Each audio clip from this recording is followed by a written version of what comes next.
Alright, good evening, Internet, and welcome back to the Wednesday night lag stream with your host, Alaris.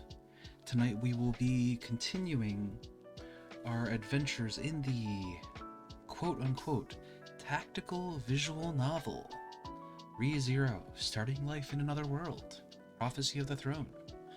And I think we're heading towards the end of it. Probably. So, let's pick up where we, I guess, last left off with attempting to heal the precious nun, Melty. Let's see how it goes. Good thing we jotted it down. Indeed. Got them? What are you talking about? Oh, nothing. It's just that a lot of my plans have been ruined at every turn, so I'm very irritated right now. That's why I wanted to upset them at least once. Did you think I wouldn't spare any effort in setting up a way to spite them? Don't tell me. Did you do something to Mel? That's a matter of interpretation. All I wanted is for her to become more honest. That seems like it's untrue, but sure. I wanted her to wield her powers as ruler. That's all. So I gave her a little encouragement. That grin does not imply that you're being accurate. At the same time, near Lagunica Castle. How many times do I have to tell you? You're not taking this seriously enough. Having an imposter in the royal selection is an emergency for the whole kingdom. There is no need to play roundabout tricks to expose these malcontents. You do have a point. However, Sir Bordeaux, I thought you had a strong dislike of Miss Amelia. The people in the castle are simply worried that your determination of who the imposter is will be based on nothing but mere conjecture. That is a foolish concern. You can't be serious, Sir Miklatov. Well now, I don't know about that. I mean, he does have a magnificent beard. I feel like he's probably in the right here. Fine. I'll play along. It's true that I test the half-devil candidate. I think it should be out of the question to even consider her. Again, you're just calling her a half-devil. That really seems to imply that you have a bias here. However, I would never be so short-sighted to think that things I dislike are evil. If I were that thoughtless and shallow, I would not be here today. A compelling argument. I would have lost my life years ago on the battlefield during the Demi-Human War. Yet that didn't happen. That's my answer to you. Sir Miklatov, are you satisfied? Quite. In any case, the Council of Wise Men is not a monolithic group, but we all strive for the peace of the kingdom. There is no doubt about that. I hope that we can have a constructive discussion about this. It is as you say. By the way, about Miss Melty. Again, you just look so evil. I don't know how anybody could think you're not evil. Her again. What is it? It's unlike you to be this way. You seem to be playing favorites. No, but she was recommended by the Transcendent Dragon Church. Is that how you blink? She has the right disposition to maintain the covenant of the royal family with the divine dragon. I was simply thinking that... Sir Rickert? What's the matter? Are you not well? Sir Rickert?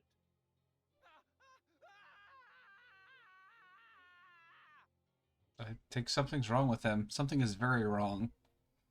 Rickert suddenly screams out loud. No one in the room could hide their surprise. But that isn't all. Rickard, what is this? Sir Bordeaux, is it not just Sir Rickert? This is the castle. No, the town as well? Uh-oh.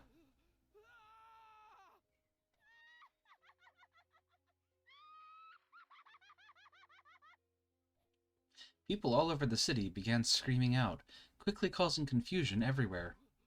Whoa! Damn it, what is this? Oh, I think the sound is super low. Let's dial that back up.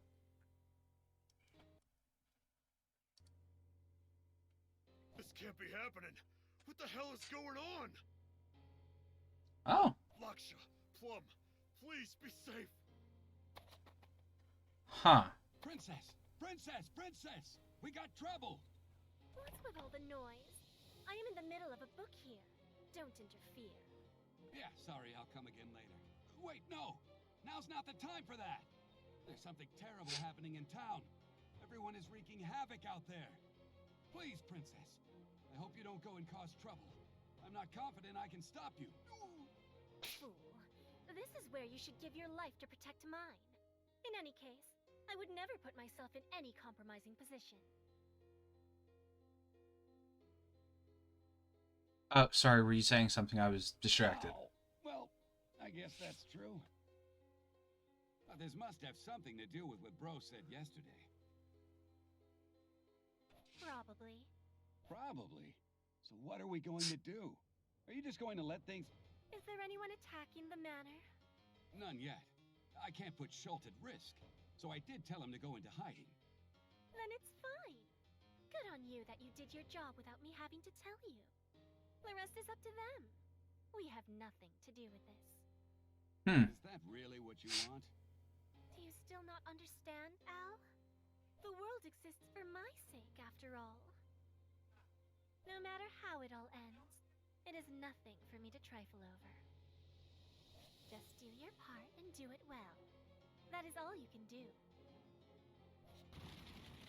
An ominous Yeah, I wind is guess. starting to blow. What I feared is becoming a reality. Is this due to Miss Melty's evil eye? It doesn't have that effect, I'm pretty sure. I can hear it. I can hear the screams of the people throughout the royal capital. There are screams and cries of anger. Everyone driving the dragon carriage finds out what is happening in the royal capital.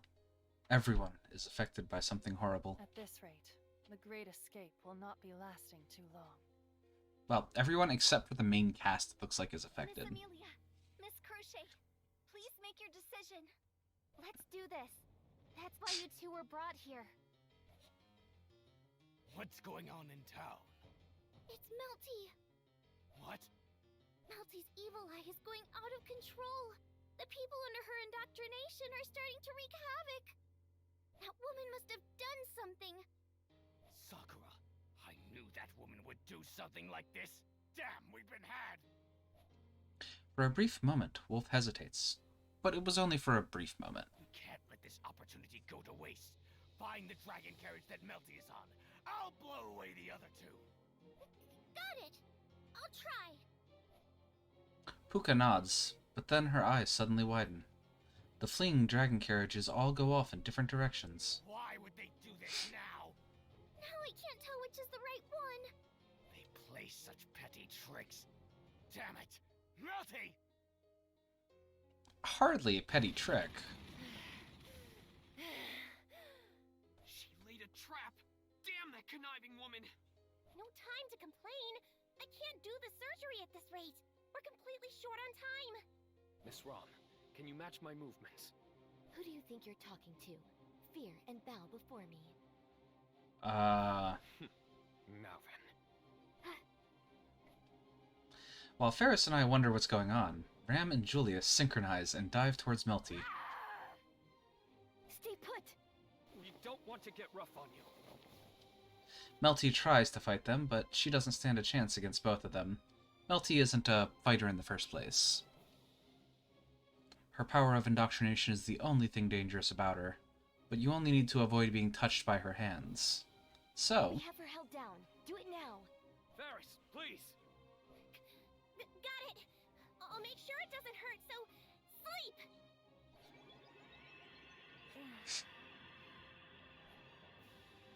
right when Ferris waves over Melty, her body relaxes. I'm relieved that she doesn't show any signs of resistance, but... Mrs. Barusu, now is not the time to relax. Huh? It appears that Miss Melty acting this way was purposely triggered by someone.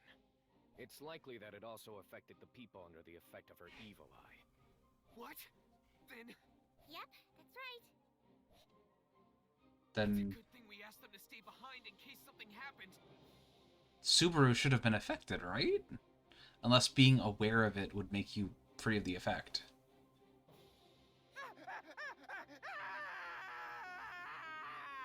Sir Rickard! This is not good. Rickard has gone mad. Protect Lord Miklatov, otherwise... Oh, there's no need for that. Oh my god, Clown, I want to hit you. Excuse me. That's quite powerful. But anyway... Margrave Mathers! Oh, excuse me. It's an emergency, so I hope you'll allow a vase or two to be broken. Roswell suddenly appears and knocks out Rickard. Many confused looks turn towards him. Margrave Mathers, it appears that you have an idea of what is happening to Sir Rickard. Yes, to be quite honest, yes. There are some machinations behind this incident, but... But what? If you know something, say it! This goes beyond just us as the castle. We must hurry, otherwise the people in town... Oh, you have no need to worry about that. I've taken the proper precautions. Oh, that's reassuring. What are they? Well, I suppose you can say... the future of the kingdom of Lagunica is bright. That's vague as heck. This craziness is everywhere. Even though he abandoned his shop, Cataman still was unable to get to his destination. He is trying to get back home to his wife and child. Plum! Damn it, I have no time to waste. If I don't go back, who's gonna protect my family? He smacks his face loudly and takes a big stride forward. He is quickly surrounded by a violent mob on the streets. I'm not good at holding back. I'm not trying to kill you, but don't blame me if you die.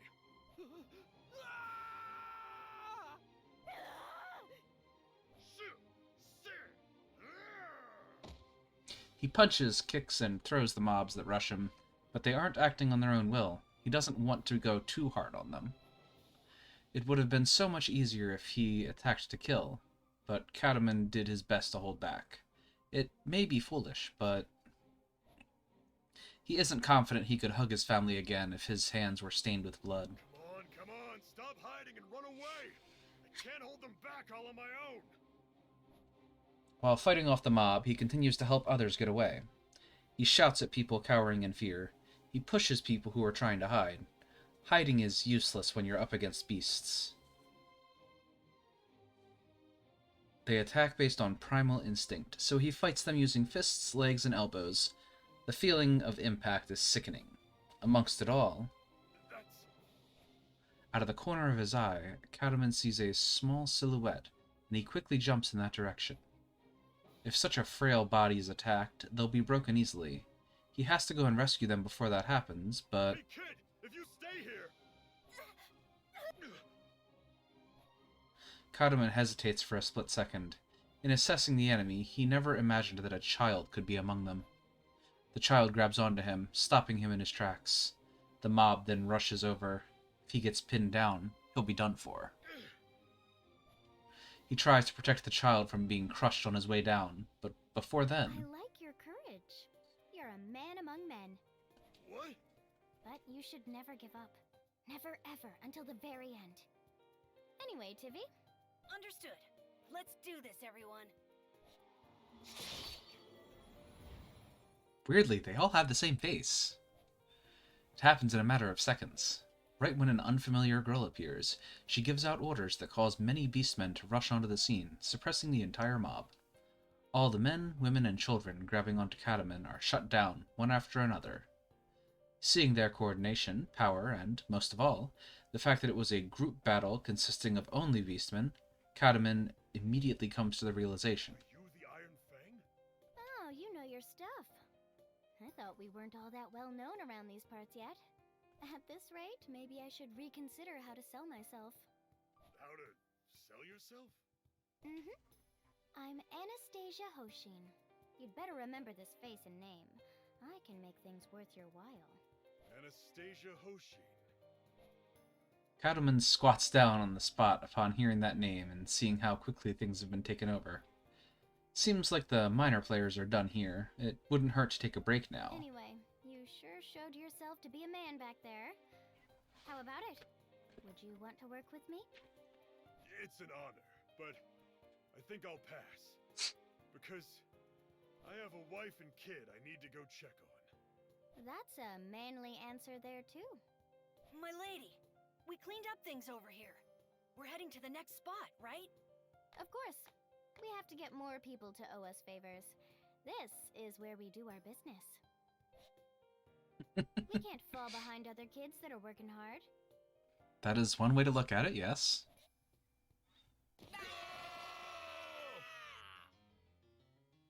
Alright then. What's going on? Those guys are nuts! They had a crazy look in their eyes. Didn't listen to a word we said. This is too much. We better get out of here, quick! Man up! Ton! Jin! Con!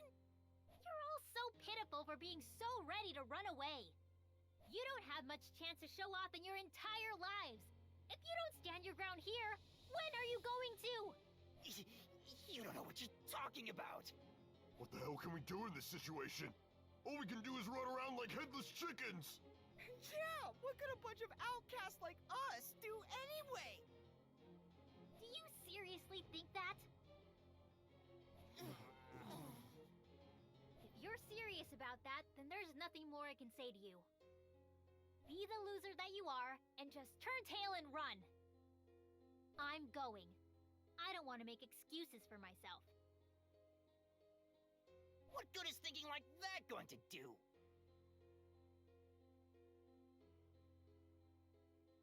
When you live with a purpose, you'll never have regrets no matter how you die. Then again, just do what you want. I'm off to contain this mob the best I can. The three men watch the girl run off, and then turn to each other. The tumult of the mob can be heard in the distance. The three knew it was dangerous to stay here, which was why they had escaped so desperately in the first place. They know it would be stupid to go back, and yet... Damn it! That brat just told us off! Making excuses? What's wrong with that? It's better to be alive than dead. But... Hey, Ratchins! Camberley! What? I think I dropped something of mine over there. Yeah? I think it's something real important. So I gotta go get it back. Hey, are you serious? If you dropped it there, just give it up! I can't do that. Because I'd be as good as dead without it. Did you really drop something that important? Nope. Gaston, don't tell me you want to help that kid out? Cut it out. You know I'm not like that. I'm just gonna go pick up what I dropped. So you guys probably dropped the same thing. What? Me too? When did that happen? Yeah, I think so. So, what do you want to do? I don't know. God damn it all! Ah! Fine, I'll do it. Damn it all! I knew you had it in you. Let's go, Camberley. What? But I don't even know what I dropped. You're really not getting it. You're also very loud. Those guys. Looks like they've got it in them after all. Alright, I'm ready now. Show them what we slum dwellers are made of. Let's go!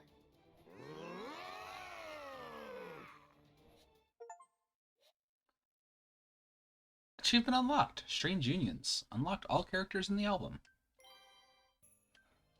Got it! Oh, I've actually reached the maximum number of save points. Chaos spreads throughout the royal capital, with new battles breaking out everywhere to contain it. Then... Why is that? insects fly through the air, closing in on Tiga. Sakura continues her one-sided offensive without even breaking a sweat. Meanwhile, a reaction should have been triggered in the bugs planted inside Melty, causing everyone under the influence of the evil eye within the capital to go into a frenzy at once. Its effects should have sent a wave through the slums as well, and yet... The situation hasn't changed at all. Why? How? Something is wrong. Sakura doesn't understand. Everything should have finally been going according to her plan, but... You seem to be losing your edge, Sakura. You sure you want to be distracted while facing me? Sakura slows him down with more bugs, then leaps backwards to get more distance between them. She then follows up with another ranged attack of bugs. She had been repeating this strategy the entire fight, but her attempts to take him down have been unsuccessful. Oh, Tiga, you're much tougher than I thought. You must be wounded all over, and your bleeding won't stop with the type of bugs I've been using. I'm sure you're feeling dizzy right about now. Or are you able to remain standing all out of love for Melty? That's right. It's out of love for Mel. Not that you'd understand what love is. Burn. I know that love can empower you. Just thinking about Mel gives me more power than all of the blood I've lost. But also you've lost a lot of blood, so try not to die. You don't know when to shut up. Just like that Subaru. That's starting to seem like a badge of honor. Turns out he's a greater person than I expected. I was getting worried when you started talking so much, but it sounds like your plot was a dud after all. Too bad for you, Subaru Natsuki has won up to you every step of the way, Sakura Element. That's the truth. How dare you! Oh, damn. You made her mad. Foolish little brat cannot possibly get the better of... Just as Sakura is about to finish her sentence... Well, we cannot have that. It stands to reason that you're unable to win when you've miscalculated your enemy. It appears that your defeat could not be avoided. Oh, the mastermind? It's you! Both of them turn in surprise towards the voice. The silhouette bows while fluttering in the dry wind of the slums. There stands... Pleased to make your acquaintance. I am Wilhelm Trios. Oh, not the mastermind, but actually Wilhelm. I am but a humble swordsman and subject of Duchess Crucier Carsten. There's a formidable air about the old swordsman. Sakura feels her throat go dry upon hearing him declare his name. Wilhelm Trias? Where have I heard that name before? I would say I've come to help, but that is not the case. I am not here to assist you, but to fight in your stead. What do you mean? There's chaos breaking out all around the royal capital as we speak. I have been quelling the unrest for some time now. However, in my experience, these things must be dealt with at the source. That is why I will take over from here. But that woman is the mastermind behind this all. Make no mistake. Is your objective to defeat the enemy? Is your objective to defeat the enemy? He's asking twice now. Higa considers the question that was repeated to him and gulps loudly. No, it's not. My objective is to help Mel. Very good. My land dragon is just around the corner in the back street. You should be able to ride it to catch up. Now go. Thank you for everything. Not to worry. This old man finds joy in these things. A long time ago, many people helped to set the stage for me. And now I must repay that favor. Higa nods, lets out a sigh, and finally sheaths his sword. He then turns to Sakura. Sakura.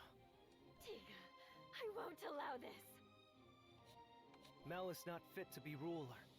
Even if she has the power, she can choose not to follow that path.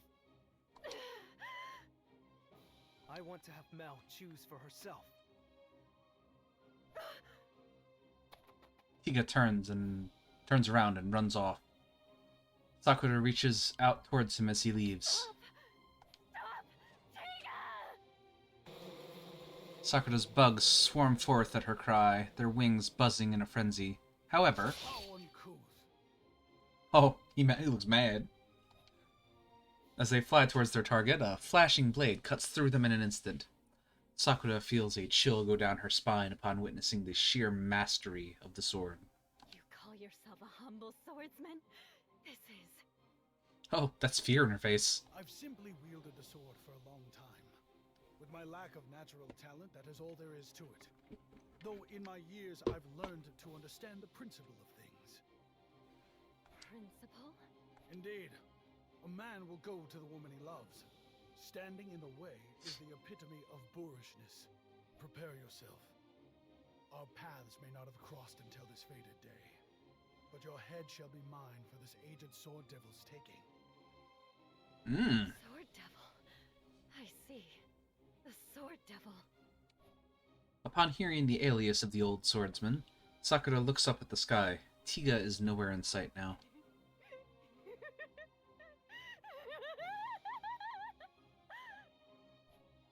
Left all alone, she begins to laugh.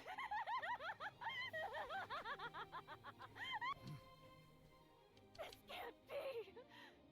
How did this happen? All of my plans were discovered. My plots all exposed. I mean, he did use a cheat. Impossible. It's like he saw through everything. Subaru Natsuki, what did you do, Subaru Natsuki? He used the cheat button.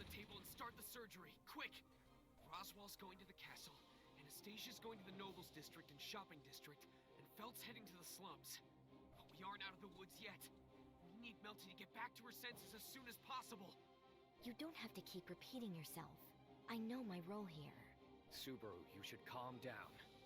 You've done enough already. Leave the rest to us. Besides, you'll just get in the way. Are you sure you want to see all the blood and guts? Oh, yeah, it's probably not going to be pleasant, actually. I'm actually not that good with gore. Alright. I'd hate to leave now, but I'll go outside. But my heart is with you guys. If you feel lonely, just think of me and... Shut up. Hurry up and go. Eep. Mealy, what's the situation? Subaru, is everything okay in there? Yeah, the surgery is starting. I have a feeling something bad is happening in the city. Let's leave that to the others. We have to do our own job. Right. We can't be worrying about everything at once. We only have so many hands between us. We just need to grasp what's in front of us with both our hands. Yes, and we're fleeing in different directions from the other dragon carriages right now. I don't see Wolf behind us anymore, so I think we're okay. I don't want to guess based on hope. Never be too optimistic, or...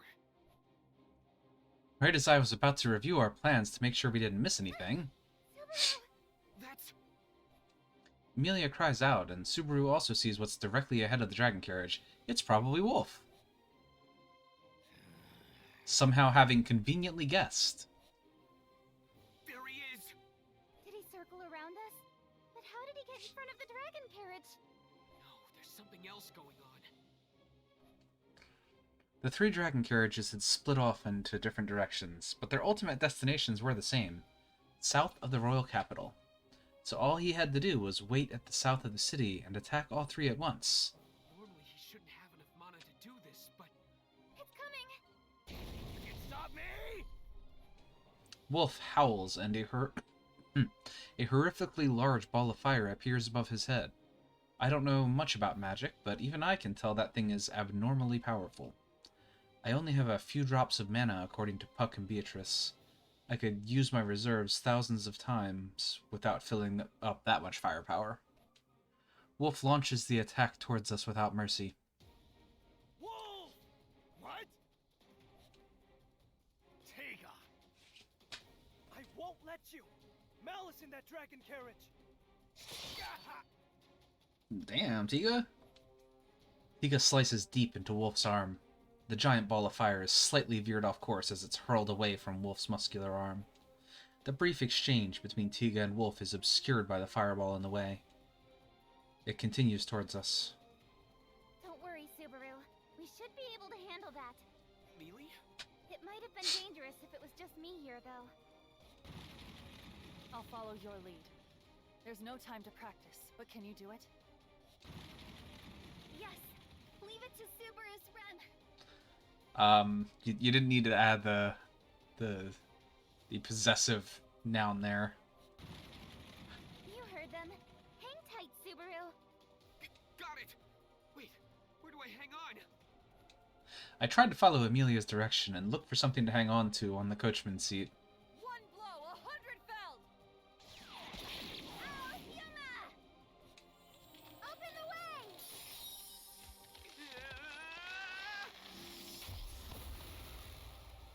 While I panic, Emilia, Rem, and Cruchet unleash their powerful attacks.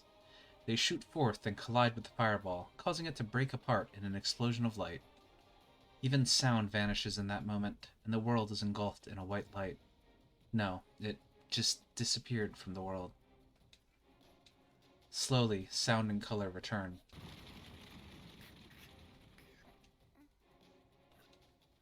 What happened? If you can speak, it means we ended up fine.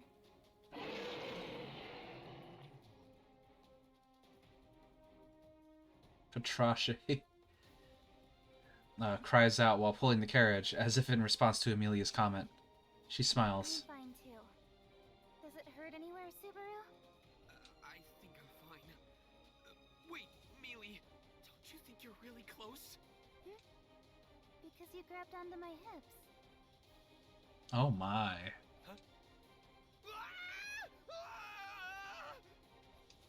I realize what's happening and let out a cry of panic. Sorry. I didn't do it on purpose. I really didn't. But you smell real nice. I mean, that's not what I meant to say. Thanks, Subaru. You're being cringe again. Hey, Subaru, watch out! If you back away too much. And he's gonna fall. Despite Emilia's warning, I step back onto empty air. I get thrown out of the dragon carriage and nearly crash into the ground. Come on now. It'd be pretty sad if this is how you died. Whoa! Sorry about that. Thanks a bunch. Wait, Tiga? Cool it, will ya? No need to react so weirdly. How could I not? I thought you stayed behind in the slums. Where's Sakura? Did you beat her? Yeah. Are you okay? It seemed really tough with all those weird bugs to deal with.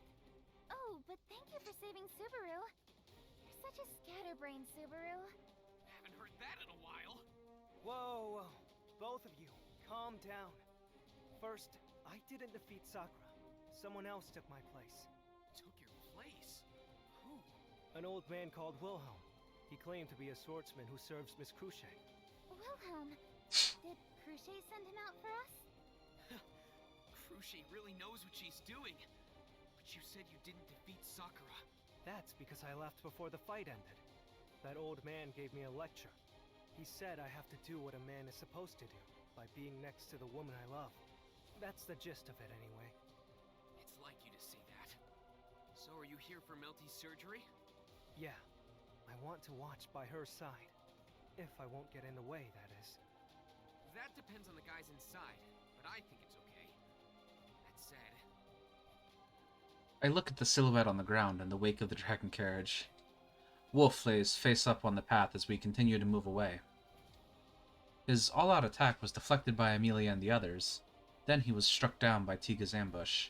He doesn't have the strength to get back up. We're doing surgery inside, so we can't afford to lose the divine protection of Wind Repel. We won't be able to stop the dragon carriage. Yeah, I know. You don't have to stop. I'm going to go see Mel. I want to stay by the woman I love. Got it. That's not what you said. Are you sure it's okay to go inside? I heard what they're doing to Melty is really painful. He's prepared for it. It's not right for me to say anything. Okay. The overwhelming smell of blood hits me the moment I enter, making me realize what a monumental task they're facing. The seats of the dragon carriage were removed, and a table seems to have been jammed in there. On top of that table lays Mel, and over that table... Julius, I need more light. Rom, hold her down tightly. Ferris, calm down. If you rush this, you could make a grave mistake. I know that, but I've never done such a weird treatment where you fix one part and leave the other. Just focus on what you want to do. Julius and I will help you. I'm giving Subaru a piece of my mind later. The three surround the table Mel is on while they exchange words fervently. The thick smell of blood is permeating the interior. Mel's throat is cut open with a sharp blade. I'm almost overtaken by a violent impulse, but I quickly mumble those magic words to myself. Inner peace. I immediately regain my calm. Not only does my divine protection of insensitivity prevent others from affecting my mind, but it allows me to maintain my sense of calm. I can paralyze fear, forget worries, freeze anger, and push away sorrow, allowing me to stave off the negative aspects of emotions. That's really nifty, actually. Like, wow, that is a power. I don't allow myself to get agitated. I remain calm and quickly realize what they're trying to do. They open up Mel's throat and forcefully open the blocked esophagus. Dumbfounded, I continue to watch their seemingly barbaric act. It's a logical method, although I never would have thought of it. Mel's body has been reconstructed, so healing magic could not return her to normal. Mel's body considers her current state whole, so it can't save her. That's why... An uninvited guest. That's a bit mean to say. I got permission from the two outside to come in here. Outside? Oh, you mean Barisu and Miss Amelia. Their permission is meaningless here. Unfortunately for you, they have no authority to let you in. Setting Subaru aside, I'm surprised you'd say that about Miss Amelia. It's true. I'm slightly taken aback by Ram's words, but I'm relieved to see that she's maintaining her presence of mind as well. Tiger? How'd you get here? I got saved by this really powerful old man. He said he was a swordsman for Miss Cruche. Oh, it was Old Man Will? An excellent move by Miss Cruche. And you came at a good time. Come on over. Me? Yep, you are now part of the surgery. Have fun. Holy shit. Let me point out, I think this is the first CG I have seen in this entire game. It might be like the second, but there are so many important scenes that they could have had CGs like this for. Holy shit. I'm actually curious. Album. What would you like to see? Memories? I remember that.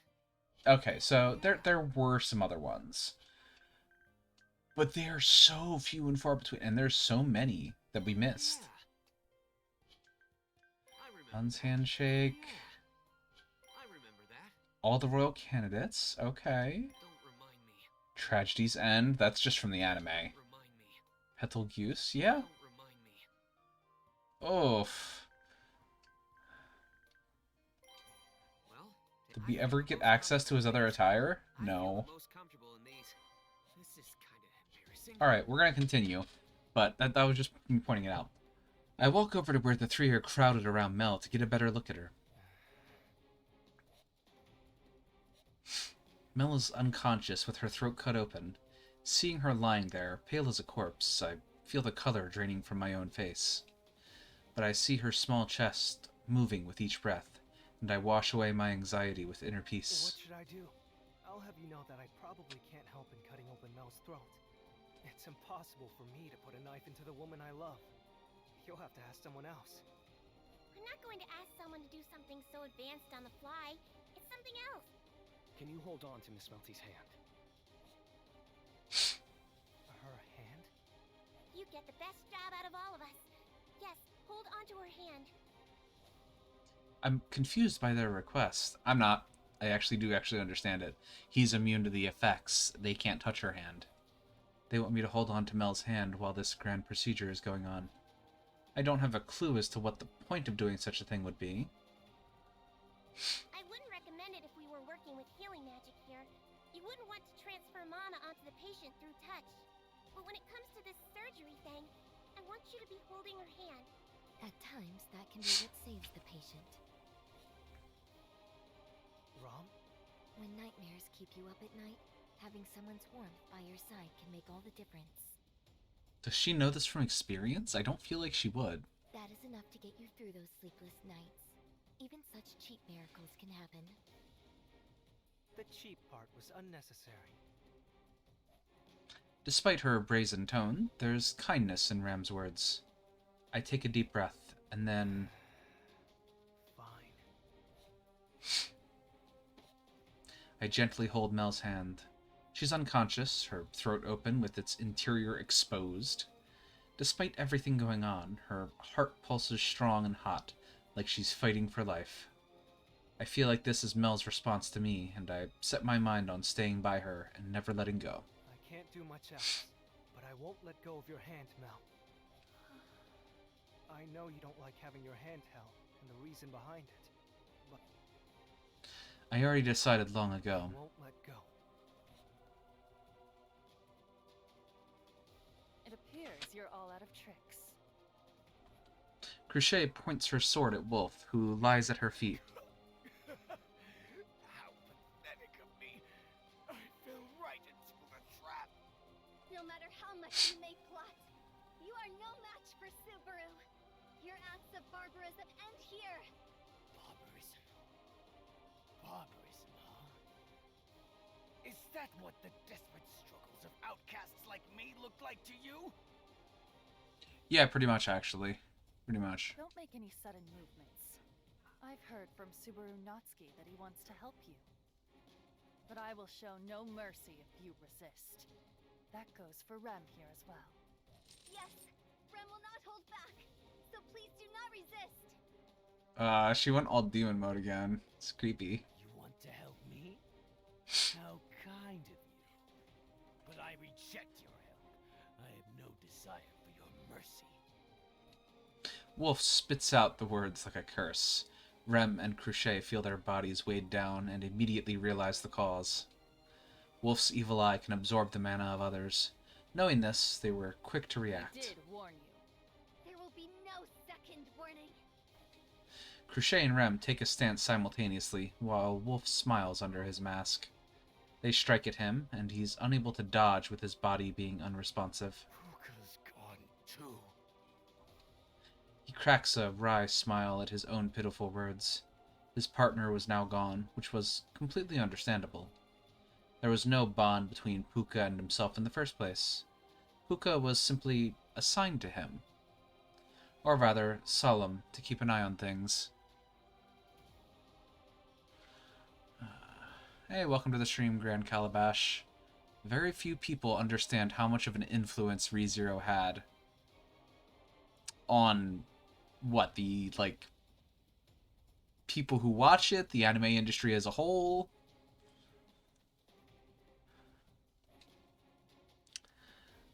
Wolf had interjected himself between them, so they couldn't have thought of each other as anything but a nuisance. The industry as a whole?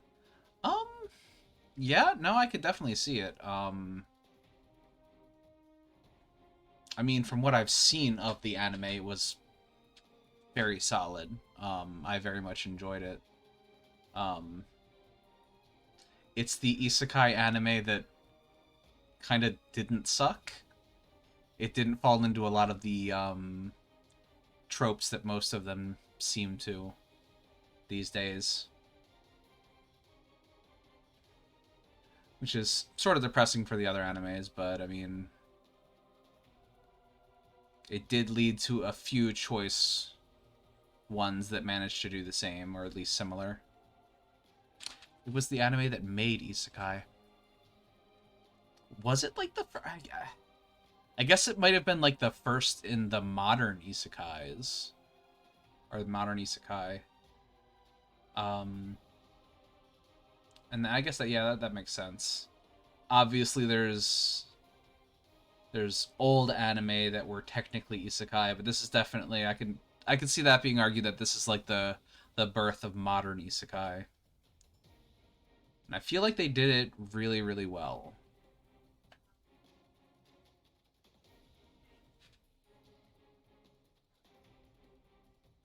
Like,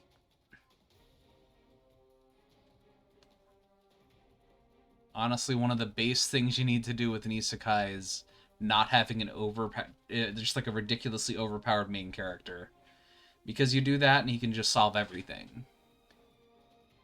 And in Subaru's case, yes, he can pretty much solve everything. He does have a very powerful ability, but it has a lot of drawbacks.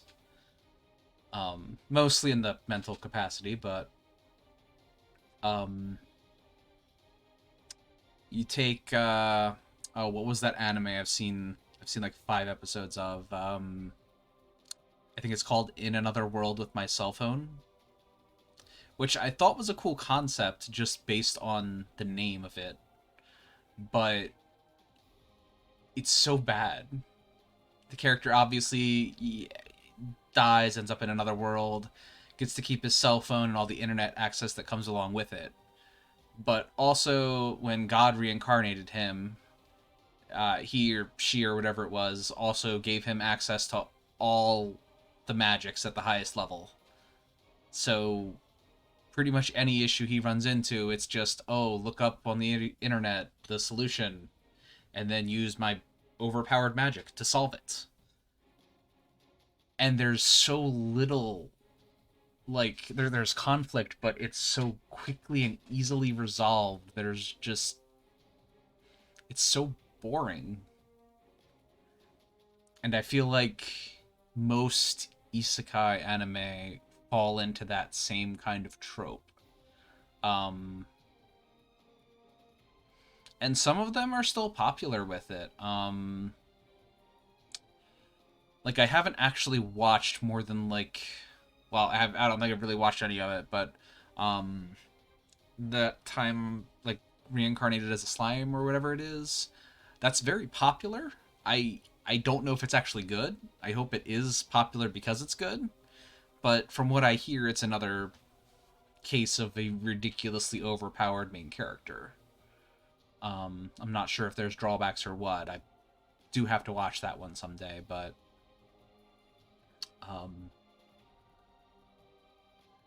really, there's too many of them that are just, here's an OP main character that can resolve all the problems. This will be a controversial opinion, but I've also watched Rising of the Shield Hero, which is very controversial for a number of reasons, but it doesn't fall into that trope. It actually kind of reverses it on its head quite a bit. Because the main character is actually pretty weak initially, with just having access to a shield, and he has a very, very bad time right from the get-go, and has to kind of climb his way back up, which I think is a good way to do an isekai. You gotta have a unique take on it. You can't just throw a bunch of things in and hope it works. I'm hoping, because I still have to catch up on current ReZero, but anything to avoid mentioning the controversy, right? Yeah, I'm not gonna actually directly talk about the cause of the various controversies with that. But because there's a bunch of them. There's a big one right at the start of the anime with that one, but it goes on to continue to hit controversy after controversy. But overall, I thought it was decent. I don't know if it continues on to be decent. Oh, another one I'm enjoying.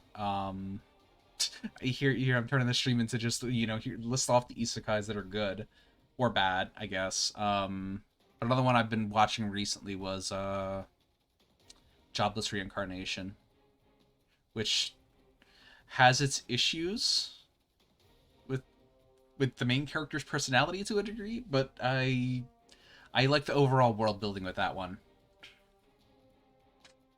We don't have time to list the bad ones. Oh my god. Well, that's most of them. It's honestly, with the isekai like genre, most of them are just kind of neutral to horrendously bad.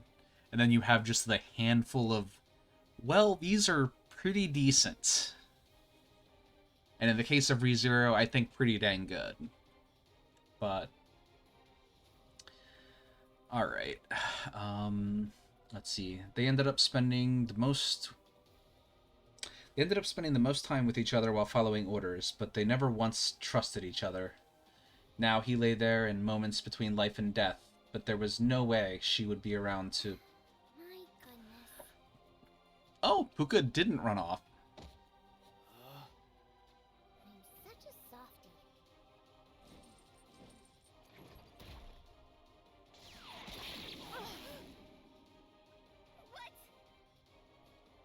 Puka takes Rem and Cruchet's attack in place of Wolf.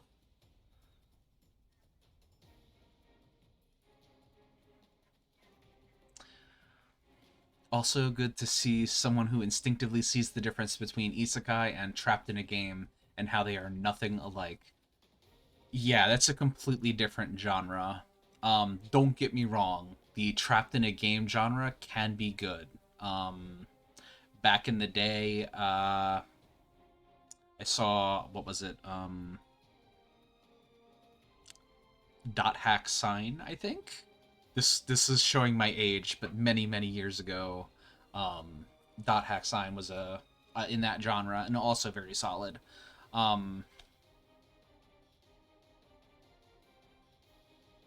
Modern times wise for that genre, Sword Art Online Abridged is very solid. I'm not sure I can say the same about the unabridged version, to be honest.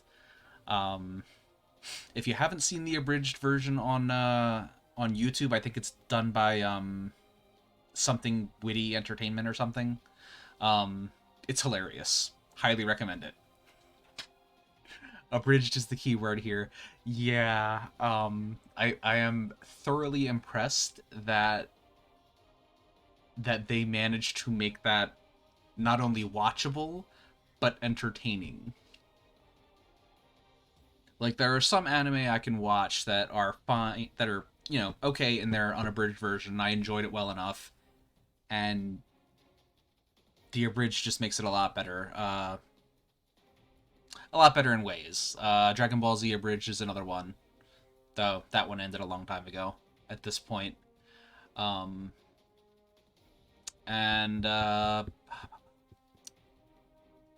Fate Stay Night abridged is also solid, by Project Mouthwash, I think. Fate Stay Night abridged. That one's also solid, though episodes are kind of slow to come out. I think it's like once every 6 months. So. But yeah, abridged is the key word. Abridging an anime can definitely save it, depending on how they do it.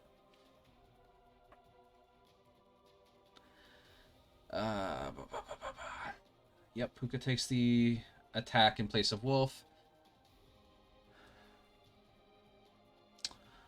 Log Horizon. I couldn't make it through the show. This has a lot more to do with the real-life MMO addictions, making the genre unwatchable for me. But I will never forget the dumbest name in all of anime. William Massachusetts. You're shitting me. That is not actually a character's name, right? Please tell me that is not an actual character's name.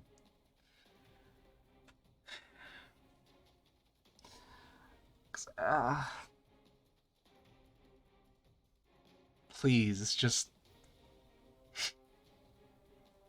that hurts me. I think I've heard of Log Horizon, but I haven't actually seen it. Let me just bring it up here, because I don't... Oh, yeah, you're good. You can post a link. As long as it's not to not safe for work stuff, you should be good.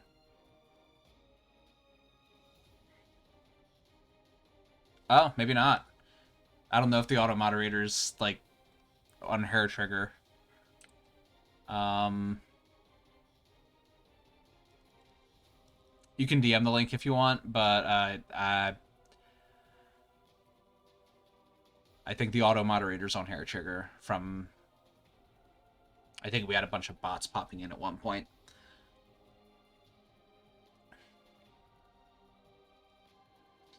William Massachusetts. Oh my god, that is his actual name. How did someone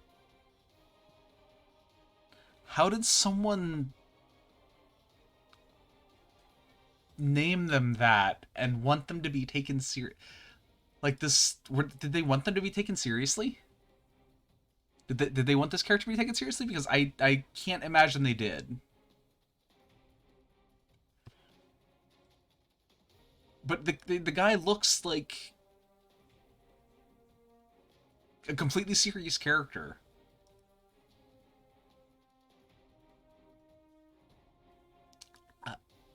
I'm just glad not to receive an auto ban. No, we're not that. For bans, we definitely stick to kind of manual for that. We don't. Ban's a bit too much. Just blocking links is enough.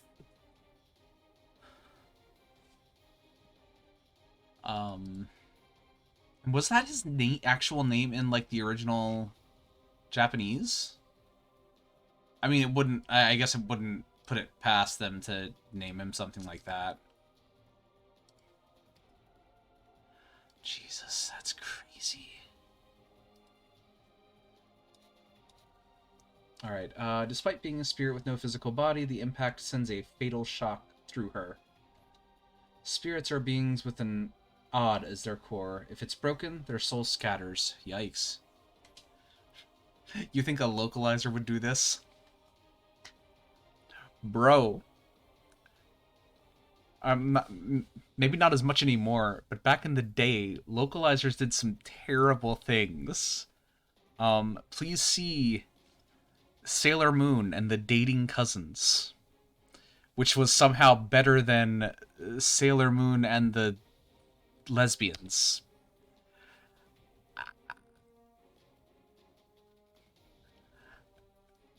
Localizers are not to be trusted. I absolutely would not put it past them to do that.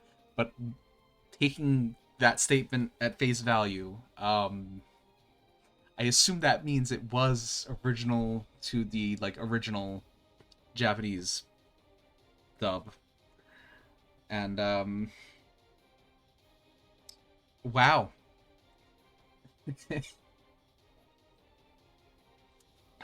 That's why Puka slowly falls, and Wolf catches her tiny body. He desperately calls out to the fleeting life in his hands, trying his hardest not to shake her. Puka, you idiot! What were you thinking? Why did you protect me? Stop shouting in my ear. Why? Idiot. Who'd want to help a jerk like you? Your body is solemn. And your face, too. Puka, you...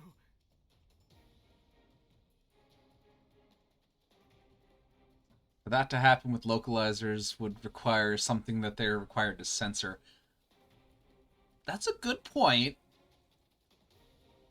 What if the original name was that bad? Like... Oh, I should fix that. Like, if the original name was offensive in some way, they would probably have to change it. Okay, where the heck is it? There it is. Okay.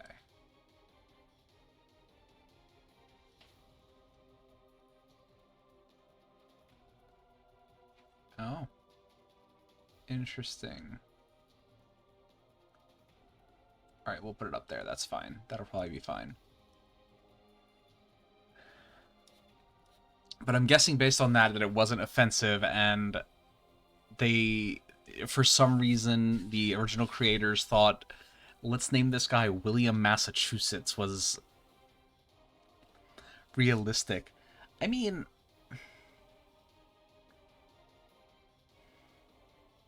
I'm pretty sure there are people whose last names are U.S. states. It's probably really uncommon, though.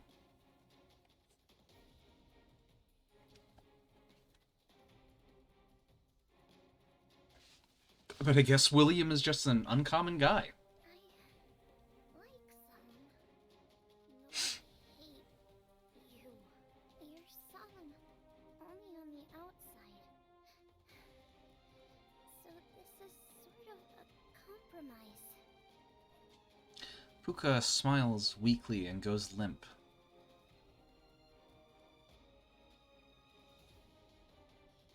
Wolf tries to hold on to the life growing faint in his hands.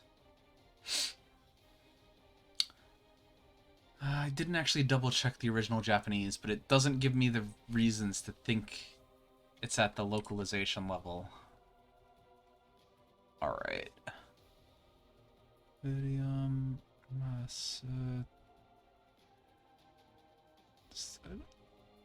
Chichus. No, it definitely is. Going by the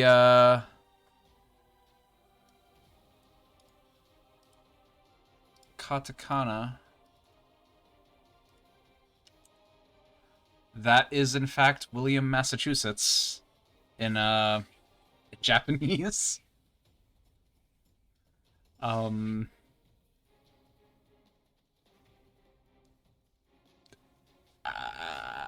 That's I give them respect for that, honestly, because I don't know. I don't know, man. How do you go that far? It does sort of make me want to watch it, just to see them actually call him by that name, or for him to introduce himself by that name. Maybe I'll watch some clips later or something, I don't know. No, please. Wait, Lady Buka. You... This isn't like you. You should be cursing at me like usual. You hated being used by me, didn't you? He thinks it's a great name, too. Oh my god. I can't believe that. I cannot believe he actually thinks it's a great name. I mean, I guess I can.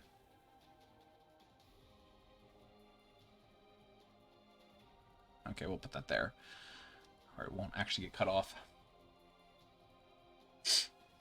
How can you die like this? You were supposed to grow to become a great spirit. How can...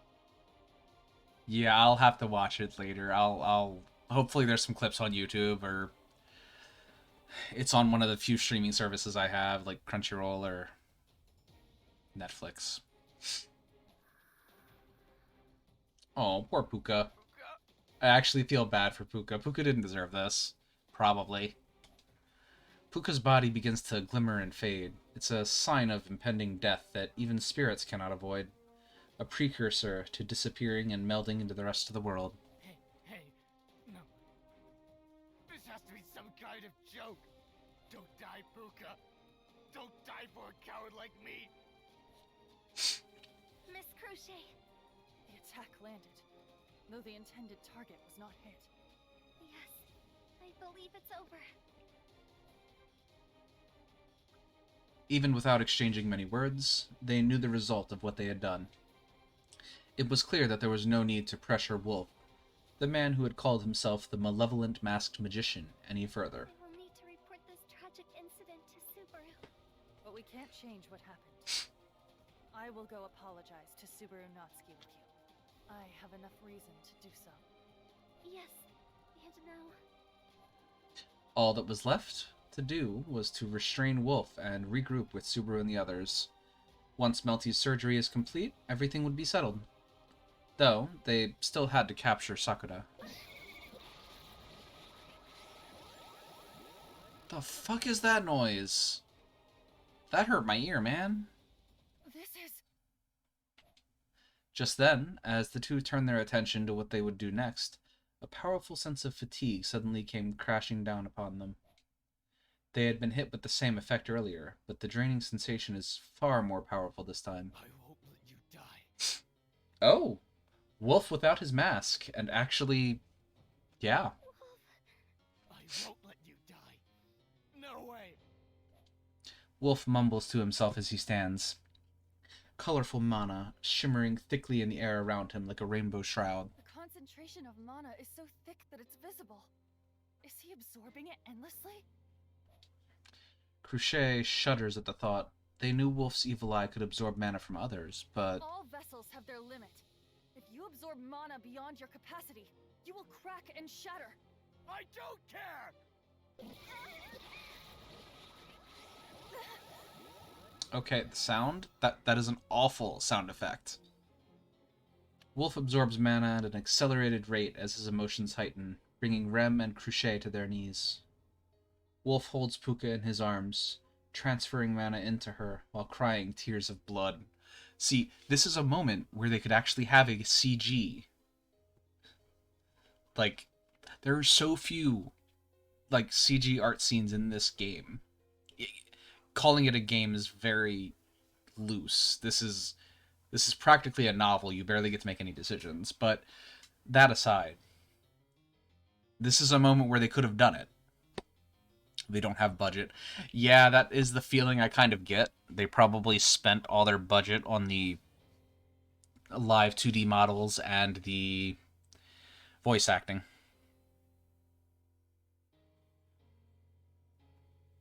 Because I think I've seen like 4 CG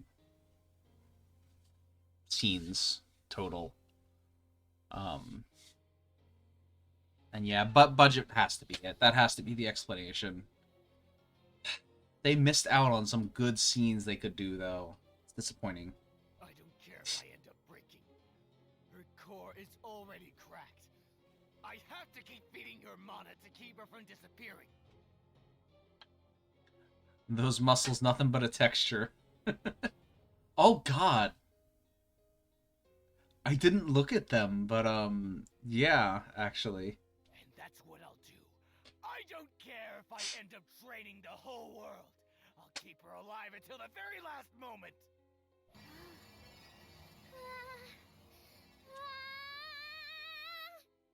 Is she bigger than she used to be? I feel like she is. I don't remember her being that big. Now, awaken and fight once more. Great spirit of fire, Puka! Incinerate my soul along with our enemies.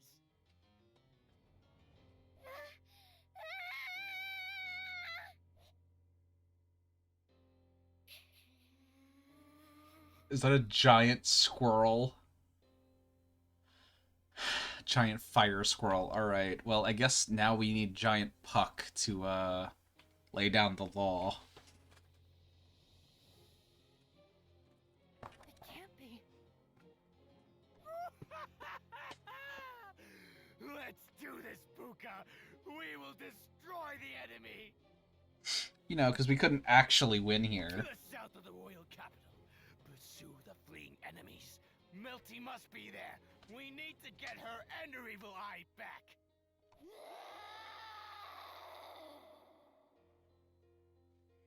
Giant Puck is real, and actually very dangerous. That is true. One of the deaths in this game was, in fact, to Giant Puck. And his ability to just freeze everything. It was great. I stood no chance. Which I'm pretty sure is what happened in Season 1 of the anime, I think. I don't actually remember. It's been too long since I've watched ReZero. That accursed royal capital. Those detestable citizens. Give us everything! This is bad. He's after Melty Christie's. Let us go, Miss Crochet. Rem. The person I care about, as well as your first knight, are all in Wolf's path. We must catch up and help stop him at all costs. Crochet closes her eyes upon hearing Rem's strong, yet sorrowful plea. Her amber eyes then open once more, and she nods deeply. Naturally, that is what we must do. Fortunately for us, the effect of his evil eye has lessened due to him expanding its range of effect. Now we should be able to catch up. However... Crochet turns to see that the land dragon that had been pulling the carriage is now unconscious. It had been robbed of its mana like Crochet and Rem, leaving it unable to run in this state. We won't be able to catch them on foot. We must do something. Then would you ladies like a ride? What's that voice? Who's that voice? That voice. It's you. Who was that voice? A few minutes had passed since Tiga entered the dragon carriage for Melty's surgery. If all went well, we were planning on stopping the carriage, regrouping with the others, and hoping for a successful operation. But things didn't pan out that way. Really? Am I Is there a giant squirrel running towards us? I am. Then I just need to go to the hospital. No, I don't think you are. Because I can see it too. Thought so. I let out a dry laugh as Amelia confirms my suspicions. I couldn't help it because I never imagined we'd be facing a hulking thing like that. Thing is probably after us, right? Yes, I'm sure of it. It's the little spirit that was next to Wolf. That's Puka? She has the same face. Can't you tell? I haven't seen very many spirits, mind you. I have no reason to doubt Amelia, and there's no way a giant, completely unrelated spirit would suddenly appear here. That's Puka. She must have grown in size somehow and is now coming after us with a ferocious look in her eyes. If we don't do something... She set everything on fire, and Wolf seems to be absorbing mana everywhere he's going. Thanks to Felt, Anastasia, and Roswell's efforts, Melty's evil eye is now under control. Is under control for now. But that equilibrium will be easily broken with Wolf and Puka's wild rampage. And we can't stop the dragon carriage, because we can't afford to pause the surgery in the middle of the operation. That leaves only one option. Neely, let's leave the city. We can't let them stay inside the royal capital. You're right. At this rate, they'll burn down the whole city. And our destination should be... Let's head for that easy-to-spot landmark that we saw on the way from the manor to the royal capital. the Flugels tree. Alright. Riding atop the burning spirit, Wolf catches sight of the dragon carriage fleeing at full speed. Are they leaving the royal capital? Another optimal decision. Despite his silent curses, he felt like applauding their exemplary tactics at the same time. This was the first time in his life that he had to fight so desperately. But just as much as the irritation and anger he felt, there was an equal sense of respect for the valiant effort put up by his opponents. Thanks to you, I was able to ascertain my own limits. I thank you for that. Now die. No matter how good they were at choosing the optimal solution, he could simply burn them all down with overwhelming firepower. Yeah, tactics are useless in the face of power. Wolf knows that better than anyone. Though, to be precise, this came from Solemn's memory rather than Wolf's. Memories are being trampled on and stolen from. A sight from hell, where the strong abuse the weak.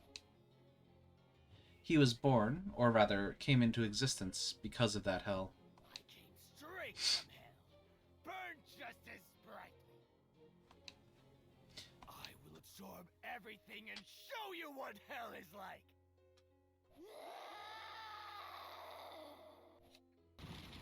This is bad.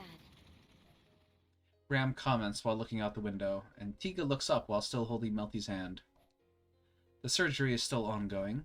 While covered in sweat, Ferris continues this unfamiliar operation.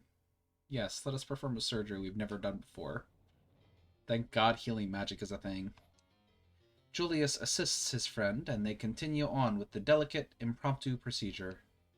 Then, Ram... It appears the dragon carriage is leaving the royal capital. If we remain in the city, it will result in unspeakable damage. Those two made a wise decision. Leaving the city? Did something happen? Oh yes, you cannot see it from here, but that spirit is not holding back any longer. Upon hearing the word spirit, Tiga's eyes open wide. Spirit. Puka. I'm a spiritual arts user myself, though not much of one. But I can tell that the spirit from earlier has evolved to become a true great spirit. How did that spirit come to cooperate with Wolf? It's the same as Sakura.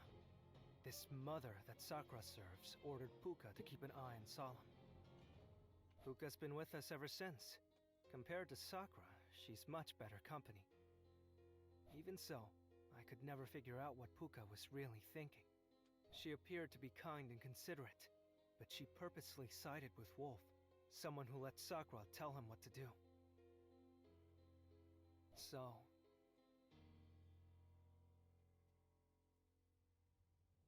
Well, in the first place... Ferris interrupts while maintaining focus on the surgery. That's impressive. What is Wolf? His real name is Solemn, and brother, right? Oh my god. Iris, please just stop with the cat puns. Then why would he go against Miss Meowty?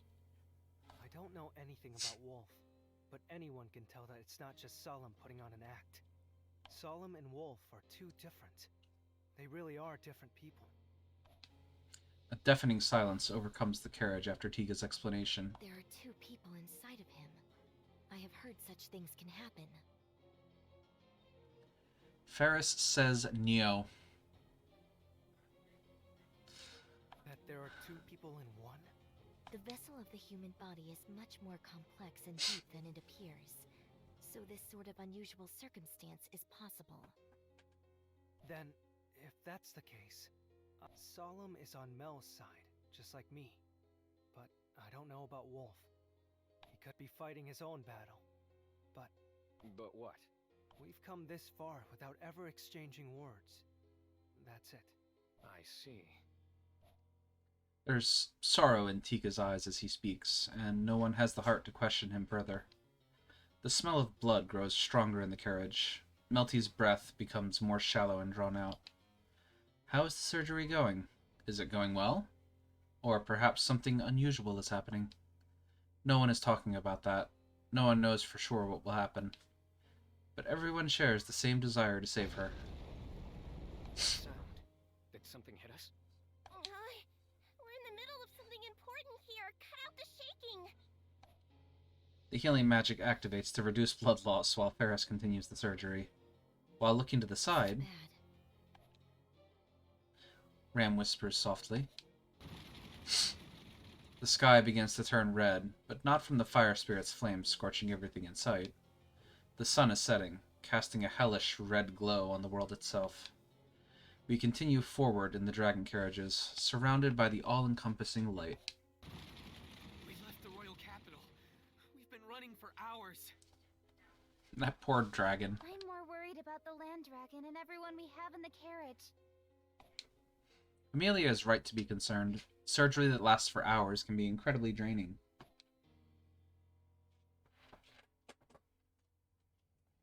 Especially considering that for Ferris and the others, this is their first time performing surgery without healing magic. The mental toll on them must be astronomical. Oh my god. On top of that, this has to be done while being pursued by the enemy. Speaking of being sorry, I feel the same way for our land dragon. That's fair.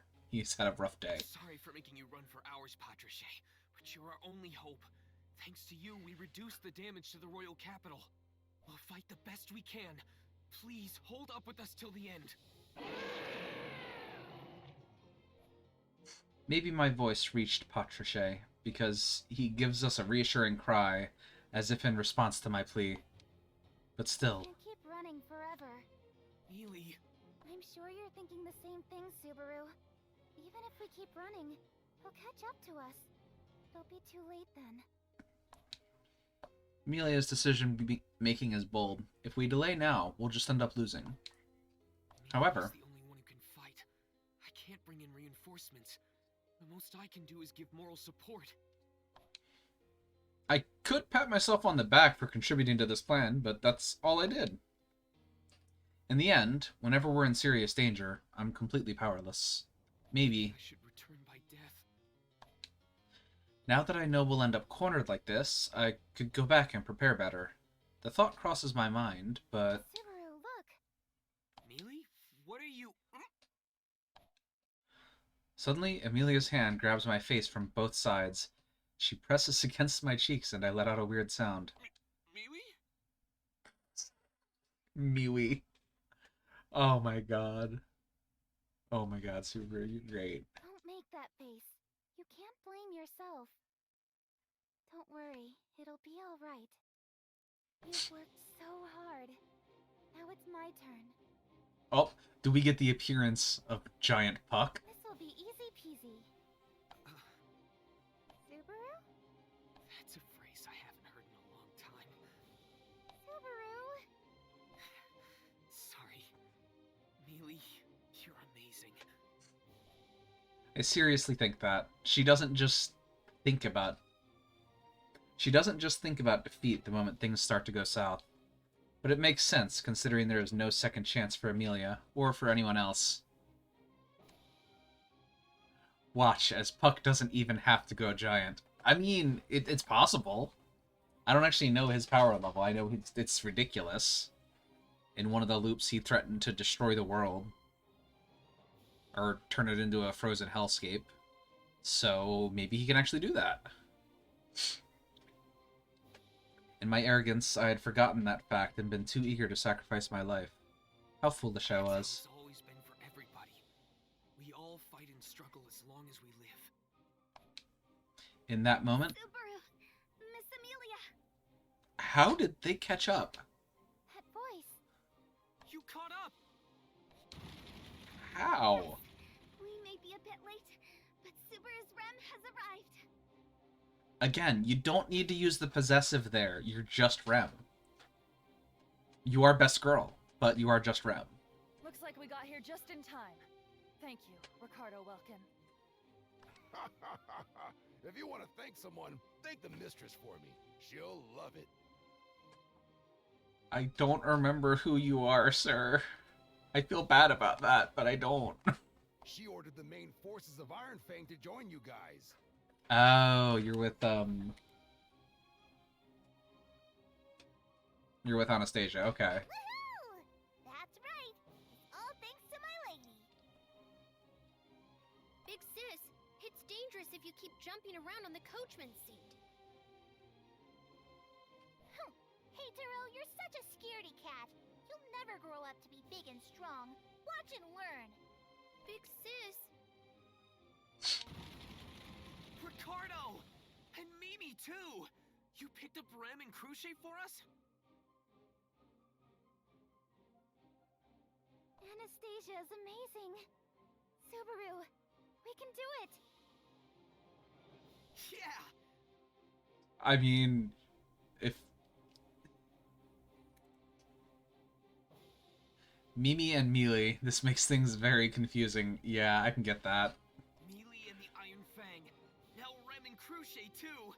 Oh god, are they actually gonna bring gameplay back into this? Please no. Just let me read how this plays out. We do not need to go do more of what this game considers gameplay.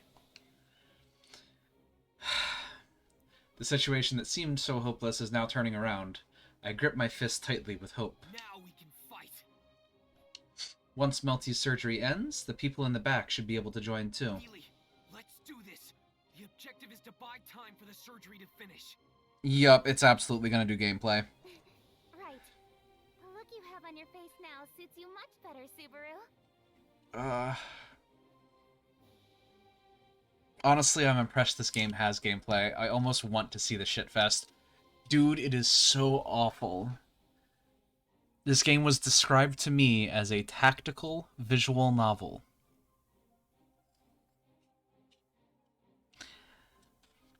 That two-thirds of that statement there is true. It is in fact a visual novel. You're making me blush. Listen up, everyone! We're entering the final phase of the battle. Our objective is to stall them.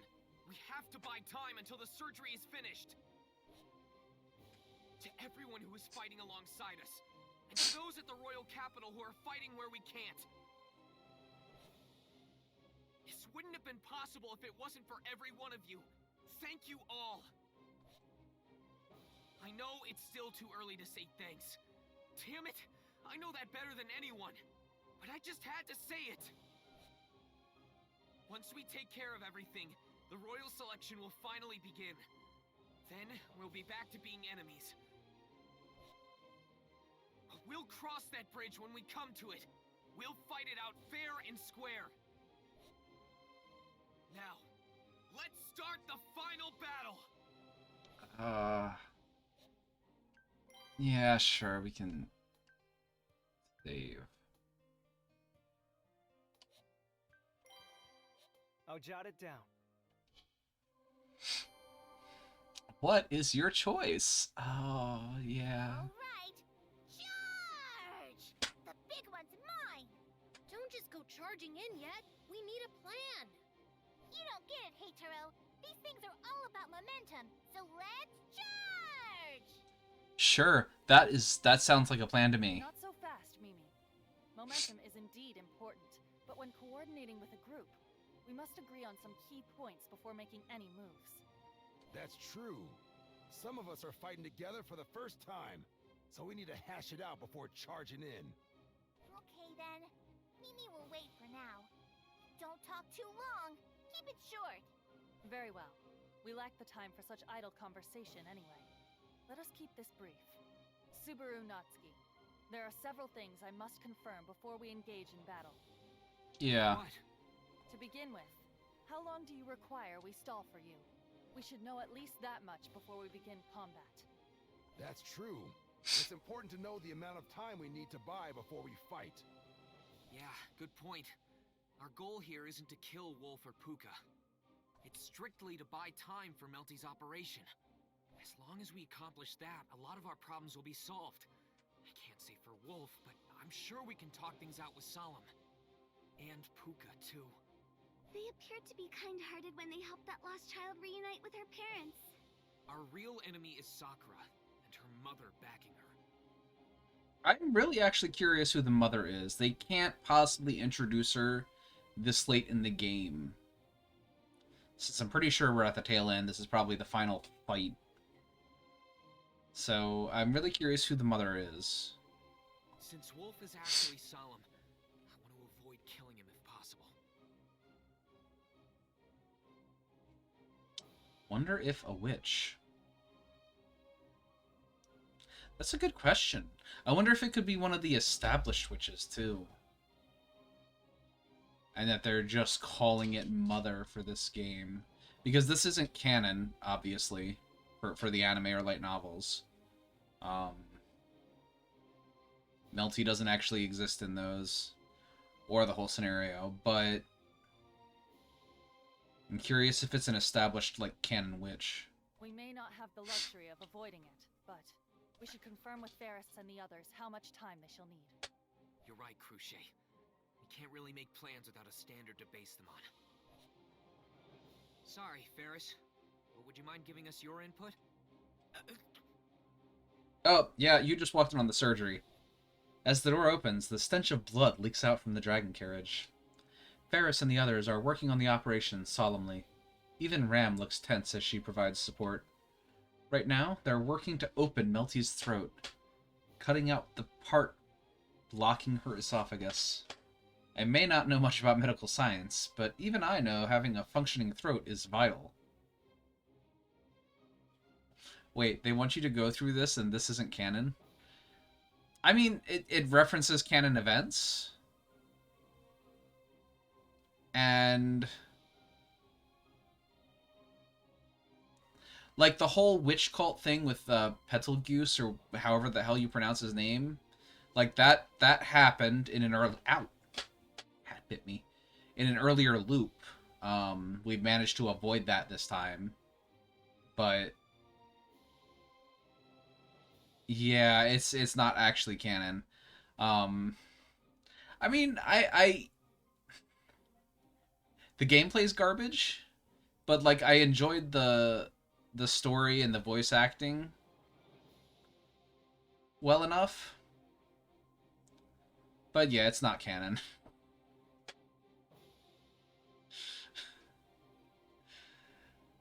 I'm just thankful someone bought this game for me and I didn't spend my own money on it. That's all I have to say. One mistake could end up costing Melty her life. Not to mention, this is Ferris's first time performing surgery. Despite the divine protection of Windbreak, Ferris must be exhausted from the long carriage ride. The same goes for Julius and Ram, who are supporting the effort. I expected this, but I still can't find the words to speak as the scene unfolds. I'm busy right now. Right. Sorry. Just as I'm about to close the door. Subaru Natsuki, regardless of the situation at hand, some questions must be asked. We cannot act without this information. It would only end with the situation growing worse. Do not mistake this for kindness. I can answer for Ferris. If there's something you need to know, please ask me. That is correct. Barisu, your complete disregard for propriety is one of your few good qualities. Modesty doesn't suit you. Oh, Ram. You're something. Or Ram. I'm pretty sure it's Ram. Apologies, Ram. Barisu. I don't take know. that back. I do not actually consider it to be a good quality, and you really should learn to be modest. Did you really need to take it back? I was actually feeling a bit moved just now. Anyway, thanks to you, I think I'm back to my usual self. This is my first time seeing a live surgery, so I feel a little anxious. I understand how you feel, Subaru. I doubt I could keep calm if it weren't for my ability. I'm sorry, Subaru. Barry was a bit terse with you earlier. I mean, you were in the middle of surgery and still are. You should be able to answer most of it. Would you mind handling this for me? Of course. I will handle the questions.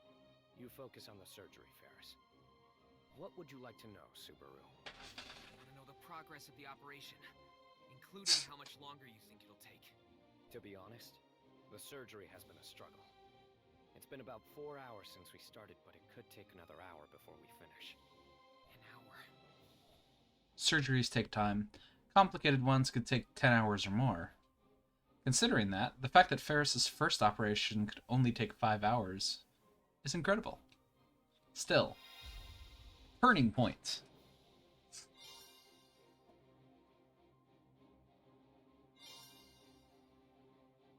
Let us think about this. Rush the operation or don't. I'm gonna go with let's not rush the operation. Surgeries tend to take a while. If we're looking at another hour or so, I think we've got a good shot. It's gonna be tough holding them off for a whole hour, though. I'm sorry. No need to apologize. An hour is nothing. Don't worry. Mimi's got this. Alright, you two can go take care of it. We'll do what we can, so the rest of you just focus on your work. You guys.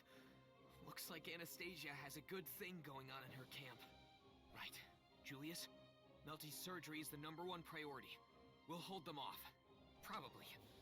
Well, maybe. Buddy, you sounded confident for a second there. Now, hold up. Why did Mew sound so uncertain? Of course Mew will be fine with Miss Cruchet at your side. That is right, Ferris. I vow to keep this dragon carriage safe. Focus upon the surgery without worry. Cruchet's team is amazing too. Why do you look so happy, Mealy? Oh, it's nothing. I just thought it was strange. We're all supposed to be competing against each other for the throne, right? But here we are, working together. It's so strange, but so wonderful, too. So this is how battle works. Oh, don't worry. We'll get to the actual battle screen, and it's awful. Trust me. But you do have to go through the prep of the battle and make a couple decisions that determine your benefits during the battle. I feel like we can accomplish anything. And sometimes goals. I So, don't hear that phrase often, but I get what you mean. all things considered, everyone here is a good person, and they're all amazing. Not just those here. We were able to find a way to help Melty and the others, thanks to Anastasia, Felt, and Priscilla, too. Priscilla might be a bit questionable, but perhaps the priestesses were chosen because they each had qualities that made them fit to be ruler. It's reassuring to know they have our backs, but I'm gonna feel conflicted facing off against them in the royal selection. But they're on our side now. It's like having an army at your back. Mealy, you're amazing. I'm gonna strive to be a positive thinker like you. Oh, Subaru, there you go being silly again. You're making fun of me, aren't you? No, not at all. I really do want to take a page from your book. You're right. They're incredible allies to have at our side right now. Besides, there's no point in worrying about the future until we get through this. Anyway, Ferris, we've got this handled, so stay focused on the operation. I'm already working on it, so stop distracting me. Sorry, got a little excited. All right, we know how much time we need to buy now. Now we need to discuss how exactly we're gonna slow them down to do that. Subaru Natsuki, I must speak before we consider the details of our plan. There are 2 things for us to address. Have you noticed? 2 things? You You mean there's something else besides stopping those guys? That's right. Puka's fire is tremendously powerful. We cannot face it without some means of extinguishing it. You're right. The grasslands are burning all over because of Puka's flames. If we don't do something, it'll end up a wasteland. There's a possibility that the fires will reach the dragon carriage Melty is in. The group's collective power is nothing to scoff at. They definitely give Wolf and Puka a run for their money. But that's only if they can focus on holding those two off. If we have to split our resources between dealing with the fire and stopping them, it's gonna be tough. But we cannot simply ignore those fires. The smoke will be an issue as well. It will be difficult to continue the surgery without fresh air. The quasi-spirits may be able to slow them down to a degree, but only for a short time. Right. In a fire, the smoke can be scarier than the actual flames. I remember hearing that most fire-related deaths are caused by carbon monoxide poisoning. Not to mention that they're operating on Melty's throat right now. We should definitely keep smoke away from her. I may be able to put out the fires, but it's a bit rough for me to deal with right now. It would have been better if it was earlier in the day, but now I'm feeling a bit sleepy. You wouldn't want me to be incapable of protecting Leah if she's ever in danger, right? Of course not! Just make sure Mealy is safe, Puck. I may not be nearly as adept as the Great Spirit, but I can put fires out with my water magic too. Yes, Hatero would be perfect for that. Yeah! Hatero can be a firefighter! Would you mind? Not at all. However, I may not be able to help much in battle if I focus on putting out the fires. That's understandable. Someone needs to put those fires out. Although, come to think of it, it's gonna be tough without Hatero with us. We won't be able to use that attack. So I'm guessing it's picked between Puck and Hatero. Mimi and Hatero go wah together. It's super powerful. It'll stink if we can't use it. It should be okay, big sis. I'll be sure to stay near you while putting out the fires. Oh, okay. As long as you're near Mimi, we can go wah together. No problem. Okay. Be sure to stay near Mimi while fighting those fires, Hatero. What is this wah she's talking about? It's an attack called the Resonance Wave. When Mimi and Hatero roar together, it becomes very powerful. Oh my god. Resonance. So it's an attack that uses supersonic waves, like some sort of sonic weapon? I don't know what super what's it is, but like I said, it's a roar attack. Yeah! Mimi and Hatero go wah! Then it goes boom! What kind of explanation is that? Though, I guess I get it. Anyway, we'll leave the fire to Hatero. We're counting on you. Right. I will do my best. Okay. I think we can finally start talking about the specifics for our plan to stop those guys now. Indeed. Let us get to the main topic, Subaru Natsuki.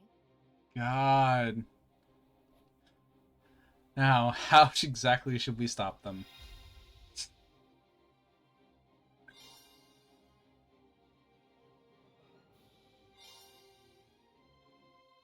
Now what?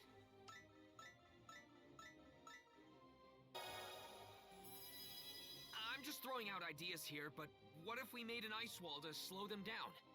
They'd just melt it with their fire, probably? Ice wall. That's right, Mealy. A giant wall of ice blocking their path. I feel like you and Rem should be able to pull it off. Yes, I think we could. An ice wall should stop those two from pushing forward. It may be possible for Miss Amelia, but I am not confident I can make it as well. Oh, really? But I've seen you make an ice wall before. You have? Oh, right, different loop. Huh. I've seen Rem create an ice wall in battle with Betelgeuse, but this Rem obviously wouldn't remember that. But you can make an ice wall too, right? Yes, Rem should be able to conjure a wall of ice, but not one that is powerful enough to stop those two. Rem is sorry to be of no use. No need to apologize, but I may ask for your help anyway if it comes to it. Yes, Subaru. I will do my best if that happens. It sounds like this will mainly be up to Mealy then. Yes, I think I can manage. Just talk to me if you ever need an ice wall. Alright, sure. Is there anything else we need to talk about? I don't think so. Do you feel like we missed something? Yeah. I think we need some sort of fallback plan if things go south. We're dealing with monsters that can heal as much as they please. With Heitaro focusing on containing the fire, we won't be fighting at full capacity. To be honest, another ally joining us would be ideal. What? You don't think we can handle it? Sorry, but we really shouldn't underestimate their endless healing abilities. I hope I'm just being overly cautious here, but I want to be prepared just in case. Subaru Natsuki, I understand your sentiment, but our resources are limited. There is no point in asking for what we cannot have. Boucher has a point, but excluding Ferris, there's someone else who could be of help too. Uh-oh. I missed an option. I think... I guess it's Julius, because I missed an option somewhere in the game. Hey, Julius. What is it, Subaru? If things end up getting real bad, could I ask you to help out? Of course. I will do what I can if that happens. Wow, I'm impressed. You didn't even hesitate. It actually would have been more charming if you got all flustered or panicked. Sorry to disappoint. As a knight, I have a duty to remain collected at all times. I must abide by my duty in order to keep the citizens we protect from feeling anxious or afraid. Oh no, that was probably an important option if it was missable.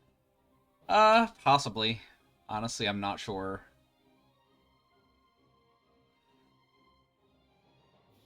We definitely haven't had any chances to... I was pretty sure I'd gotten everything, but...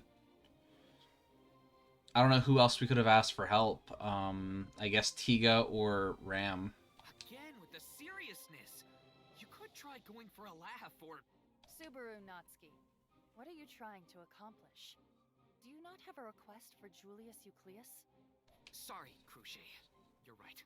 Julius, there's an important task that only you can do. Do tell. I will do everything in my power to help. Basically, I want you to be our final weapon. If everything starts to fall apart in the end, could we ask for your help? We'll do our best to prevent that from happening, of course. Okay then. If that happens, I will not hesitate to join the fight. Just say the word. I will. Thanks, Julius. But he won't be able to help for long. After all, Melty's surgery is top priority. If I need Julius to help, it has to wait until the very, very end. Barisu, are you finished? I'd like to close the carriage door now.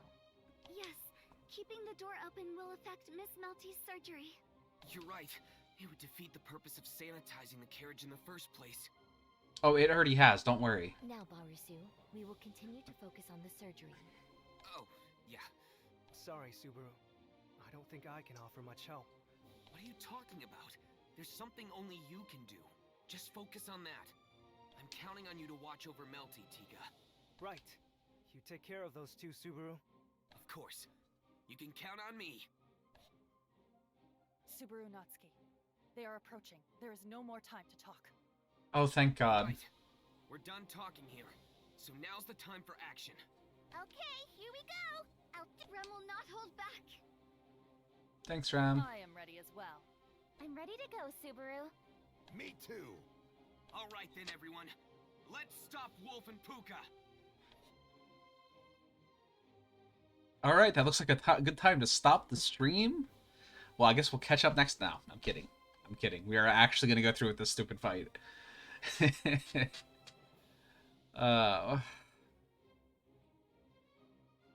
It's the only place in the game that has actual loading screens. We'll save over here. Jot that down.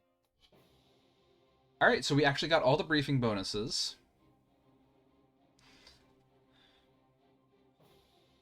We have to stop. All right, is there anything with the flowchart?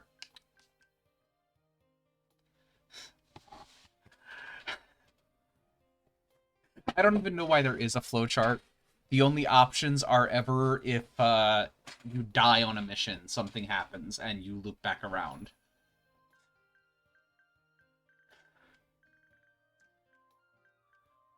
Alright, let's just go. What's the worst that could happen here? It's a giant freaking squirrel. Are you kidding?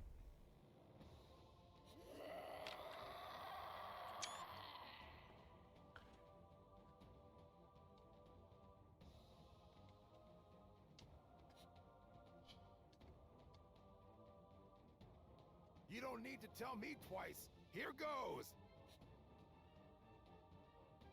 Ha!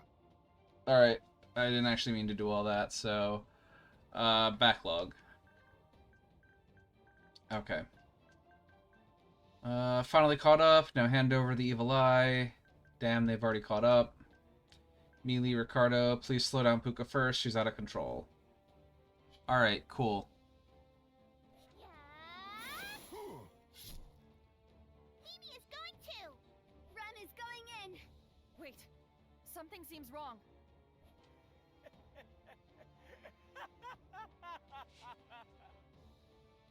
Futile, pointless, meaningless. Your attacks won't do anything, after all. As you can see, the land is just going to wither away further.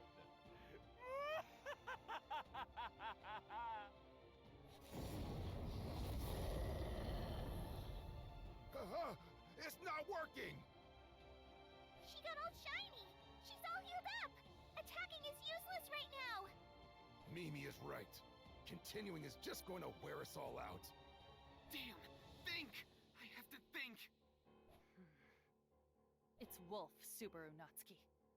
He is the one injecting Puka with mana. Yes, Subaru. Wolf has inserted vast amounts of mana into Miss Puka to revive her. Huh? Then what happened? We will discuss the details later. What's important now is that Wolf can send all of the mana he absorbed right into Puka to heal her. The amount of mana is so vast that it is visible to the naked eye. Now Puka has turned into a giant because of the overloading mana. Right now, Wolf will likely completely heal Puka regardless of any attack dealt. And what do we do?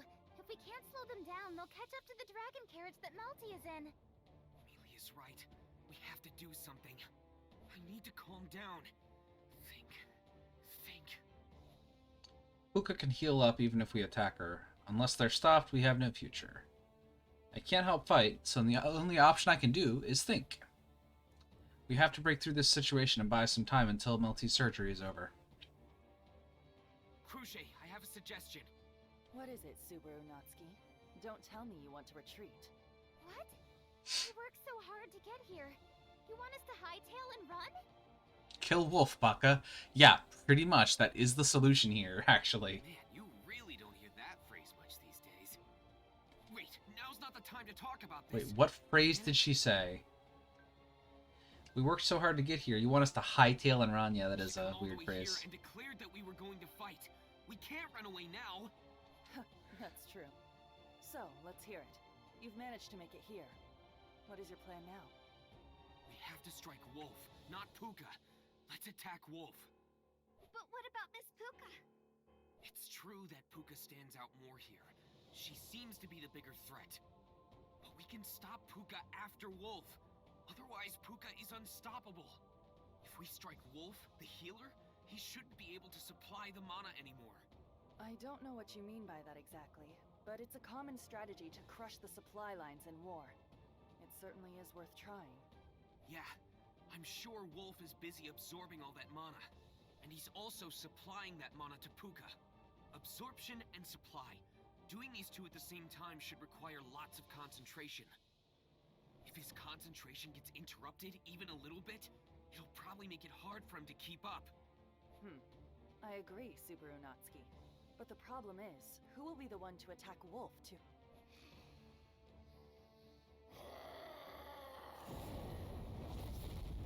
Damn him! Good, Puka, good! Burn it all down!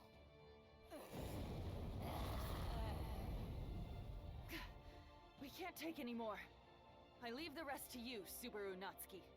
Crochet, I wasn't finished! I got Crochet to agree that attacking Wolf to distract him was the best plan. But what's more important is the next step. Who will be the one to attack him? She'll leave the rest to me. okay for me to decide?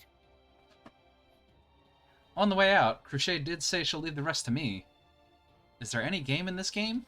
You're quite literally looking at the final battle against a giant fucking squirrel. That's a huge responsibility. I also, for the record, use the term battle loosely. Very loosely. But I have to do it. A man's gotta be brave. Okay. So, here we go.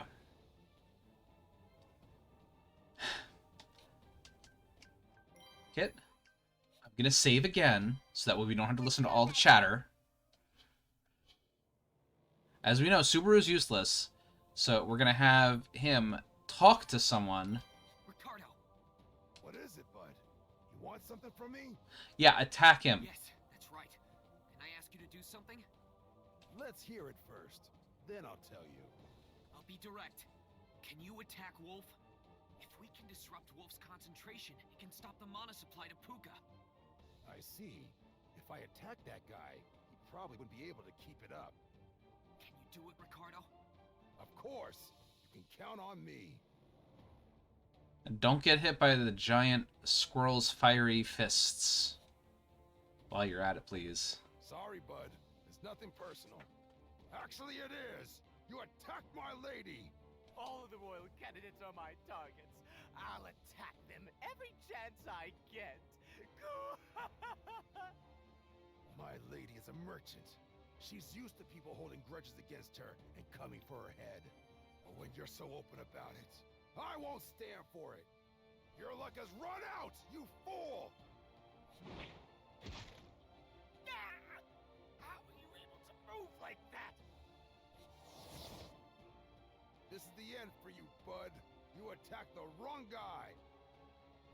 You never shut up, do you? Fine then. I'll admit you're strong. You disrupted my concentration. Sorry, Puka. Hold out for me a little longer.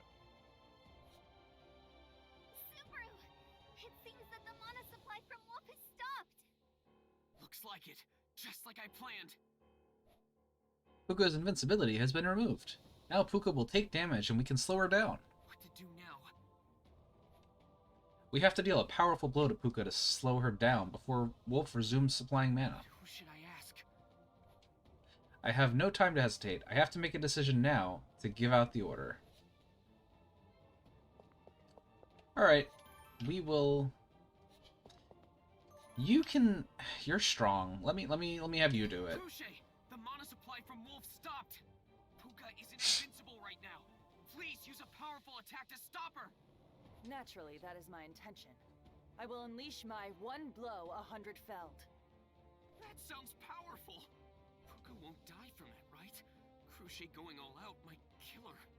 Yes, I understand. I know full well your intentions.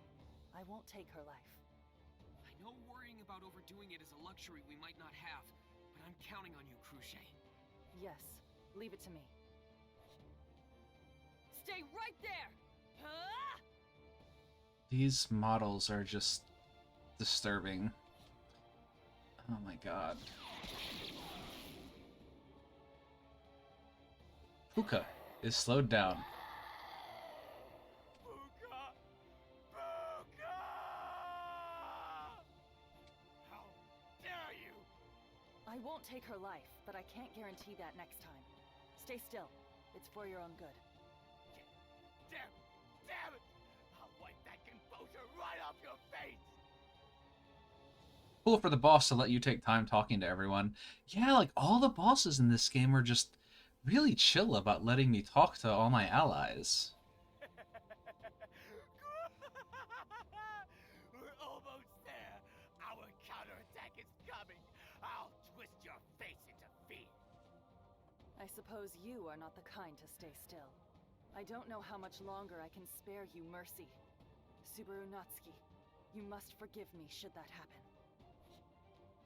Yeah, we're fine. Waiting, Puka. It's ready. I'll heal your wounds soon. Oh no! Wolf is going to resume supplying mana to Puka! In that case, We just gotta hit that guy again to stop his mana supply. Uh-oh. Puka hit back. What? I'm not going to get hit by the same thing twice, idiot! Damn! If Puka's going to deflect the attack while being invincible, aiming for Wolf is pointless. What do we do? Is there any way around it? They're closing in on the dragon carriage. I have no time to waste here. They literally haven't moved forward at all. If I lose hope, it's game over right there. Even if Puka doesn't take damage, I have to think of a way to slow her down. And thus the game is hinting that I should talk to Amelia. An ice wall. There you go. An ice wall. An ice wall can block their path. Seriously, how can you guys, like, how can anybody consider this a game? They could take out all of the game parts and it could just be a visual novel, and I would have enjoyed this experience more. We just discussed how Amelia should be able to create a sturdy wall of ice to block Puka's path. Time to talk to Mealy. Thank you for thoroughly hinting what I should do next. Mealy, can you make an ice wall to block Puka's path? Got it, Subaru. I'll try. I'll make a tough wall to stop them. There!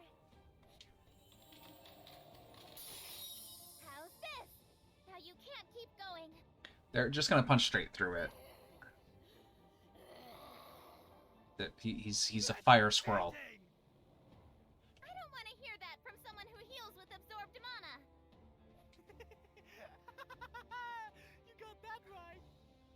We're all cheaters here. Fine then, little lady. An eye for an eye, a tooth for a tooth, a cheat for a cheat. Puka, I'll give you all of my mana. Break that wall.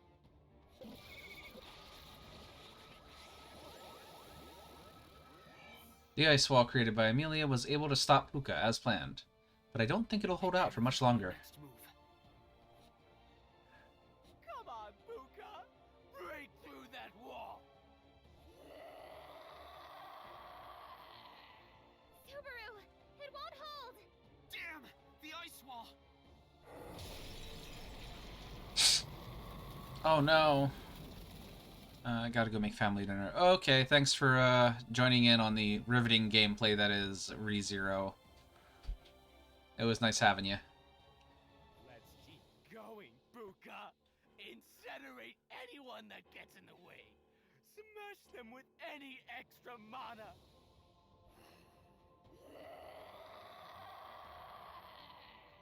Amelia, watch out!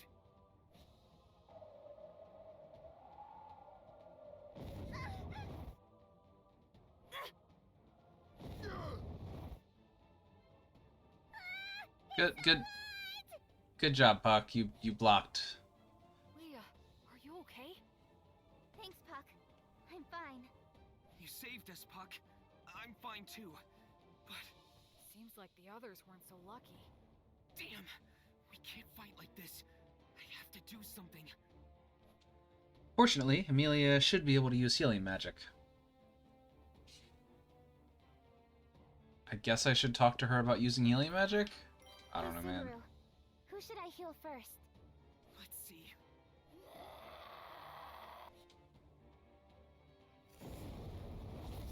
Great one, Puka. You're on a roll. Burn them all. Damn, we can't even talk in peace. I'll have a look around and then tell you who to heal first. Got it, Subaru. Subaru, what's wrong? What are you doing? No, they're moving forward again. This is literally the first time they've moved forward in the entire fight. Hurry, Subaru. Hurry and decide who to heal first. Got it, Mealy. I'll make a decision quickly, but give me a little time. No! Come on! I can't wait. Mimi, you okay? I'm hit! The burns hurt real bad! Just hang in there. Mealy will be here to heal you right away. Mealy, over here! Mimi is in pain. Can you heal her? Got it, Subaru. I'll heal her right away. It's okay. The pain will stop soon. lady. I'm better now. It doesn't hurt anymore. Yeah, it'll be tough if you're on your own, so I'll heal everyone else too. Thank you, you're a sweet girl. Everyone is hurting, so let's heal them all quickly. Oh, she can heal too. That's convenient. Good kid, so I'll help everyone. I thank you. That was apparently the correct person to heal. You all healed up already? Now we're having fun. The fun is just getting started. I'll kill every single last one of you. Go!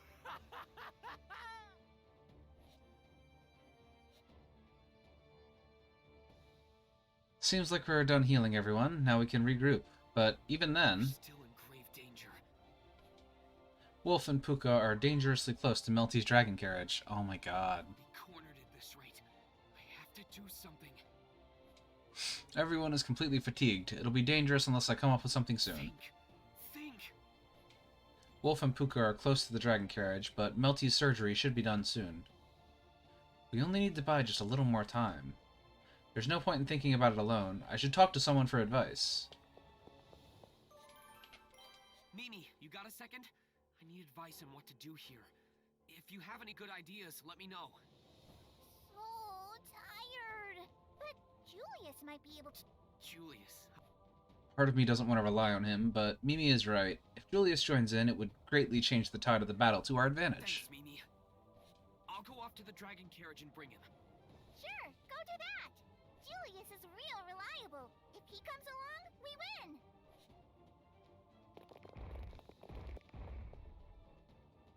Yep, alright. Final weapon. I think now would be the time to ask. Alright.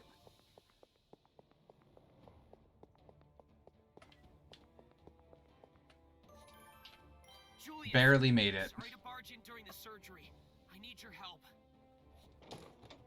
If I can be of assistance, I will gladly help. If? There's no if. You're the best help we got. I must admit, that is quite flattering. Oh no, why did I compliment him? Julius, forget what I just said. I'll forget it too. Anyway, I need your help. Come with me. Of course. I will stake my pride as a knight to be of assistance. How was that? Very well, Subaru Natsuki. We do not have time for debate. Let us move forward immediately. Puck, do your thing. Use all of your power. There!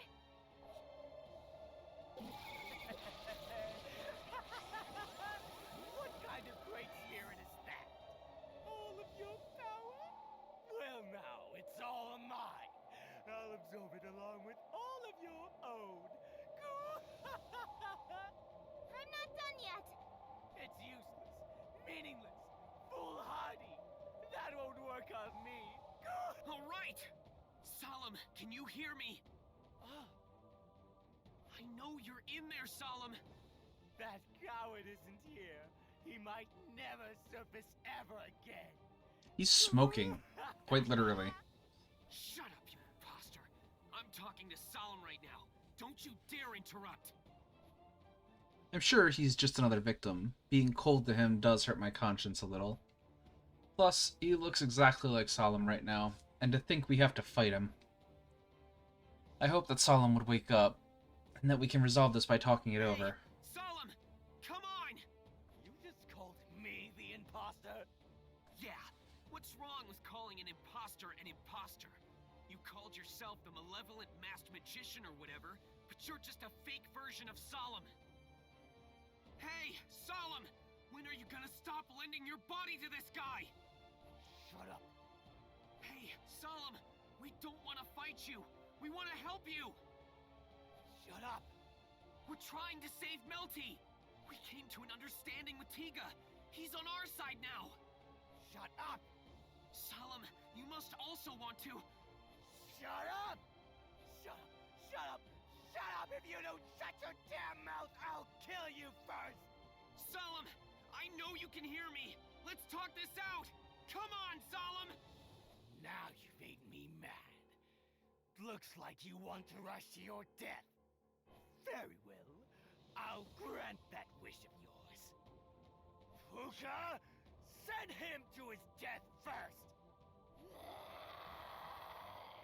What? Oh. Huh. I didn't think I did the thing to die in this fight, but here we are. Just kidding! Ricardo! Oh, fair enough. You got it! Here goes!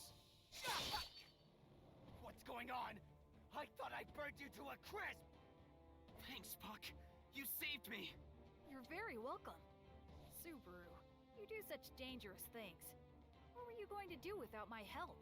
Huh? I didn't even consider that you wouldn't help me. You gotta tell me that stuff beforehand. I'm sweating bullets here. Why? I thought the spirit was with the girl. Sorry, Wolf. I put together a strategy. Guess you were tricked by Mealy's award-winning act that could have brought all of America to tears. Puck was with me the whole time. Hey, Subaru. What's America? Who did I bring to tears? Sorry, Mealy. Just forget about it. Anyway, removing Puka's invincibility is a success. We can't let this chance slip by. Let's finish them off. Julius, now! Oh, we're back to the chibis. All right. Understood. I will make this opportunity mine. Mealy, Rem, Mimi, attack Puka together with Julius. Yes, Subaru.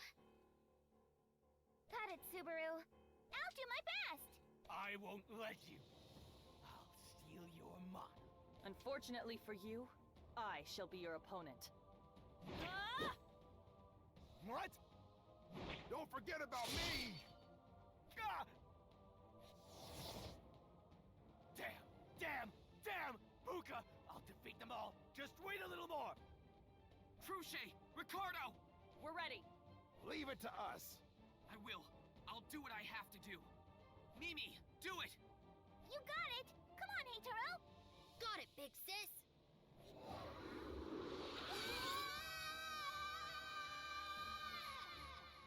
They weren't kidding. They got together and wad at it. You did it, Mimi and Heitaro! Yep, I'm so great. Now let's finish things. Yes, you can leave it to me. Rem will go all out as well. Me too. Al Clarista!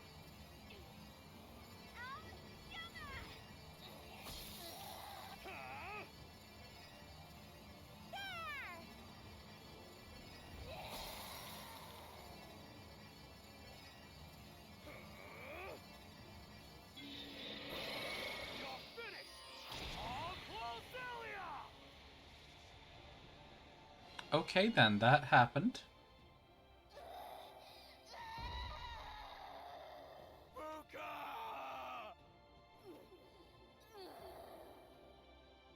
How dare you! How dare you!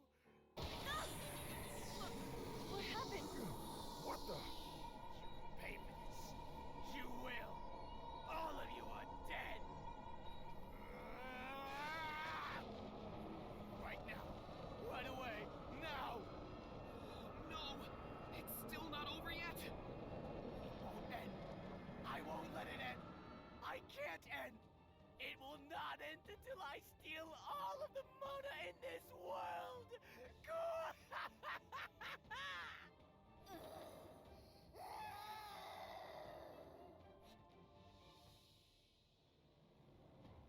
It's a dark, dark, dark place. I've sunken deep into a place where I can never float back to the surface. Hi, Melty. When I close my eyes at night, I am always in the darkness. I'm afraid. I'm afraid to be alone. But I'm afraid to be with someone too. Because I found out just how unkind the world really is. The kind world I've seen is just a fabrication that my evil eye created. Your evil eye is your crown. Melty, I want you to become a true ruler. Sakura's words replay in my mind. Those words weigh down my heart. I wonder why they resonate so well. But deep down, I know the answer. Because what Sakura said is true. I'm exactly what she says I am. I'm afraid of the power of my evil eye, but I'm too scared to talk to anyone without it. But despite that, Tiga, my childhood friend. Childhood friend. What a strange way to describe him. Tiga isn't actually from my village. He's not a member of the Evil Eye tribe, but a lost boy who had wandered into Faradar. And yet, I was able to be with Tiga because he wasn't permitted to leave Faradar. The location of the village was a complete secret, and Tiga himself didn't want to leave. No, it wasn't that Tiga chose not to leave. I wished that of him. I did that. Don't go anywhere. Don't leave me here. I had wished for it. That's why Tiga always stayed by my side, granting my wish. I'm a terrible person. A terrible, terrible, terrible, terrible, terrible, terrible person. The lowest of the low. I tried to forget my loneliness by cutting Tiga from his own life and pasting it beside mine. Even though I did that, I couldn't ever trust Tiga to the fullest. He's told me how much he loves me, showed me such kindness, and isn't afraid to touch me. But every time he does, it pains my heart, because those words were forced out of him through the power of my evil eye. I have stolen Tiga's life. No, it's not just Tiga. It's the same with my big brother, too. And Sakura. And Puka. It's all my fault. I've ruined so many lives. If only my evil eye. If only I was never born. That's a dark thought, my friend. I wish I never was. I tried to give up. Mel, you're wrong. The voice that causes me the most pain will never let me have my wish. Mel, you're wrong. Yes, my life was changed, but that wasn't due to your evil eye. My throat hurts. It burns. I try to remember what happened.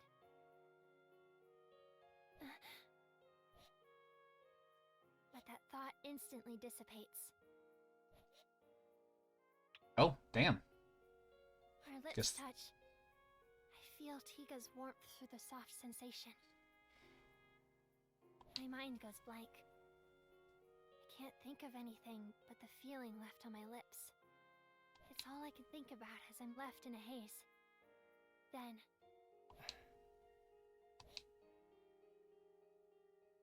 as our lips slowly draw apart, I feel a yearning for more of his warmth. And after a delay, a strong sense of embarrassment. Aww. I glare at Tiga's familiar face. I forget the pain in my throat and speak with an accusatory tone. What are you... It seemed like you still didn't understand how I feel about you, even after my passionate declaration of love. So I decided to just go for it. Our first kiss after 10 years. I'm pretty patient if I do say so myself. Tiga shrugs his shoulders as if it were nothing, while I open and close my mouth. It all happened so quickly. My evil eye drove Tiga to go this far. Hold it. I know what you're thinking again. If you say it, I'll keep blocking your mouth with the same tactic. That's more than fine by me. But what do you think, Mel? Which would you prefer? Tiga moves his face closer. I blush furiously at his forwardness, then shake my head side to side. Wait! Please let me talk. Oh, that's too bad. But I'll listen, because it's you, Mel. Tiga pulls away slightly, just far enough where his breath still tickles me. I wonder what I should say to him. I'm sorry, Tiga. As expected, the first words that came out were an apology. Those aren't your true feelings. Because of me, you actually... You think the real me vanished when we met 10 years ago because of you, don't you? I nod. What he says is true. 10 years ago, this lone boy appeared before me. I didn't want him to leave me, so I selfishly grabbed his sleeve and didn't let him go for 10 years. I then took him with me to a place so far away. And so, it's about time I... Mel, there's something I've never told you before. Huh? Just as I'm about to tell him we should part ways, Tiga speaks up. Something he's never told me? It has been 10 years since we met, and he's already shared so much with me. Tiga opens his mouth again to explain. I have the divine protection of insensitivity. I'm immune to the effects of your evil eye. Huh? So my feelings for you have nothing to do with your evil eye. It was love at first sight. I was struck by that innocent charm that you had, so you have nothing to worry about.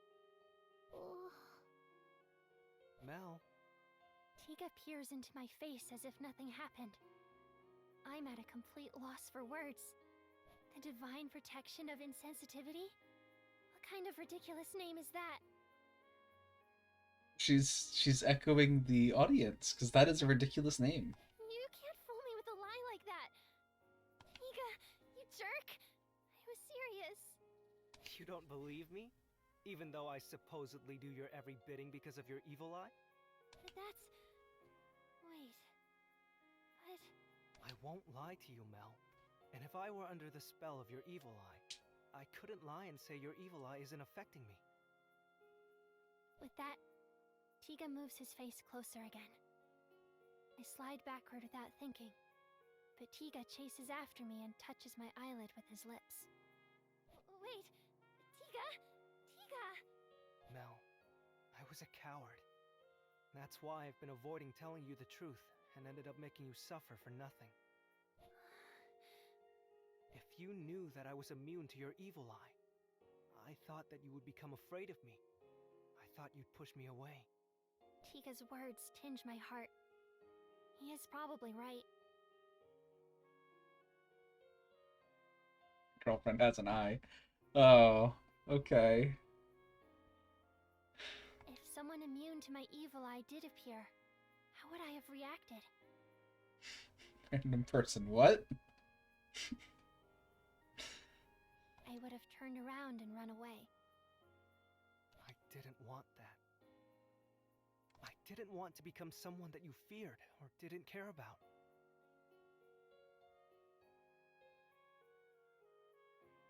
That's why I kept up appearances. I didn't show my real self to you, Mel. Tiga... But I came to realize something.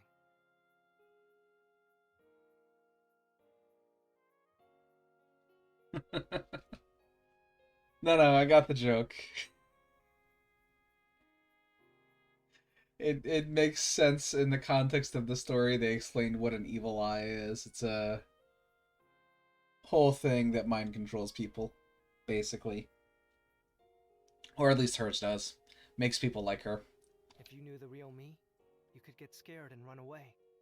But then, I just need to chase after you.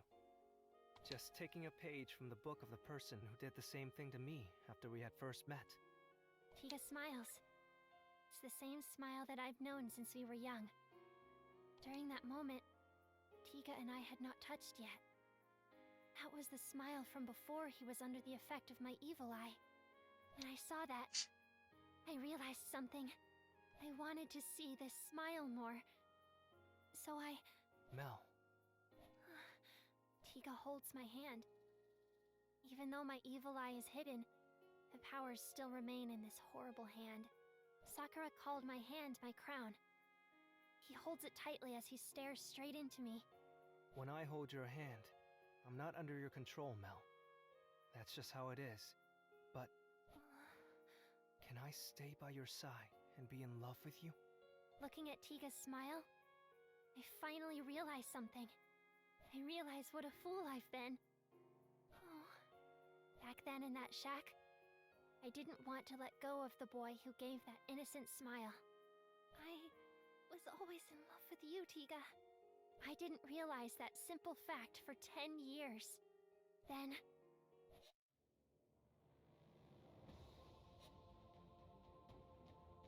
The battle at Foul Plain continues between us and Wolf. Yeah, we're back to the boss fight now. And yeah, this is the closest thing to an actual fight this game has had, really.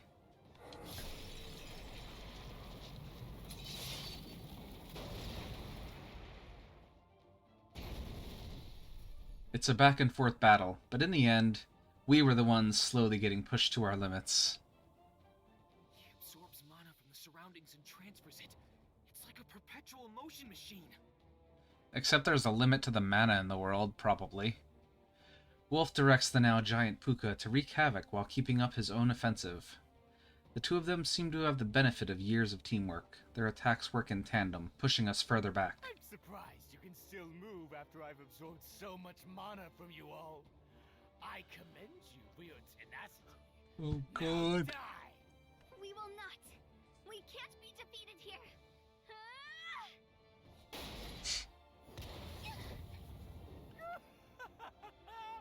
This feels great. Let's keep this up until you're all destroyed. Don't worry, I won't let you die alone. I'll pierce a hole through the bottom of this world and flesh you all down. Nothing will remain. Nothing will be left behind. Then we'll all be together and no one will be lonely. Right, Puka? Don't you agree? Puka's going crazy, bud. Puka's roar turns into an enormous flame that shakes the foundation of the world.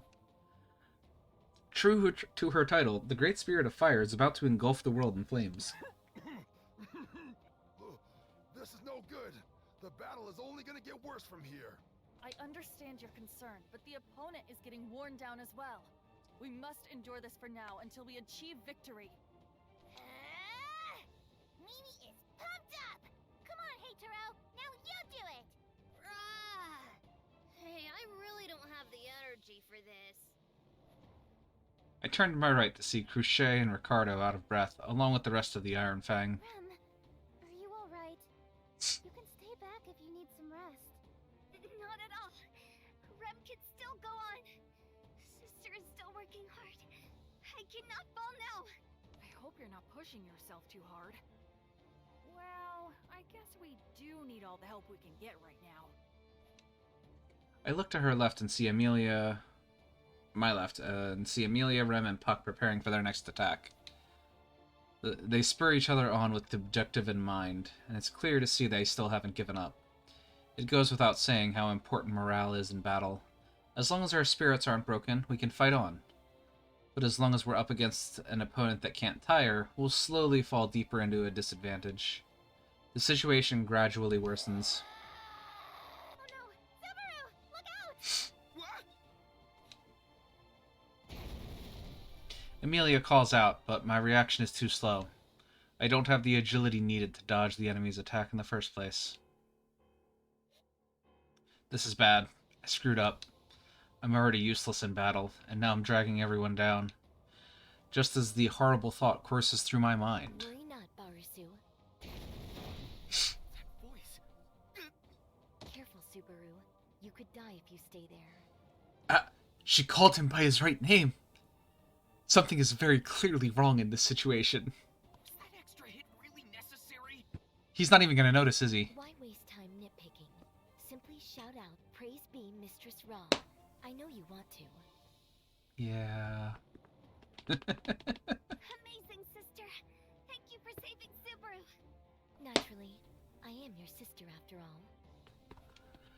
Ram runs her hand through her hair briskly and looks satisfied at the compliment from Rem. I would have been fine without that extra kick at the end, but she did help me. By the way, that just used up the rest of my magic reserves. Assume I am now powerless. Nice. Seem useless already? Not at all. Sister will be a great help just by being here. She has the strength of 100, no 1,000 men. Correct. I am simply that amazing. Yes, indeed you are. Setting their little stuff aside. If Ram is here... Subaru! Hey, it's Ferris. Ferris! The cat If you're out boy. here too, that must mean... Of course! Didn't I tell you I'd pull it off? Ferris pumps an arm victoriously, and the silhouette of two people holding hands emerges from behind. There stood Melty, with bandages wrapped around her neck. Oh, they actually have it on the model, too. I'm impressed, because they don't do that with most of the models, with those details. She walks with uneven step while being led by Tiga. Her eyes widen at the sight of the plains before her. It must have struck her with shock and despair. I can imagine the fear she must feel, seeing someone she had known change so drastically. The person you trusted turned against you with malice. When that happens, you feel like the entire world is against you. Of course, Melty would wince seeing the cause of the ferocious battle of the plains. Wolf and Puka. The concern deepens inside her until... Her partner gently squeezes his hand and dispels all of that fear with a single word. Melty nods, and she looks up.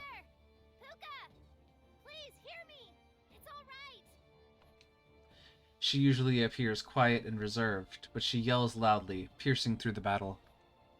Fire roars and swords clash on the battlefield, but the first voice that cuts through the confusion.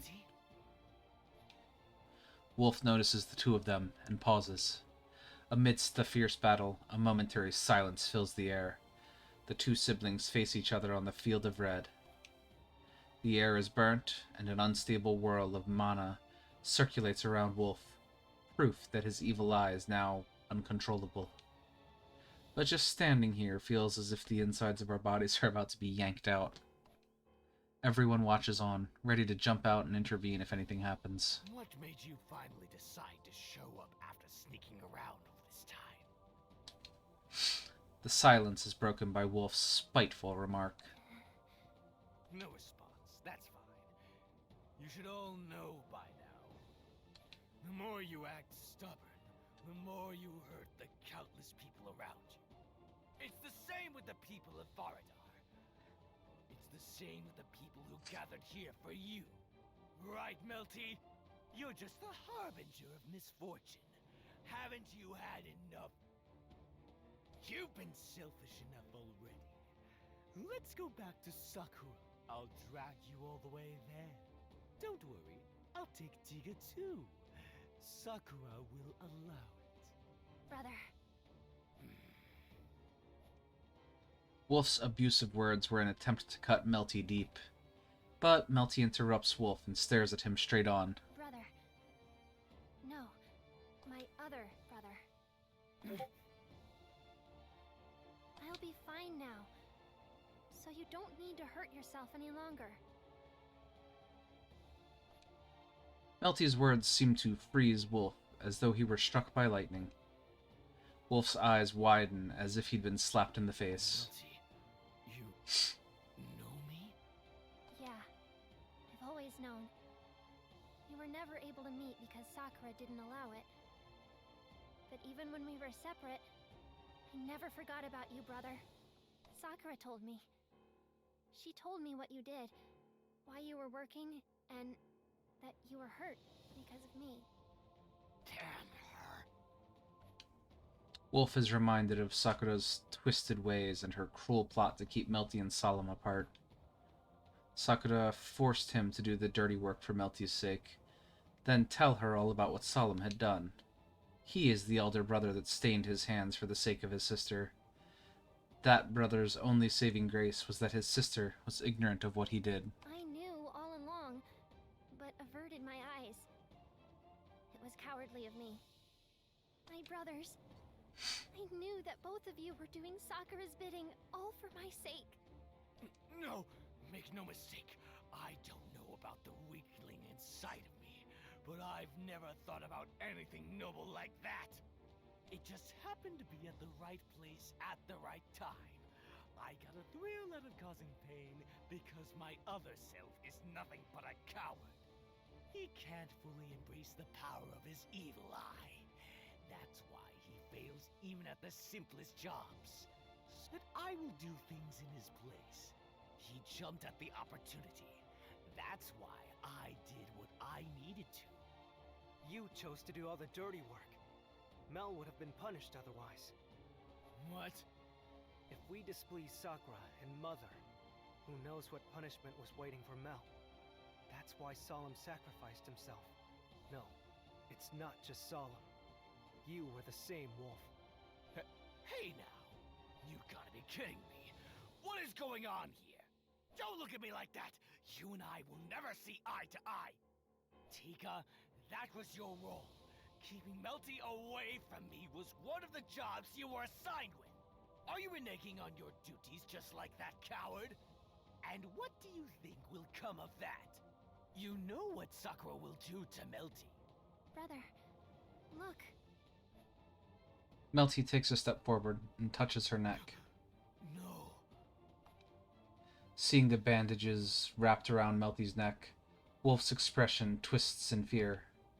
He doesn't fully understand, but his instincts tell him that something awful has happened. The bandages around your neck. What were you people doing in the dragon carriage? Weren't you just running away? What's with that blood? What did you do to her? Melty turns her eyes downward. The easiest way to answer the question is... Really? Give that thing to Melty! The Appa? Oh. The Appa. Nice. Good callback. Amelia thinks briefly, then reaches into her pocket. Catch! Miss Amelia?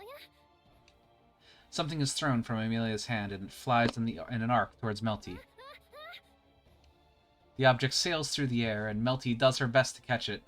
She then opens her eyes wide. CG? Nice! They actually, oh my god. They saved all the CGs till the last fight.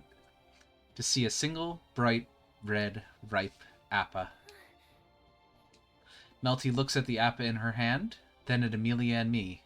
We nod. Not just us, but everyone else gathered at the plains who were watching in silence. Give her a nod of encouragement, too. An Appa? What about it? Wait, Melty. But your throat is blocked. Brother. Please, watch me. Melty brings the Appa to her mouth.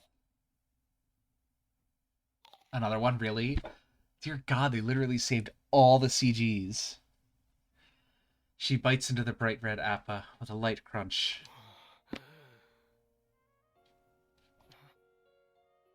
It's delicious. It's so delicious, brother. It's so delicious, Tiga. Everyone, it's so delicious.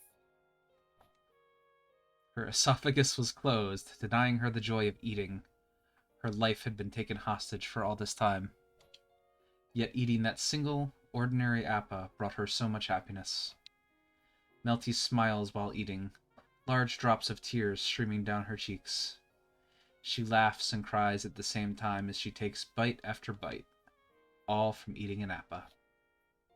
It can't be. Melty continues chewing the Appa, thanks to the successful surgery, and Wolf watches blankly. All signs of emotion seem to have been drained from his expression. The seemingly endless darkness and negativity that emanated from him when we had first met fade away.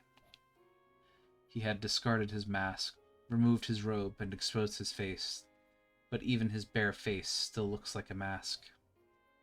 It appears weak and in pain, like a cracked mask that had been attached to his face. Subaru, Miss Amelia, and all the royal candidates and your associates. So many people have come together for Mel, helping her in ways that we couldn't. That's how Mel was finally liberated. Solemn and Wolf, Mel is free now. Wolf slowly looks up in response, his face still lacking emotion. His lips slowly begin to move. Free? Melty is free? Wolf? Wolf covers his face with his palms and laughs to himself. An uneasy feeling stirs within all who hear his dry laughter. It seems you missed the battle. The battle was god-awful. You didn't miss much. The game televised exactly what needed to be done very clearly. We stalled the giant squirrel for 3 turns. And then... I think it was 4 turns, technically. But then Melty woke up, with the surgery being successful.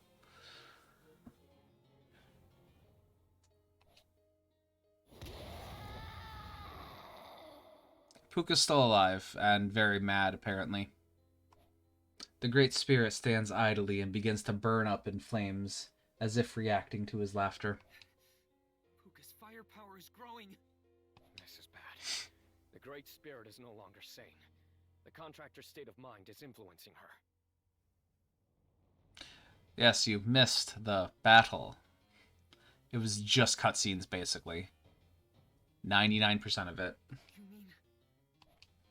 Puka's fire grows more intense, and Wolf spreads his arms and laughs as the Great Spirit sears his back. It's too late. It's too late for that. How comical. How funny. This is a comedy fitting for me. Brother. Congratulations, Melty. Hooray for freedom. Hooray for Appas. But then, what about me? I'm not needed anymore. Neither is the one behind me. In that case... Wolf howls and jumps up.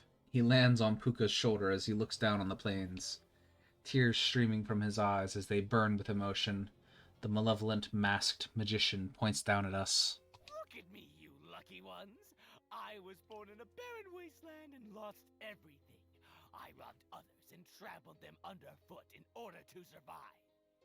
I am the malevolent masked magician, Wolf, the villain extreme, the evildoer, dauntless evil, evil, evil, evil, evil. Ah, so you're the cartoon villain is what I'm hearing, really. At this point. My dude. You're trying too hard. Ignoring Melty and Tiga, Wolf howls. I will follow the way of the villain. I will fight to the bitter end no matter how pitiful I look. The heat. That stubborn blockhead. Subaru, why is Wolf like this? That idiot doesn't know when to quit. Now that he's committed, he can't back down. Not after coming this far. That means... Is fighting really the only way? Can't we all just save Melty and let it be a happily ever after? Nope.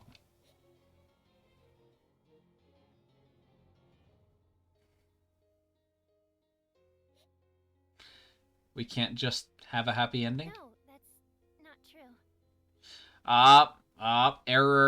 Error. Her model no longer has the bandages on her neck. Right when I was about to give up, with no more tricks up my sleeve, Melty looks up at her brother, looking down at her, and speaks. Thanks to everyone. I am standing here today. You've all given me so much.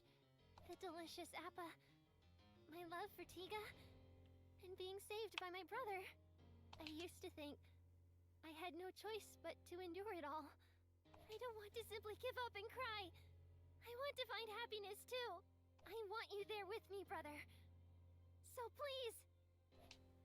Melty turns around to face us. I can see her face full of emotions as she shouts. Everyone, please help me. Melty's plea for help comes from her heart. I take a breath and say, Of course. Yes, leave it to us. Amelia steals my line. I am a bit tired, but I suppose I will help. I will also offer what assistance I can. Siblings should get along, after all. The demon sisters nod and pledge to do their best to help the sibling who had been separated for so long. My job here isn't done just because I healed her. So, Miss Cruchet... Say no more. Your kindness makes me proud. A servant and master show their bond of trust and choose to put themselves in the line of fire. I suppose I will need to report to Miss Anastasia after the fact, but... Save it. We can't quit now. Let's get this party started. Woohoo! Agreed! Our lady is going to yell at us later. And yet you choose to join me. You all have my greatest gratitude and respect. The finest knight and the Iron Fang promise to help, despite how their lords may scold them for it. Subaru, will you help me? Are you giving me a chance to say something cool too? Yeah, I felt so sorry for you. Oh, oh, nice, nice. Shut up! So how do we get to our happily ever after ending? For me. Melty responds to my question with one hand still holding Tiga's, and offers her free hand to me. You mean... I'll use the evil eye of calamity. I was always so afraid. I used it after being forced to by Sakura. And I will no longer make any excuses.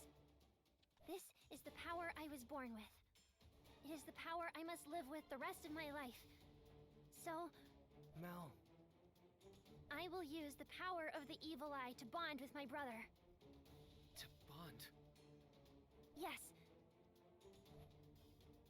Melty gives her determined declaration, and Tiga and I look to each other. Bonding? It sounds a lot more endearing than indoctrinate. Yeah.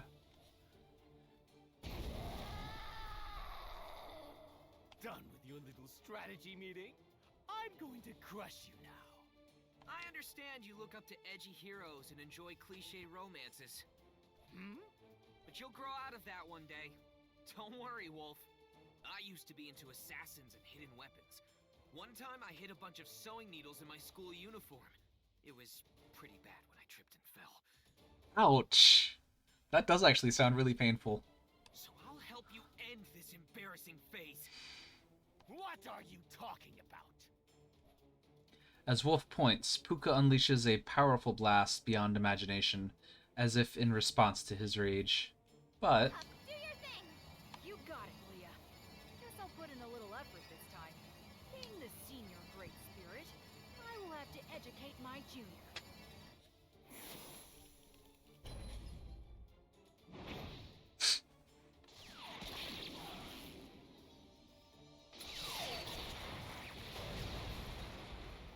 Puck's attack on Wolf and Puka sparks a barrage of offense from the others. One after another, various attacks are launched towards their giant target. And through the attacks, we shout our battle cry to start the bond with Wolf. Bond. Yeah, not indoctrination at all. Then... Wolf! I won't let you get close to me. I know what you're after. Thanks, Subaru. Getting in my way again? I intercept Wolf's attack, causing me to roll pitifully across the ground. But in the next instant, Melty and Tiga close the distance with Wolf. One step closer. Alaris, sorry about this. Subaru, I don't like the sound of that. I see Ferris turning pale in the distance, but it doesn't stop me. Trust me and run straight ahead. Don't let go of the hand of the woman you love. I hear no response from Tiga. His lack of an answer is an answer in itself.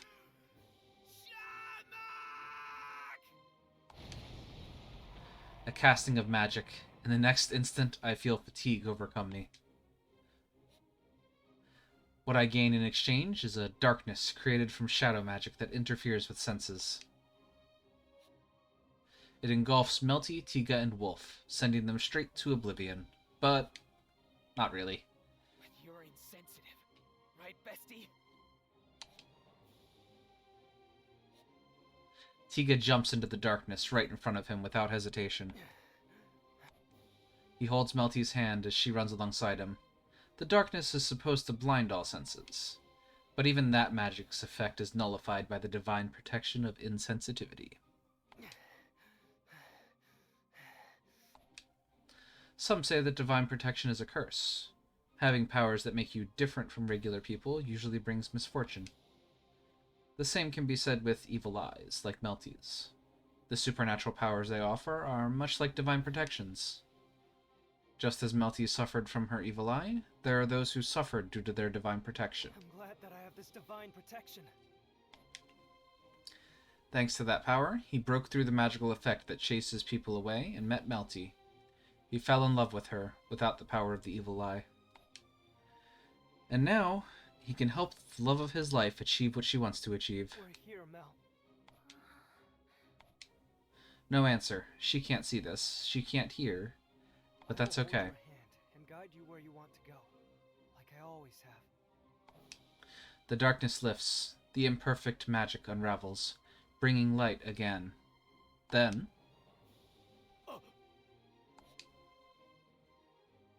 Brother, I've caught you. Melty embraces Wolf. In the confusion caused by Shamak, he was unable to stop it. He caught his sister jumping at him, supporting her light body. Bond with me, brother. No one can tell if that is a wish for her evil eye, or simply the wish of a little sister. As if giving in to his sister's plea, Wolf drops to one knee. Wolf cries while embracing Melty. What was the reason for those tears? Was it out of regret or joy? It could be both or neither. It's uncouth to try and analyze a man's tears. That's why... Don't call me that. Why? You're my brother. You tried to save me. But it was meaningless. Wishes are meaningless unless they are granted. I was meaningless. I spent all these years, and I lost it all in a few days. I would rather lose to you all as the villain. That would have given Puka and myself meaning. But now look at me. I was powerless. Wolf's cries echo all around us. Wolf curses his inadequacy, while Melty holds him in her arms. There is pain that comes with feelings of powerlessness and unfulfilled wishes. They all understand Wolf's cries. Despite their understanding, they cannot offer any comfort.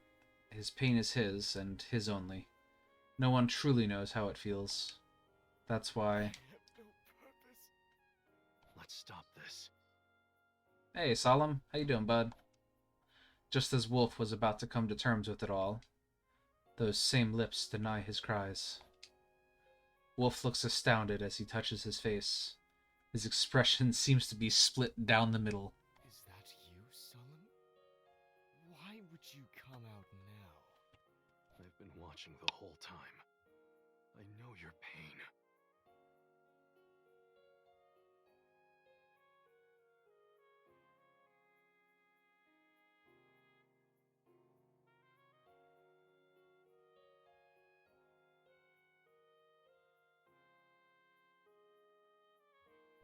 Shut up.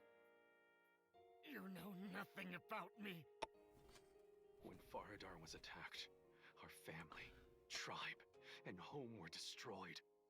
We were separated from our sister Melty, and we were desperate to be reunited with her.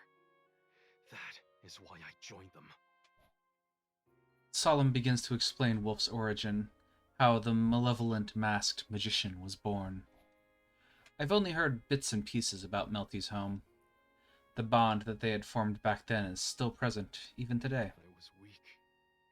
I joined them, but was unable to fulfill my role. I couldn't even protect my sister. That's right. That's how I was born. So I can do all the dirty work in your place. And yet, it was all a waste. Melty didn't need me to save her. So you and I... That's not true. What? Melty was saved because you were there. You bought her so much time by doing the work I couldn't. Time for Melty to grow. Time for Tiga to hone his fangs to fight. And time for us to connect with Puka.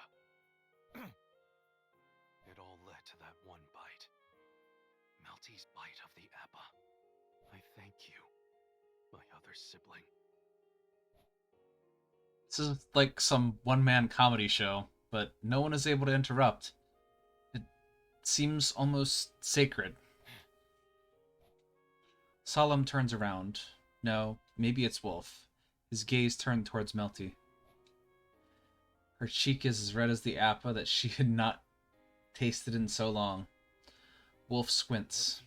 Are you happy right now? Melty closes her eyes to that question.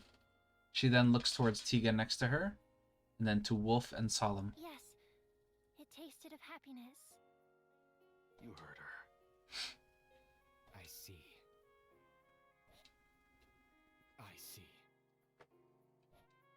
Like a quiet sigh, Wolf's seemingly solitary battle comes to an end. It would have been a perfect happy ending if it ended there. But we have a rampaging giant squirrel to deal with still. But there's still one loose end. Even with the surrender of Solemn and Wolf, we're not done yet. The last obstacle is Puka. Puka has turned into a monster after absorbing so much mana that she went insane. Her fires could still incinerate the world. Puka! Brother, is Puka... I know. I made her lose control, so I must take responsibility. Wolf opens his evil eye and turns his palm towards Puka. Hold it! What are you trying to do? I have a bad feeling about this. I'll absorb the mana to weaken her. She is a spirit. She may still try to fight. You can't! We have to bring Puka back, too! It wouldn't feel right otherwise. Miss Amelia is right. Let's bring Puka back with us. I don't want any of us to be apart anymore. Melty, I agree. Now that it's settled, we have to do this by force. How do we make this dream come true? Look at all this amazing gameplay.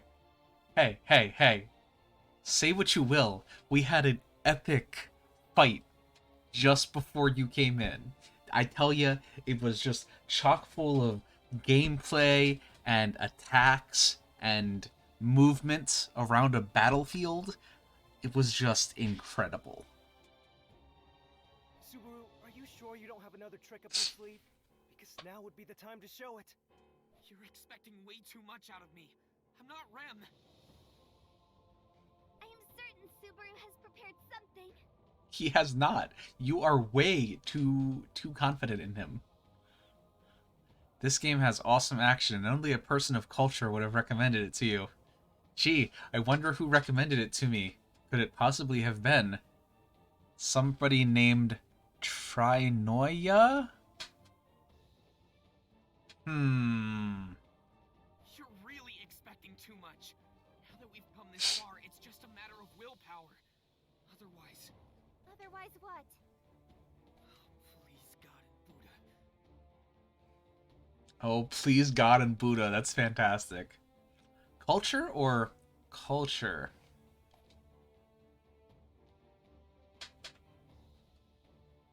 I look up at the giant Puka and pray to a higher power. Naturally, that doesn't help the situation. Everyone prepares for the final battle to ensue, but something flies down at us. Uh-oh, is it a Deus Ex Machina? This ends here. What is that voice? Julius? It sounds like Julius, but I'm assuming it's not. No, it's red-haired knight guy. Probably. It happens in a matter of seconds. Suddenly, something glints in the crimson sky and flies towards us, piercing Puka. A violent wind passes by as we all blink in confusion. After the dust settles... Sorry I'm late. Reinhard, that's his name. Look at that text fly across the screen. The effects in this game are staggeringly good. Reinhard? Yes. I'm glad I made it on time.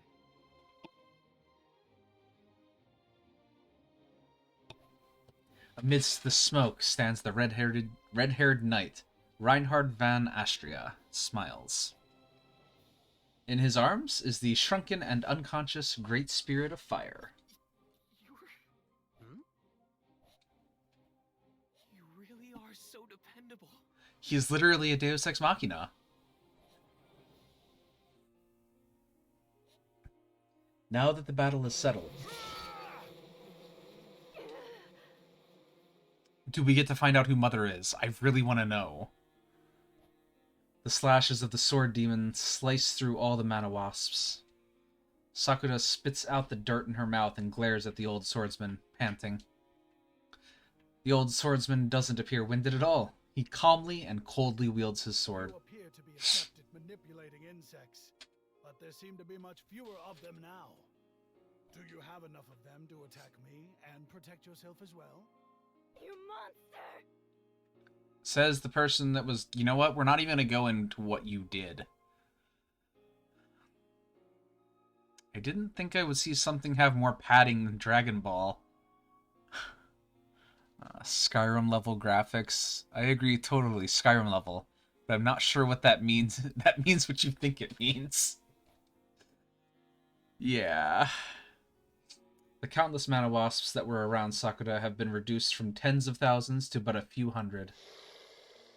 Many of them fall prey to the sword and fall to the ground, melting away. It was entirely unnatural how they disappeared. They were an enigma that defied all reason. Sakura finds the old man far more unnatural. She is being pushed into a corner and realizes that she will soon die. Right when she realizes death was approaching, her vision blurs. She had thought of death countless times, but that was only within the confines of her imagination. Dying from Melty going out of control, dying when Tiga resists her, or dying when Solemn or Wolf betray her. Or dying when she angers Mother. The best part is that it doesn't waste time on questionable gameplay mechanics like combat. They just cut straight to the good parts. Yeah, the good parts. She imagined the last one that won the most often, but Sakura knew that she was never going to live a long life. She had never imagined dying like this. You may still surrender. My master is merciful and tolerant. She may extend that even to you. You know what? In a way, the terrible combat is a surprisingly good way of experiencing the bullshit as Subaru experiences it. The sad part is, you're right. I'm sure Miss Cruce would be that way. She is kind after all, but I don't think that's going to happen. Even if your master forgives me, my mother will not. If I upset Mother, I will be killed no matter where I am or what I'm doing. Death is unavoidable. That is why there is no hope of survival for me. I see. Then you leave me no choice. Wilhelm takes a stance with his sword. Swordsman Wilhelm Trios. Insect Master Sakura Element.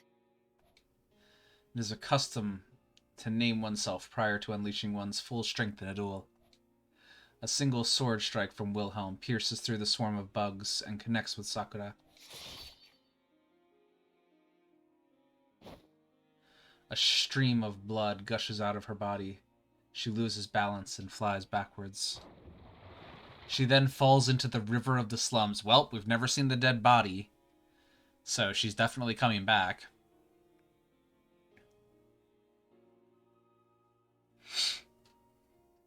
Who needs Baldur's Gate when you've got this? Don't remind me. I could be playing such a... I'm not going to say a better game. I don't know that. I haven't played Baldur's Gate. But this isn't a game. This is a novel. Oh no. Oh no. You sounded so concerned. Wilhelm quickly peers into the river, wondering if this was her aim all along. But the water is now the color of darkness, and Sakura is nowhere to be found. The round and white moon reflects on the surface of the water. Only the moon blesses the warriors who fought this fierce battle at the royal capital today. The sharp white moon blesses those who survived.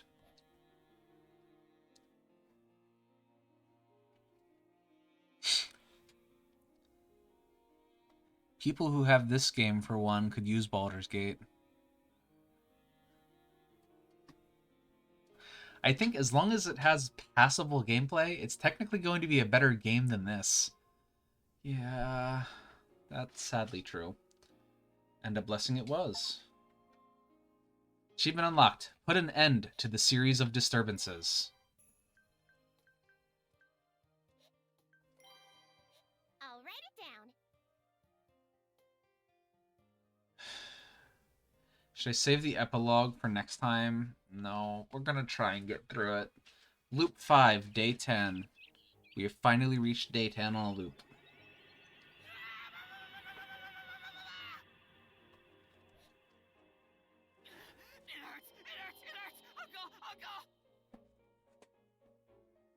Oh, you're so pitiful. Are you really gonna make it as a knight if you're whining just from this?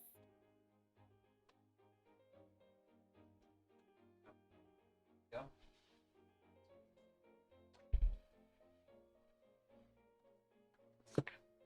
What's that got to do with...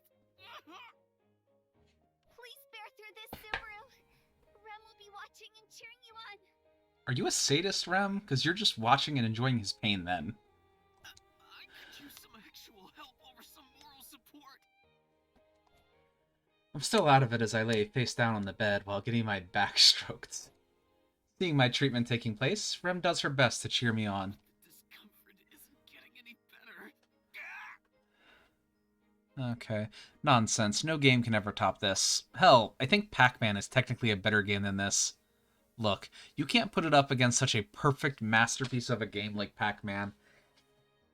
That's true. Pac-Man was top tier.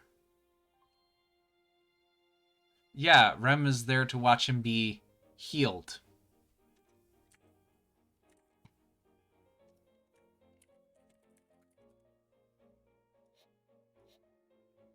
Of course it's going to be a little uncomfortable. Spent so much time clearing out your gate, but Mew ruined all my hard work. I didn't have a choice. No excuses. Okay, all done. Ow! What kind of doctor are you? Damn it! And thank you! Ferris slaps me on the back. With the treatment done for the day, I start getting up to leave. Well done, Subaru. You did an excellent job enduring this session. It pained me to watch you going through it. Thanks, Ren. But weren't you smiling the whole time? See, I'm making a good point. I think she might secretly be a sadist. Oh, I'm sorry. I could not help my heart from beating faster, watching you so determined. The mind of a maiden is a complicated thing. In any case... What? Looks like the progress we've made was wasted after all. We'll have to start all over. Oh no. I knew it!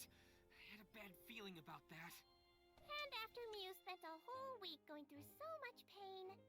It appears the path to your full recovery is full of perils. But please don't worry, Subaru. No matter how long the road ahead may be, Rem will always be by your side. Oh, Rem. Sadly, you don't stand a chance, even though you're best girl. And Master Felix, please do continue with the treatment to the end. Well, that's Fairy's job after all. Mew always get the short end of the stick, Subaru. What do you mean? I mean, Reinhardt could have arrived in time if you'd waited just a little longer. Then Mew wouldn't have had to use magic at all. Don't you think Mew could have avoided putting that strain on your body?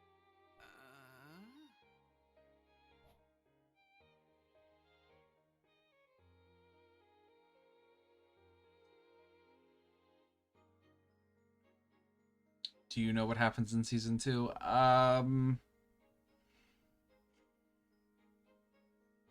I think I know what happens early on in Season 2, and it's not a good thing. Especially not for Rem. But... No, I can't say I agree. Oh? Well, maybe I didn't need to now that we look back on it. But that was the best thing to do at the time. The most important thing was to get Melty to Wolf. I mean, her brothers, Wolf and Solemn. So I don't have any regrets. But I am sorry about ruining the treatment you did for me over all those days. What? Nothing. Just realizing how much of a worrywart you are. But that's fine. To be honest, Fairy actually hated Mew up until now. Damn. You did? But it was very cool of Mew to say that, so I've changed my mind about Mew. Oh, okay. I'm not not sure what counted for or against me, but I'm glad you changed your mind. Yeah, I hated Mew before, but now you're not quite as bad. Not quite as bad? Please be assured, Subaru. Rem was also very suspicious of you when you first arrived at the manor, but my opinion has changed completely. You are simply a late bloomer, like a pot that takes time to fire up in the kiln. I just hope I don't crack under the heat. Anyway, I get what you're saying. Thanks for everything, Ferris. I hope we'll continue to get along here. With that, I reach out a hand to Ferris. I wonder if I might get rejected, considering Ferris's earlier comment about hating me. Yes, I suppose I do too. I'm sorry, I call bullshit. Ferris was flirting with him from the beginning. Yeah. I think they're being a little liberal with the writing, for the game. Ferris shakes my hand without hesitation, so maybe our relations have improved more than I thought. Whew. That should do it for now. Oh, Subaru, how was it? Did you take your treatment without a fuss? That depends on how you define fuss. I sure did. Totally. I wish you could have seen me in my serene and perfectly composed state. I took that treatment like a champ. Rem, let him lie. Do not contradict him. That sounds awfully dramatic for someone just getting treatment. Be quiet, you. Emilia and Puck welcomed us as we entered the room, and in that room is everyone. Yep, exactly who I expected to be here. Wait, hold on. You didn't seriously expect me to be here, did you? Come on, what are you talking about? You helped Reinhardt and Old Man Rom break into the place where the Evil Eye tribe of Fardar was rumored to be imprisoned. You heroically led the escape from the burning building and broke them out of hell in the dragon carriage. So of course I knew you'd be here. What is with that strangely descriptive statement? It's not wrong, but I didn't do all the work. Now, settle down, Otto. I understand how you feel, but it is not the time nor the place. Right. I apologize for making a fool of myself here. Don't feel too down. I know you wouldn't want to get lectured by a man with his face painted white. Oh my. Dang. Awfully harsh. Shouldn't you be kinder to your friend? Yes, the magician, David Bowie. You say the strangest things. If I'm going to be kinder, I would prioritize someone who would be of more use to me in the future. I don't think I'm in the wrong here. Please don't fight over me. You sound like a heroine or something. It seems like they were just bantering, using Otto as the topic, but I'm sure Otto was feeling uncomfortable.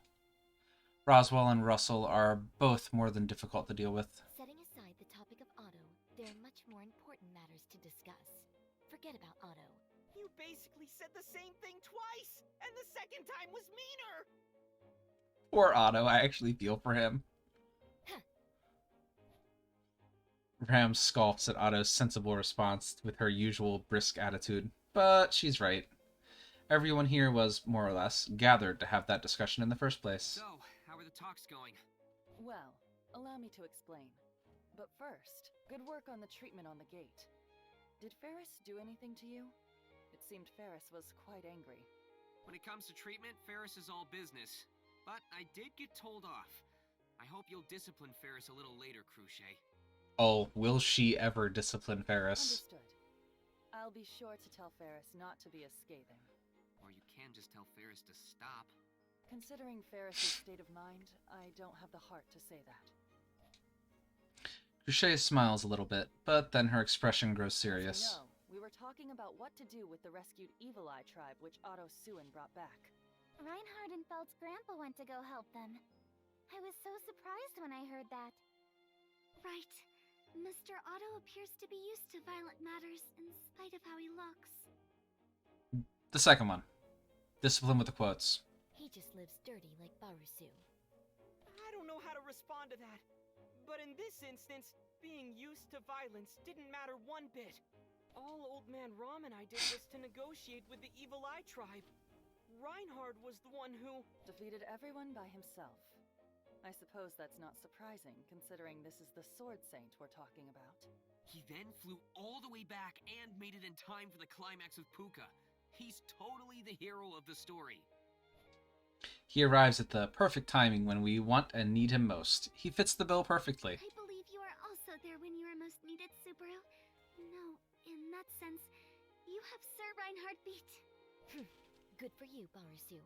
Though in your case, you are useless when it matters most. Damn, Ram, that stings. Me being there doesn't make the situation any better. Though maybe it's not a good thing that I'm in dangerous places so often. Oh, this is just too much action for me. I can hardly keep up with everything happening on the screen. Truly. Come on, we're digressing again. Anyway, so about that Evil Eye tribe. For now, we should have them recuperate at the royal capital.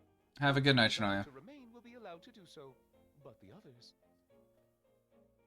They will be returned to the Wallachia Empire through our house. That land had been laid to ruin in the past, but there must be some who wish to rebuild Faradar. It's their homeland, after all. I think that's for the best. Those who want to remain in the kingdom will be given fitting jobs and places to live. You can leave that to us.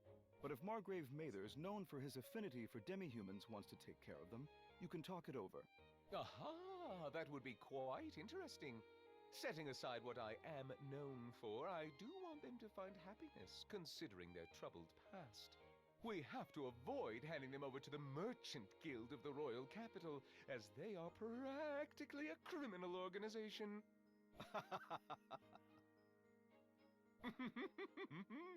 They've been like this the entire time. Well, they've been friends for years, so maybe that's just how they mess around. I would know, since I don't have any friends. Oh, same for me. I don't have friends. Damn, it's just depressing. I'm sorry, I do not have much to contribute. This was a gathering of loners. Now that I think about it, we may be close, but we aren't really friends. Oh, in that case, how about you and I become friends, Subaru? That wouldn't be good for my future plans. It's an honor, but I would have to decline. Oh. She looks down. It pains my heart. But if we started as friends, I might forever be nothing but a friend. Subaru, you do know that being able to worry about this is a luxury. Shut up! I know that! In any case, are we in agreement about our direction regarding the Evil Eye tribe? A personal discussion between Margrave Mathers and Russell Fellow can be done on their own accord, of course. Huh? There's more? Yes. We will need to determine how Otto Suin will be dealt with. Crochet calls out Otto by name, and he looks like he's given in. I don't know the meaning behind his expression. Could it be that the Evil Eye tribe existed only in the dark passages of the history of the Kingdom of Lagunica? And now that he found out about it, he's going to be silenced? Then it'd be your responsibility, Mr. Natsuki! You brought me here and dragged me into this! But I never asked you to blow up their hideout. Reinhard is the one who did that! I just prepared the fire! Then you're an accomplice. Oh my god. Friend zone is a lie. It's a way to reject a friend for being ugly, poor, or irresponsible, while trying to mitigate damage to the friendship. Yeah.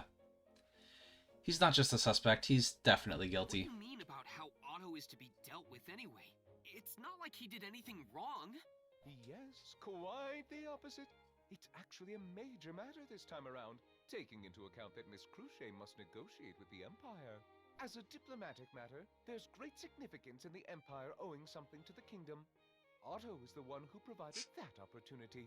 But doesn't the same go for Reinhard and Feld's grandpa? Reinhard van Estrella is a knight of the kingdom, so his achievements belong to the kingdom. And the achievements by Felt's family will belong to Felt. But Otto doesn't have any of that. Not to mention, he also became privy to the royal selection, a major event of the kingdom. Of course, this would be made public eventually, but... He knows too much for an ordinary merchant. You make it sound like Otto's going to get erased. Yep, we're gonna murder him. Wait, this is no joking matter. I don't want to get erased. I I understand Sister's concern. Allowing Mr. Otto to roam around freely would not be good for anyone. And there you have it. Though it would be ideal to have an ending where everyone wound up happy. What about you, Suin? If you have any request, I will do my best to accommodate. This is too much for me to handle. Wait, isn't Russell's situation the same as Otto's? He's not on anyone's side, but he found out about the royal selection, right? I am the accountant of the Merchant Guild. My position forces me to go in and out of the castle often, so I had already been aware of such information. Doesn't work though. It makes the friendship the thing to blame and the subject of resentment. Tragically, it's more damaging to the friendship than the real reason ever would be. Yeah? No, I can agree. And Russell Fellow has been a patron of our family for a while. It's prudent to assume that you cannot keep secrets from this man in the royal capital. I see. I think I understand. Now it makes sense why Roswell and Russell are friends. To be honest, among all the opinions I heard today, that one makes me want to reflect on myself the most. Was it something I said? Melee never means any harm. Yeah, May. In any case, I understand the situation Otto is placed in. It was me who got you involved after all. I have to take responsibility. Mr. Natsuki! Why do you do so much for me? Of course. We showed up those Dusk Bandits together, didn't we? I don't remember that at all! Anyway, let's set aside Otto's reaction to a memory that doesn't exist in this timeline. Roswell, is it possible for us to take him in? Take him in? What do you mean by that? It's simple, really. We can have a merchant purveyor for the manor. We just need to have him work for us, right? Otto is observant, and he's good at his job. He's also quick and sharp with his comedic punchlines. Hired. Which one of the reasons was the deciding factor? And what about what I want? You get to live with this agreement here, bud. Are you saying you have an issue with this? Well... Are you not satisfied with Master Roswell's decision? Please say yes, or Ram will probably kill you. Otto, this is for your own good. Don't say anything negative about Roswell in front of Ram. That's the trick to getting along without any problems. When did this happen? Anyway, You don't agree with this, Otto? If you don't want to, I understand. But if you're not completely opposed to the idea, I'd appreciate it if you considered it. Subaru refused to be my friend, too. Oh. Otto! Why you? These relationships are getting so complicated. Oh, fine! I don't have a death wish, so I won't turn down this offer. To be able to work with Margrave Mathers as a merchant would be an honor. Please, use me as you will. I'm prepared for whatever is to come. Whoa! A round of applause was given to Otto's decisiveness. I'm pretty sure his red face will turn pale again soon enough. Welcome aboard, Otto. I personally hope that things will remain peaceful. My dream is to open my own shop. I don't want to die before that. Well, you're going to be around Subaru Natsuki, so 50-50 chances of you dying. Otto sounds resigned as he makes his comment. He takes my outstretched hand and gives it a firm squeeze. How the Evil Eye tribe and Otto Suin are to be dealt with is resolved for the time being. All that's left is the currently missing Miss Melty, or rather the whereabouts of Melty Pristis's faction. Everyone goes quiet upon hearing Cruchet and Roswell's words. Melty and her group, they had gone missing since the battle at Lifao Plains yesterday. Melty, Tiga, Solemn, Wolf, and Puka, too. By the time we realized it, they were gone. They didn't even say goodbye. So ungrateful.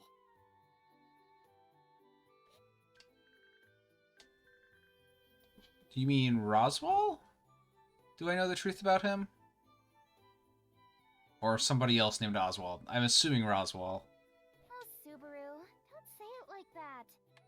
Maybe they have their own reasons. So I don't know the truth about him, but I know I'm pretty sure he knows way more than he lets on.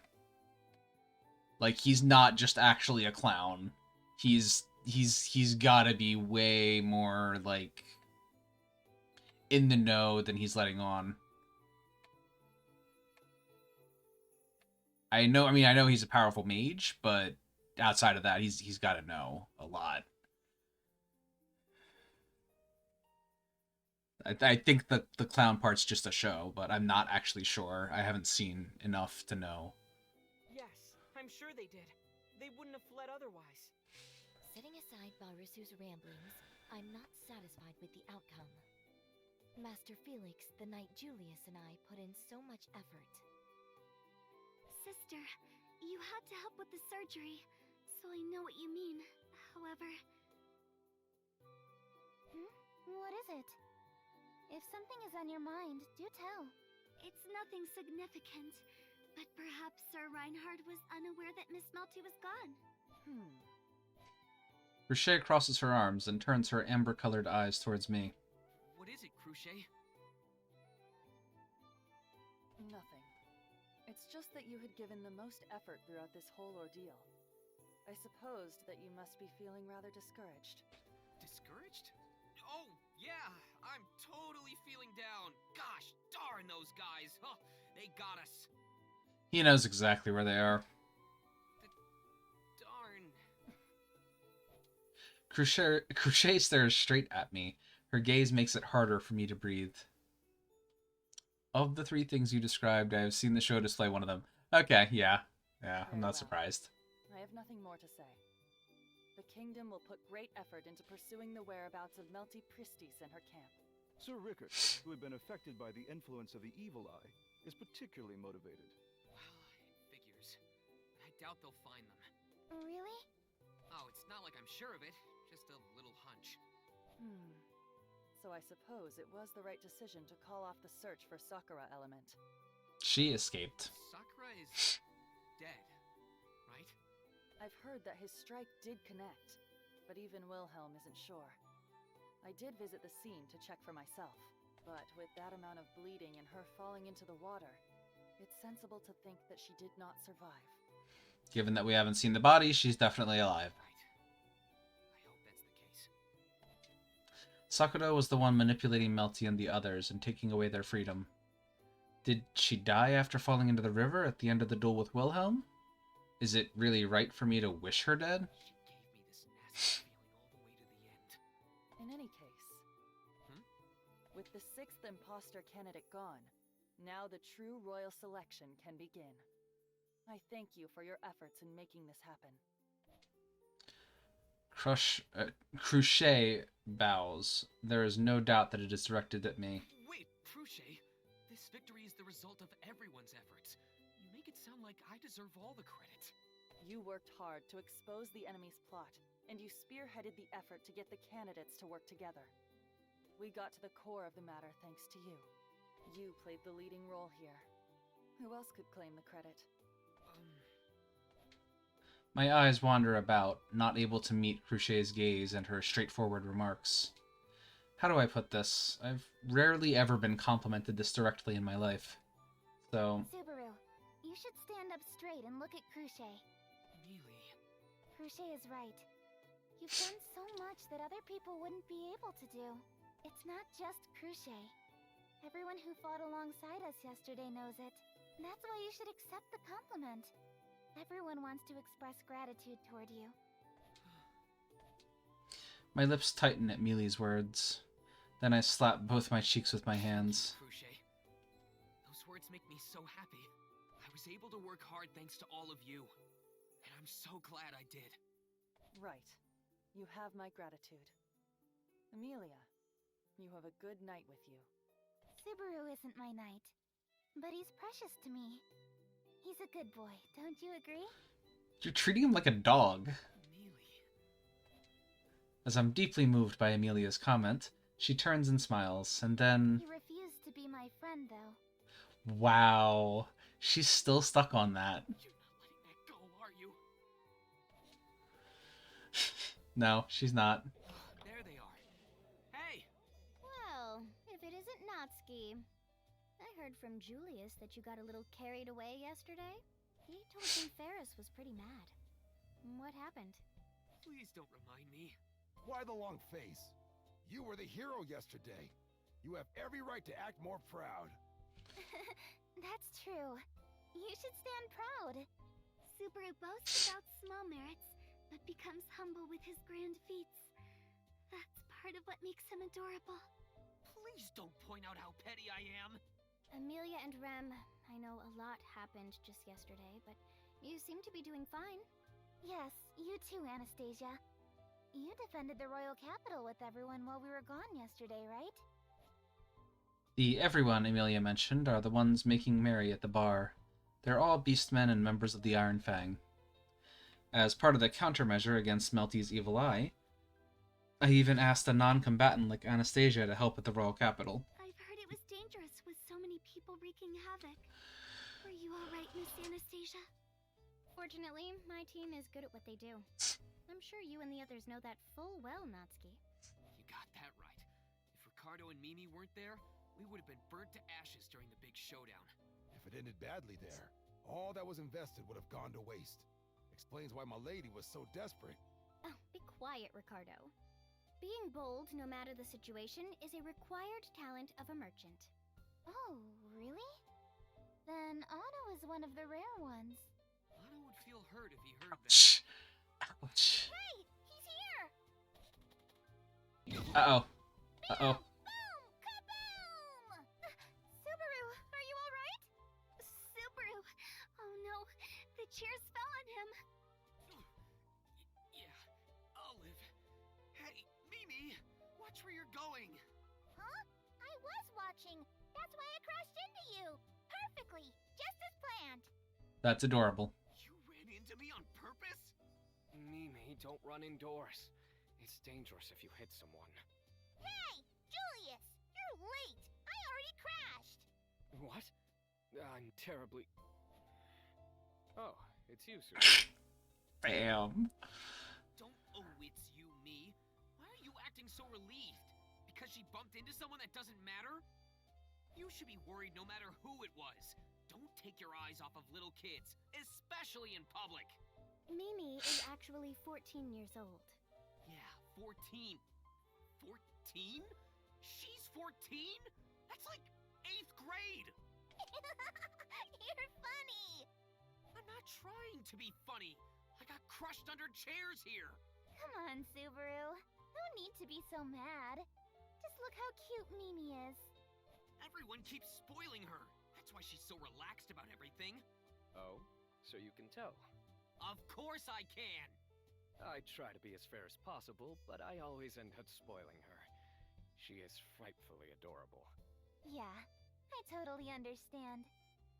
Hey, stop getting along with my Mealy so well. Now you're being unfair. Shut up! I'd kill you if I could! Why? Oh, calm down, Subaru.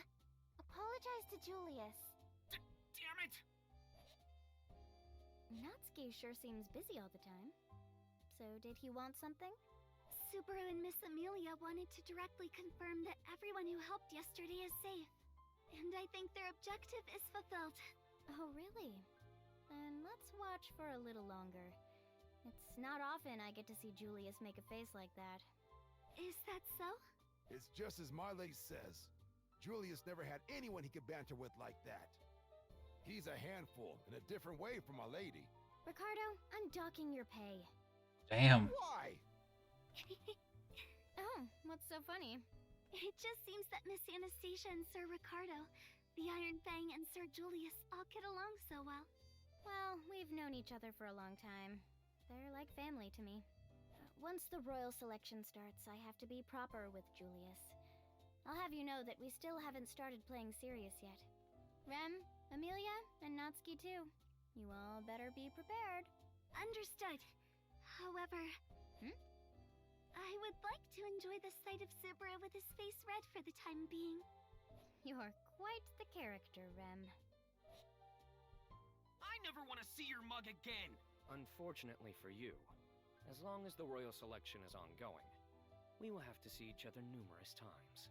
I believe it would be best for us to get used to it. Shut up, you dumb, stupid idiot! Oh, brother. Jerk. That guy is so annoying! Subaru, you're always so hostile toward Julius. Did something happen? I don't know. I just get annoyed. Maybe my hate for him is programmed in my DNA. DNA? But I'm glad that Anastasia and the others were fine. Miss Anastasia was thankful to you for helping the caravan, Subaru. Oh, really? Anyway, seems like you and Anastasia were chatting up a storm. Yes, I joined her in observing the quarrel between you and Sir Julius. I hope we were entertaining at least. I have no idea what Rem thought watching us. Maybe it felt like watching gladiators fight lions in the Colosseum. This has nothing to do with anything, but is there a place like the Colosseum here? Oh, yeah, totally. I would know. I've been in one. Oh, really? Wait. Whoa! Hey, bro. Nice seeing you here. Don't just appear out of nowhere like that. You look freaky enough as is. Hey, don't you think it's mean to pick on my appearance like that? You gotta have some level of etiquette, man. We need to become closer before you start making fun of my looks. That wasn't supposed to be a joke! Such a harsh critic. You seem to be enjoying your time here with two girls at your side. Hey, ladies. You seem to be doing fine. Yes, the same to you, Al. How were things yesterday? We bailed in the middle, so it was totally safe inside the manor. I couldn't help but get worried when riots started breaking out in the town, though. If the princess started getting violent, it would have been the end of the world. Then I'm glad things didn't turn out that way. So is Miss Priscilla. Yeah, she's totally fine. There's not much damage around town. I'm guessing it's thanks to you guys? We didn't do anything directly. We convinced people who were better prepared to help to go ahead of us. That's perfect. That's what preparations and countermeasures are. Seems like the people that fought you had bad luck then. No, they were just born under a bad star. Star? Oh, that's a reference to my name, huh? Pretty clever, don't you think? Clever. Wait a second, Al. How did you know my name came from stars? I thought I heard some meager voice out here. Well, if it isn't that jester I saw some time ago, as well as his master and maid. Priscilla. That is a rather quaint salutation. Did you hit your head during the fray yesterday? In your case, I doubt it made much difference. Damn. You really don't hold back, huh? I'm fine, thank you. She's incredibly rude as always, appearing out of nowhere and throwing her weight around. Priscilla, did you come out here to watch the city too? The royal capital does not have such an interesting design that I would come gaze upon it for pleasure. Still, due to yesterday's commotion, I was hoping to find something of interest. But what? The only yield I've found is the likes of you. How lamentable. Calm down, bro. That's the princess's way of saying, glad we're all okay. Nah, she wouldn't say that. Come on, at least try to follow through. I can't even imagine Priscilla being so magnanimous, though. In any case, you did well in removing the imposter. I commend you. The unimaginable actually happened! Hey, princess, what's wrong? Did you get indigestion or something? You fool. I will always give fitting evaluations for work well done. Of course I would commend you for making your boastful comments a reality. I didn't expect this at all. But it seems like you were concerned about Melty and the others in your own way, Priscilla. Only to the extent that I cannot simply ignore it, considering I am involved in the royal selection. I do not care one way or another what becomes of them. Any who were there and stood in my way will not be allowed to live. However, I was not there. Thus, those who were directly involved are on their own in figuring out what to do. Don't tell me that's why you left halfway. The possibility came to mind when I interpreted Priscilla's comments in the most optimistic way possible. Considering Priscilla's personality and position, she couldn't have allowed Melty's group to go free, even if they were being manipulated. That could be why she removed herself from the situation, so she wouldn't be forced to act in retaliation. Maybe I'm just overthinking it. I do not understand why you are so deep in thought, but you would do well to cherish my words of praise. You have served me well. Well, any compliment is... What? I can't let that comment pass. Why would I serve you? What a foolish question. I have told you this numerous times before. The world exists for my sake, after all. The resumption of the royal selection is in my favor. Therefore, your actions have ultimately benefited me. That is quite the jump in logic. But that's what's amazing about Priscilla. I should try to be more like her. What? You will, Mealy? I think you have your own good points, so let's concentrate on those. That's not what I meant. I want to compliment your efforts and say thanks to you, Subaru. Mealy? In any case... Priscilla then looks up at the sky. Her crimson eyes survey the damage caused around the royal capital. Once the royal selection begins, you and I will be enemies. I once thought you were all nothing but specks of dust, undeserving of my notice. But upon seeing your work yesterday, my view has since changed. There are some traits about you all that are worth noting. I will only keep that in mind for now. Yes, let's compete fair and square. Do not get carried away. My victory is inevitable. Thus, there is but one thing I will say to you. Do your utmost to humor me at least. Right. Let's all laugh together in the end. That's not what she meant, but okay. Priscilla scoffs. Time to go, Al. We will return to the manor and I will have Schultz massage my feet. Man, lucky Schultz. I wish I could have some of that once in a while. See you later, bro. And to you, little ladies, you did great yesterday. Their group is like a storm passing by. But I'm glad we were able to talk. Priscilla was thankful to you, Subaru. Rem truly admires your wonderful mindset as always, Miss Amelia. Positive reinforcement. That's much more like Mealy. Huh? Huh? Did I say something weird? Nothing. Just talking to myself. Anyway, our main goal wasn't to go see Priscilla. It was an unexpected detour, but we will be arriving at the shop soon. There it is. Oh no. Hey, it's you guys. After all that's happened yesterday, I'm surprised to see you walk around so carefree. That's quite the greeting you have for us. Wait, what the? We're all at a loss for words as we notice the state of the fruit stand. Amelia and Rem have dreary looks on their faces. I can't blame them. The shelves, baskets, all of the shop's inventory has been completely cleared out. They were probably stolen during the commotion yesterday, or maybe he couldn't stock up in time today. Such negative thoughts crossed my mind. Hey, what's with you guys? Why the long faces? Don't feel too bad about this. I'm sure things will get back to normal soon. Just like the royal capital. Yes, you were unharmed at the very least. So let us take this as a silver lining and move forward. Hold it. I think you've got the wrong idea here.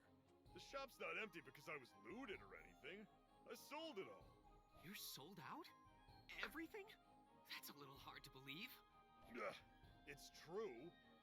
Considering what happened, I didn't expect to sell anything today. But... some flashy beauty in red bought everything in my shop. I just finished loading up the goods earlier. So, I'm close enough for today. Really didn't see that coming. A flashy beauty in red. Was there a guy in an iron helmet with her? Oh? Yeah, there was. Did you see him too? They're definitely hard to miss. So she bought everything. She would do something like that. Now that I think about it, she did do that last time, too. That was in a world that's long gone now, but I saw her buy the entire shop's inventory at once. Looks like she did the same thing here. Having good business is always better than the opposite. Now that I think about it, it's one of Priscilla's rare acts of kindness. Sorry I can't sell you anything. You're probably gonna have that sad look on your face all day now. We don't need to buy your goods that bad. It's a little unfortunate. But we're satisfied seeing that you're okay. You have helped us a lot in the past, so we are glad that you're safe. Well, thanks for that. This might not be much.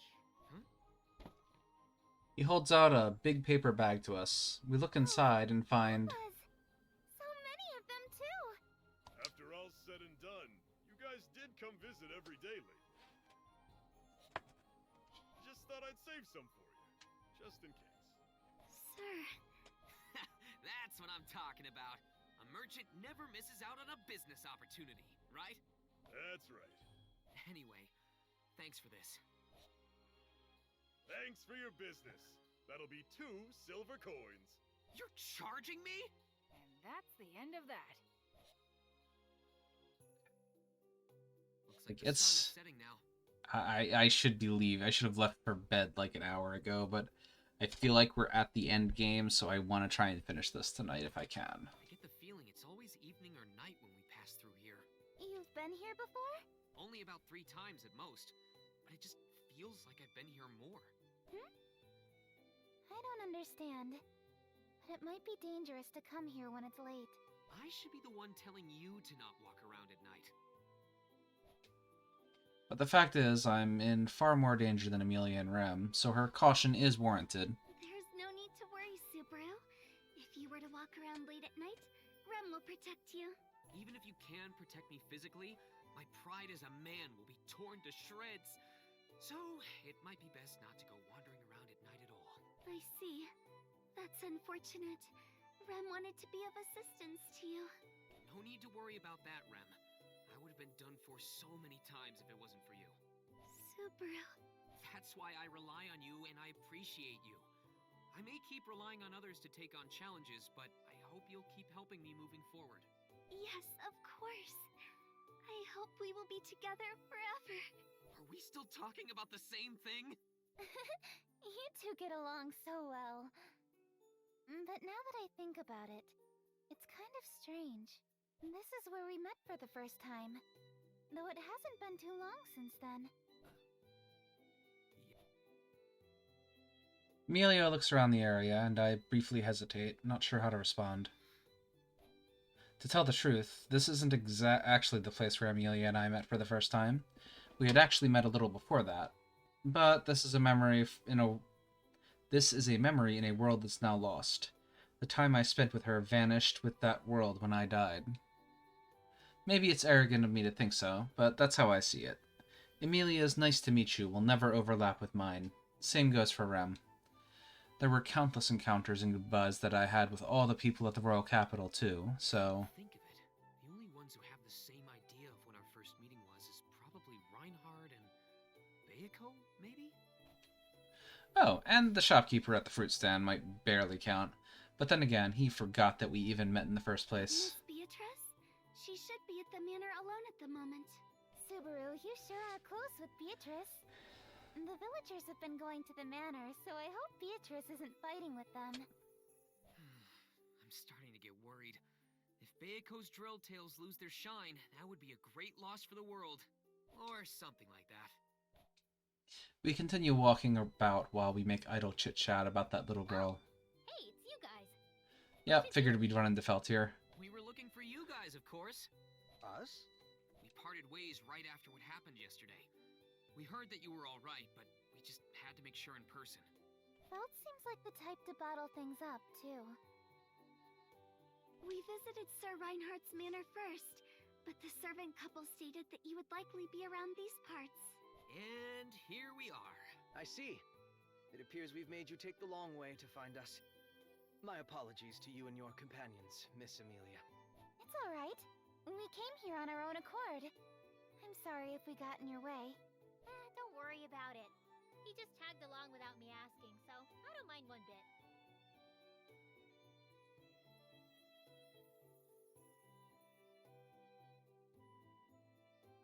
You may claim to be used to it, Miss Felt, but I can't have you wandering around the slums alone past sundown.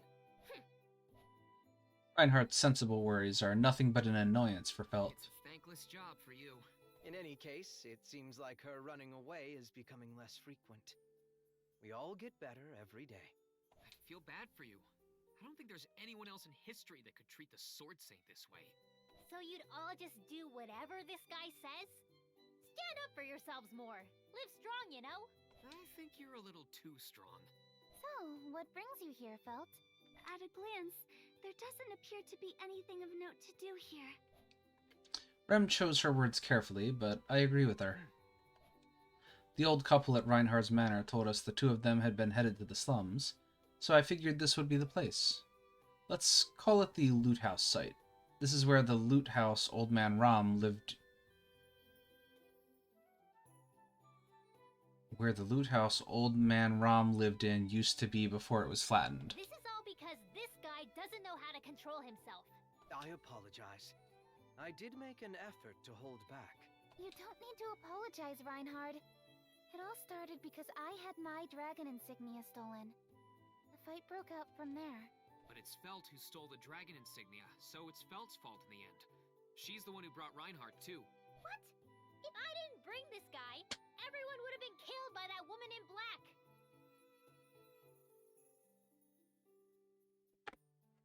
But Elsa came to the loot house only because you accepted a job from her. Felt presses her hand against her heart with a grimace, then clicks her tongue. It doesn't matter whose fault it is now. That's not why I'm here. As soon as this turns on you, you change the subject. Like I said, that's not why I'm here. That appears to be the case. The debris of the structure that used to stand here appears to have been removed. There is nothing left here. The higher-ups of the royal capital don't involve themselves with the affairs of the slums. That's why... This place was flattened because the locals looted it. Everyone only thinks about taking the easy route. So you're not here to look for something, Felt? It feels like you just came here to look at this place. You're right. I just came here to look. Felt looked at the flattened land after responding to Amelia.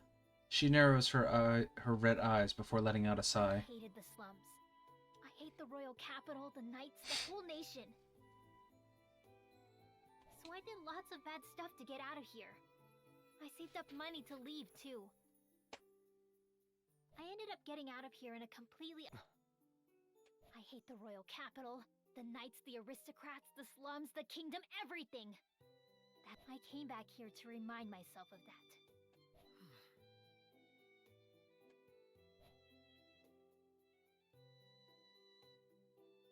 Felt has a bold look in her eye, and I find myself relieved by and in awe of her mindset. Felt was forced into the role of royal candidate and spent her days with her own thoughts on the matter. Her powerful statement was the conclusion she came up with. There are things I want to accomplish by becoming the ruler too. You too, huh? Yes. Amelia stands alongside Felt and looks at the same scenery. Compared to yours, Felt, my wish is probably really small. You might even laugh at it. But you have to do it, right? Then who cares if anyone laughs? Yeah, I think so too. I don't know about calling it a foot race. Felt scratches her cheek at Amelia's choice of words and flashes a fearless smile. You and I are enemies then. Let's do this right. Yeah. Oh, but even if we're enemies, we can still stay on somewhat friendly terms, right? Guess it depends. Either is fine by me. During the whole business trying to find the imposter, I was questioned at the castle. It really made me realize how no one expected anything from us at all. Yes, you're right. But that doesn't mean we can give up. Of course. Besides, can't you tell? Tell what? You should know. If no one thinks we can win, it'll be all the more hilarious when we do. You're right. I'm sure everyone would be really surprised. Yep. Let's freak them all out. Yes, I think that's a really great idea. You're getting so excited. It's so cute. I agree. Although describing them as cute is a bit disrespectful. By the way, Subaru, about those people we took with us yesterday. Oh, that's been settled already. Crucier and Russell will take them in. I think they're in good hands. Lord Roswell was present at the discussion, so I believe there shouldn't be any problems. I see. That's good. It is a bit personal, after all. I heard from Otto that you really took care of things. Though, you really saved us at the showdown yesterday, too. Not at all. I was saved by Mr. Rom and Otto's quick thinking many times myself. Otto is your friend, right? I suggest you keep him close by. He's not only talented, but he has a fine character. Yeah, I want to keep him around as the straight man for our comedy bits. I don't stand a chance against Rom alone. I'll probably die from fatigue. I'm glad you're aware of his value. seems you already know full well without me pointing it out. Wow. I think you're overestimating me. Am I? Yeah, you are. Reinhardt and I grow quiet. It isn't like there's nothing for us to talk about, but there's an inexplicable silence between us. It's somehow related to an important secret between Reinhardt, Old Man Rom, and me. Going to be okay? My ambiguous question comes out after some deep thought. I'm sure they're fine. Mr. Rom has been taking steps to handle the matter.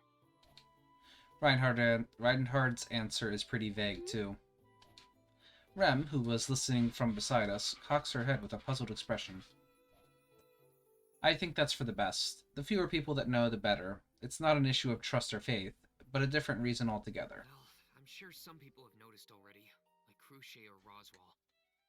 Ah, he set up them being able to escape. In any case, thank you, Subaru. You're saying that to me? To be honest, I was caught off guard. I felt touched when Cruchet said it, but hearing it from Reinhardt is something else. Of course. Thanks to you, the grave issue involving the kingdom was brought to a conclusion. This may sound strange, but had it been me or other royal guards resolving this case, it would not have ended this way. That's why I'm thanking you. I should be saying the same. All I do is use my petty slyness and bluff my way through. Things wouldn't have been resolved like this if I handled this alone. So, thank you, Reinhardt. I hold out my hand while smiling. Reinhardt smiles back and shakes my hand. If anything happens, I might need you again. Don't say you can't help once the royal selection starts. Don't worry. As long as it does not betray Miss Feltz, I will always help you. That's a relief. And I'll be happy to help you too, as long as it won't affect Mealy's favor toward me. Just ask if you ever need anything, buddy. Reinhardt? Did I come on a little too strong? No, it's not that. Very well. I will certainly rely on you. Yes, Buddy, was it? Yeah. Nice. Subaru. Oh, Rem. You're not going to sleep yet? Well, Rem is having trouble falling asleep. Perhaps I'm too excited about the royal selection resuming soon. Stop. You okay? Okay, you're fine. Rem, excited? That's unexpected. Unexpected, you say? It just seemed to me that you weren't too proactive when it came to the royal selection, like you've been more of an observer. It was like you were deliberately keeping your distance, so I thought it was odd to hear you're excited. Do you dislike it when Rem is excited, Subaru? That is a loaded question, and we're not going to answer it on stream. It's not that, but I probably wouldn't phrase it that way. Anyway, did you have a change of heart or something? Perhaps so. I believe I've been influenced by the events at the royal capital from today and the past few days. Rem has been able to speak with many people these past 10 days as we work to reopen the royal selection. The residents of the royal capital, the candidates, and those who support them. They each had their own way of thinking that made me realize something.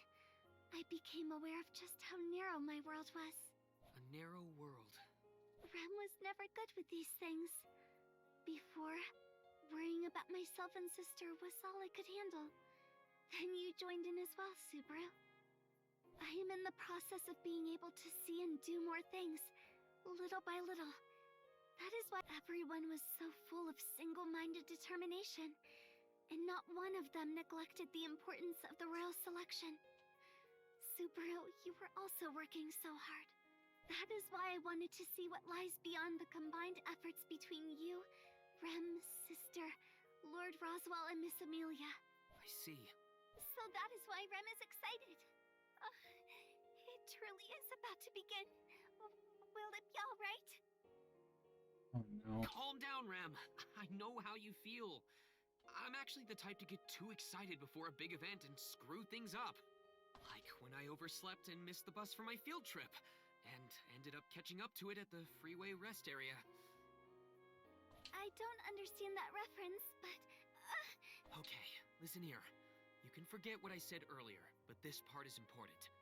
Yes. I'm happy to hear that you want to see what lies ahead. Remember what we talked about before? About how we should talk about tomorrow in the future. What you're looking forward to is just that. The future. Subaru. We don't know what lies ahead. And I know that can be scary, but no one knows what's gonna happen. We're all playing blindly in a make-or-break game. It might be crazy to enjoy it, but I feel the same way. For the past 10 days, the time we spent running through it, it made me think about all the people we met. I'm sure that no matter who becomes ruler through the royal selection, the kingdom will become better. But that's exactly why... Make Amelia the next ruler. Hey, Let's do everything no in our bites. power to make it happen. Yes. I'll be counting on you, Rem. Until death do us part? Oh my. That's not what he said. Don't even joke about that! Whew. Oh, I'm feeling tired. Time to call it a day. Subaru, do you have a minute? Mealy? Yeah, sure. Come on in. Sorry for the late visit. Hope I'm not interrupting anything. No, I was just thinking about going to bed. So what's up? Staying up late isn't good for your pretty skin, you know. Oh, it's not much. I just happened to notice you were talking to Rem downstairs early. I heard you talking about how so much has happened in the past 10 days. I wanted to thank you properly. Thank me? You might say it's not much, but that's not true at all. In the evening, when we went to the place where the loot house used to be, I remembered the time we first met, and everything that happened after. Subaru, when I said I wanted to repay you, you said you wanted to be a servant at the manor. Back then, I thought how modest you were. What? I said this before, but that was the best choice for me. I had nowhere to go, so I needed to make a living somehow. And you're there too, Mealy. There's a version of hell out there where this game never ends. Yeah, you're probably right. I know I'm right at the end too. I've got to be, and I really should go to bed. But I don't want to. I don't want to stream this again next week for it to be like 20 minutes. Oh. Mealy? Aren't you gonna scold me like, oh, stop messing around? Oh, stop messing around. There we go. But is that not enough for you? It's not about it being enough. I think I haven't given anything back to you. Just like when we first met. Even after dealing with the incident at the manor and the mob east of the village, you just asked for a date. And this time, for the last 10 days. Subaru, is there something I can do for you? What can I do for you? Asked to become her knight. You know you want to. Worries and anxiety are both sides of the same coin. I'm sure I've caused a lot of trouble for Amelia. It was a failure on my part. But... Serious? I think becoming a servant here, or going on a date with you, Mealy, is the best answer for me. You're saying I'm modest, but I do get the one thing I want most at the time. Subaru. I know you might feel worried, so this may not come across as a compromise, but will you please let me keep being a part of your problems from now on, Mealy? That's my wish to you. Why? Subaru, why are you always so kind to me? I can't even begin to repay you for all that you've done. As long as you're healthy, and you continue to be cute, that's sacred in my mind. That's my honest truth. For the past 10 days, I ran around and watched the royal candidates, the knights, and Melty's group.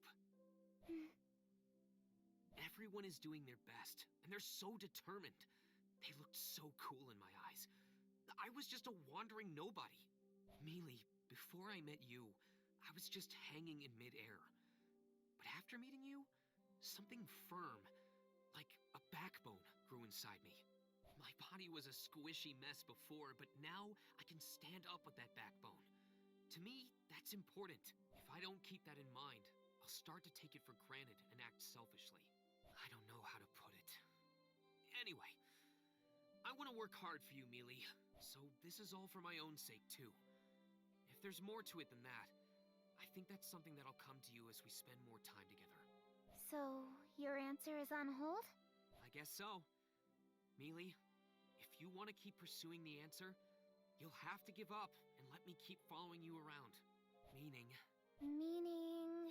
That goes on even after you become ruler. You might not even know the answer then. Life is long. I hope you're prepared for that, Mealy. Subaru, you're so weird. But thank you. Thank you for helping me. And? I hope you'll stay by my side, Subaru. Of course. That's why I've spent the past 10 days and then some. I'm sorry. I have no idea what you're talking about.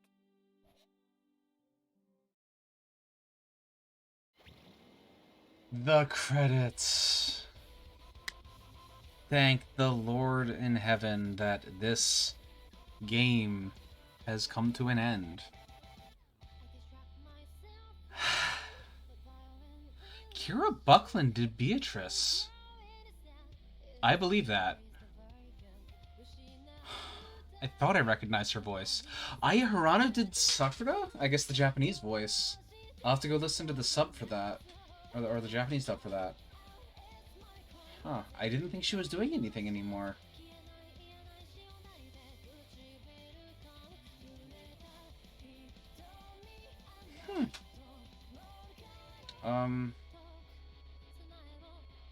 Yeah, so this was a game. No, this was not a game.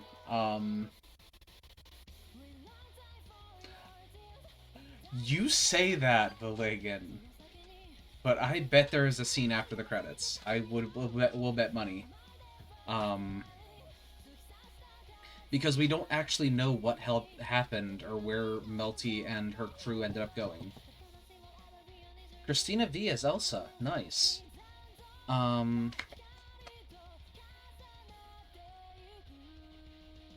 just... This...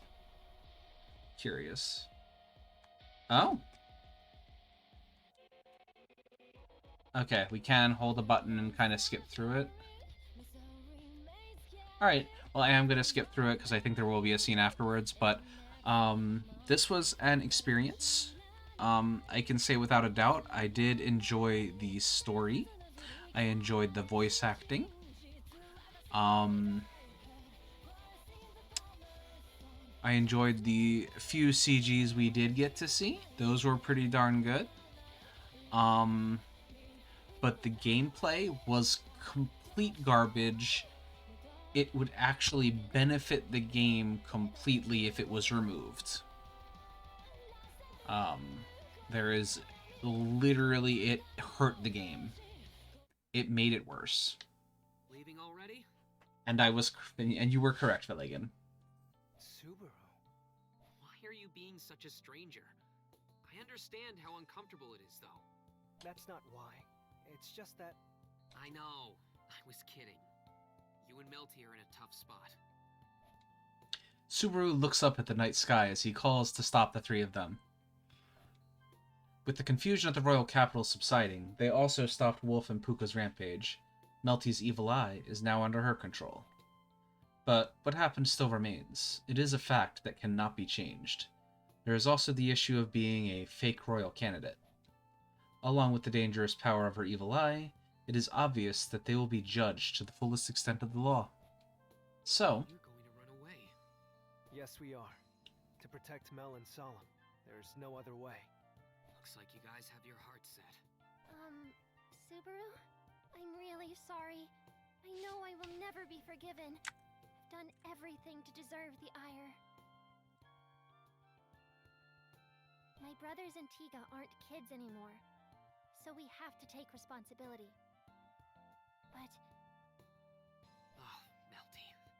Don't worry about it. I totally understand. Huh? I have tons of experience in running away. I would say that I have lots more experience than you in that regard. I've run and run and run. By the time I realized it, here I was. So there is one thing I want to say. There's nothing wrong with running away. There could be nothing but regrets wherever you run off to, but in reality, it's not always the case. There's a chance that you could find happiness at the end of your journey. That's why there's only one thing I want to say. Take care. And be careful so that you don't catch a cold. Hey! Did you just laugh at me? You barely ever talk! Now you're being quiet. How convenient. Melty? Subaru, you and Tiga sure are friends. What's that supposed to mean? Ah, nice. Love it. Well, I don't understand, but that sounds very insulting. You're one to talk. You were tricking your friend. I don't believe you. You just said it's okay to run away, and now you're bringing that up again? I treat cute girls and dudes differently. I'm not going to be lenient here, so apologize.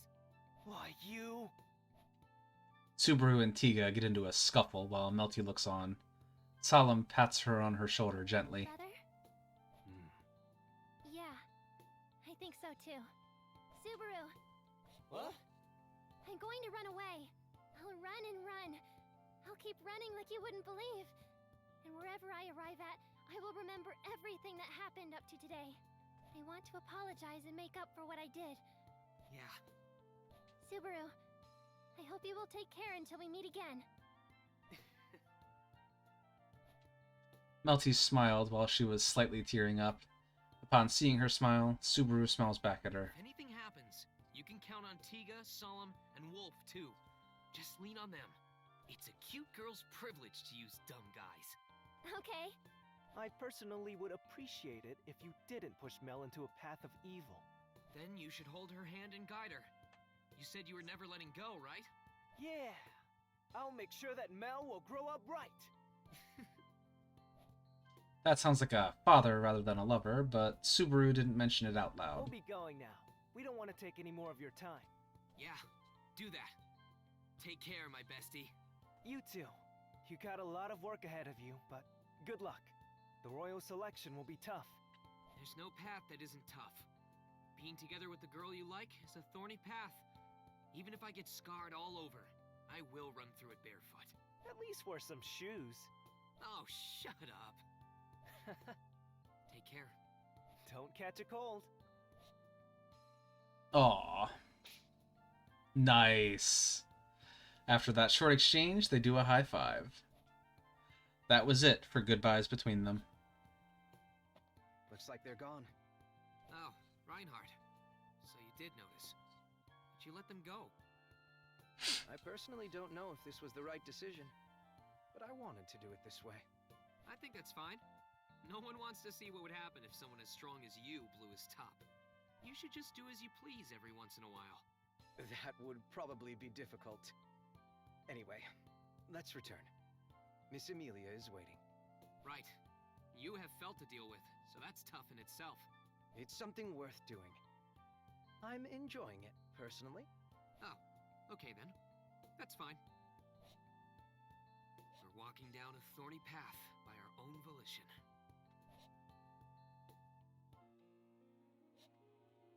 She walks as she drags her heavy body along. She walks and walks and walks. She wheezes as her lips quiver, and she walks and walks. Her body is drenched, wounds still aching. The blood she sheds weakens her.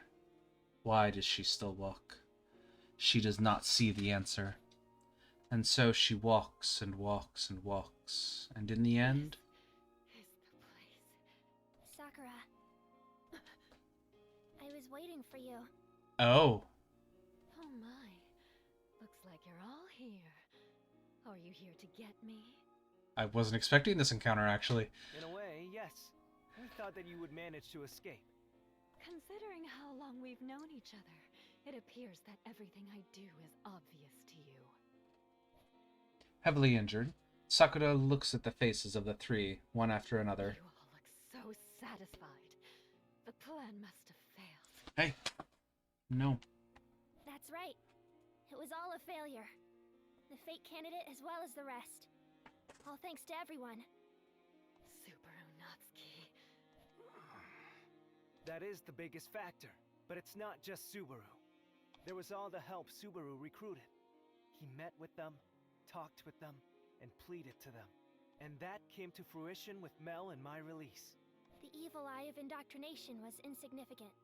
It's an evil power that allows you to cheat by taking shortcuts to get people to trust you. Sakura, my evil eye is not the power to become a ruler. That is why I lost the royal selection. Are you done with your little lecture? Then I think we're done here. Sakura looks like she's about to fall unconscious, but she picks herself up to glare at Melty. I'm sick of all the words that you simply borrowed from others. You only won because others pitied you. And now you are here to get revenge. If that's the case... Sakura, would you like to come with us? Huh? Sakura opens her eyes wide, but Melty's expression shows that she was speaking truthfully. What are you talking about? Sakura, you did many, many terrible things. I would be lying if I said I didn't hate you for it. But I also did many terrible things. I think we're both accomplices. Although the levels of what we did vary. I've decided to run away with Tiga and brother. And we'll do our best, wherever we end up. So, we'd like you to... You want me to come with you? Yes. Why? What is the reason? I've trampled all over you. I've done so many atrocious acts to hurt you. How can you stay so pure? It was impossible for me. Sakura shakes her head and snaps her fingers. Buzzing sounds surround the hut. Sakura! You! Sakura! Let's not do this anymore! No. No, I won't stop. There's no way. I can stop now. Sakura's gaze turns towards Solemn instead of Melty or Tiga. This is the end! Puka! Hearing Solemn's call, Puka's fire incinerates the mana-wasps. Solemn is already on the move. Sakura! The blade pierces her chest, and her body convulses while she coughs up blood. I will not forgive you. Naturally, I did to Melty. But you and I are the same. I will remember you. I hated you. Sakura. Mother will not forgive you. She is persistent. No matter who comes, I will protect Mel. We shall see. Sakura's eyes shed a tear of blood. Her lips curve into a smile when she sees Melty and Tiga holding hands tightly. And then... So, even your hand with the evil eye can hold on to someone. My eye closed a long time ago. And Melty, I hate you. A short remark with her last breath. That was the end of her. Me too. Mel. I also hated you, Sakura. Rest well. May you have the serenity and guidance of the Divine Dragon. Where should we run off to? You're rather optimistic about this. Oh my You were god, it's crying still your eyes going. out earlier. Tiga, you're so mean. I wasn't crying. yes, you were. Brother, why would you... Solemn is just feeling elated. Can't you tell how happy he is by his face? He hasn't gotten to spoil his sister in years. Really? I can't really tell. Well, we've been together longer. For the past few years, Solemn and I were like peas in a pod. You may say that, but he is still my brother. I won't let you have him, Puka. Have him? Solemn isn't a thing you can give away. Solemn will feel hurt if you say that. Right, Solemn? They say that there is no love like an elder brother's. Yeah, you're right, Puka. We're friends, right? Wolf! Don't switch out so willy-nilly. You confuse us. What do I care? I'll do as I please. Unlike this coward, I wouldn't just pat my sister on the head. I would spoil her even more. But please go easy on me. Oh, jeez. Seems like he's a new person. That goes the same for you. Huh? For me? It's okay, Puka. Melty. So much has happened. I'm sure there will continue to be lots more happening in the future. So, it'll be okay. We'll be okay. Yeah, got it. So here's my first question. Where do we run off to? For starters, we can't stay in this country. It'll be terrible if they find us. If they send the Sword Saint after me, I'll die this time for sure. That'd be bad. That's terrible. What do we do, Tiga? Let's see. If it's alright with you, Mel, there is a place I have in mind. Where? There's that troupe of traveling entertainers that I was with when I was a kid. Oh.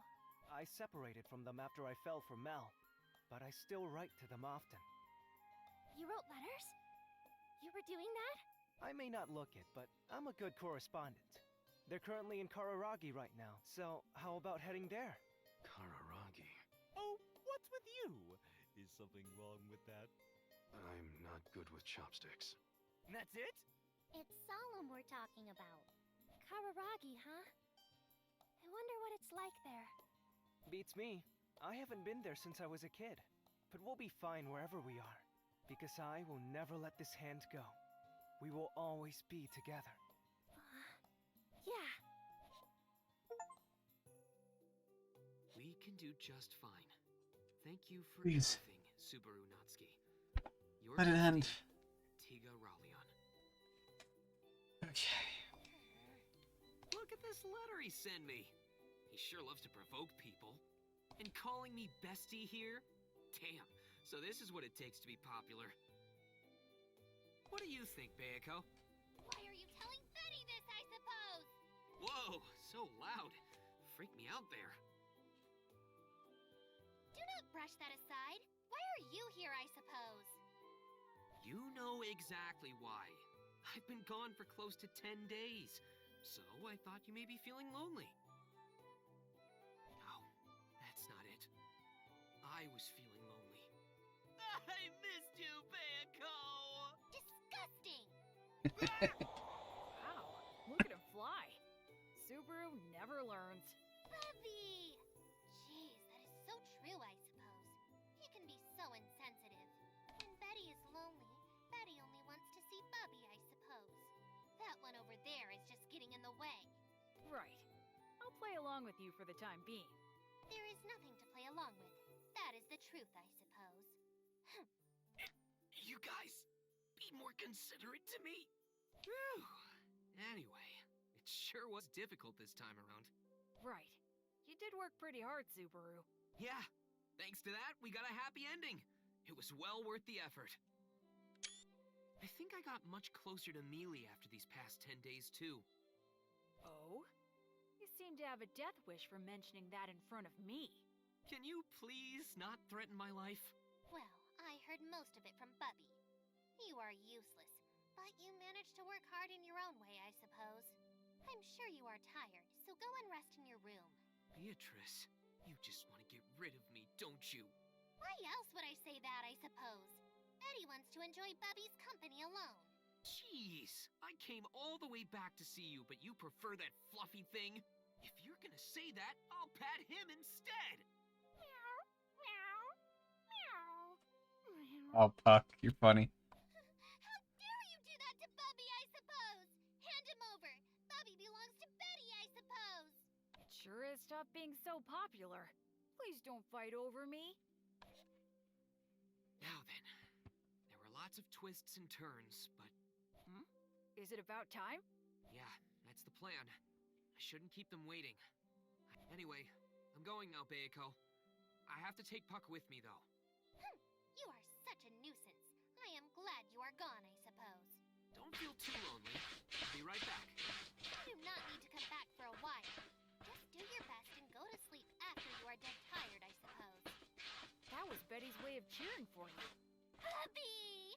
Yeah, I know. I love you too. I returned to the manor while hearing Beatrice's cheers. Sure is tough being so popular, right, Subaru? Maybe you are, but I wouldn't know. Anyway, I'm glad we're together again, Puck. Yeah, but about Leah. You know what, Subaru? I'm glad that you were there with her. Oh my god. Thanks, Dad. Who are you calling Dad? I'm not just gonna hand over my daughter to you that easily. We exchange a few words and laugh about it as we go down the hallway to the lobby. And then... You're here, Subaru. Hey, Roz. It seems you didn't run away, Baorusu. Naturally, Rom. You should tell me if anything happens. Please leave it to your Rem. Of course. I'm counting on you, Rem. Subaru, I know it's tough, but I'm counting on you. Trust me, Mealy. Let's do this! Oh, my. It seems that you appeared before I even asked. You are indeed diligent. Why must you be so quiet? You've gone through the trouble to wait here for our arrival. Naturally, there is something you wish to say, is there not? That's right. I've thought about it a lot. You've made me go through so much pain and hardship. But because of those things that happened, I'm here today. So? I don't have a speck of gratitude toward you, but I will say one thing. Thanks, you bastard. Very well. Very good. So thoroughly prudent you are. That diligence is certainly splendid. I am wholly unprepared. How slothful of me. Allow my slothly self to provide a salutation anew to you. The diligent one. I am the Sin Archbishop of the Witch Cult, presiding over sloth. I am Betelgeuse Romane Conte! Yes! Thanks for the intro. Now here's one from me. I'm Subaru Natsuki, royal candidate Mealy's first knight. Trials and tribulations await, but bring on those obstacles! Whether it be amazing rivals or those that interfere. There will be times when our ideals, goals, and convictions will clash. But I won't give up. I won't bend to anyone's will. As many times as it takes, no matter what. I will fight till the end, because that's what I've decided to do. So you're nothing! Get out of here, Betelgeuse! Now.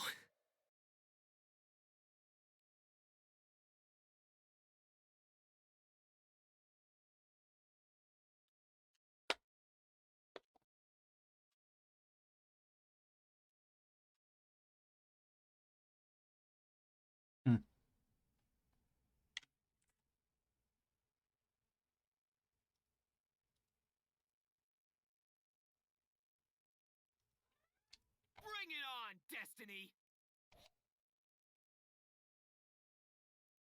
End. Alright, now that it's actually the end.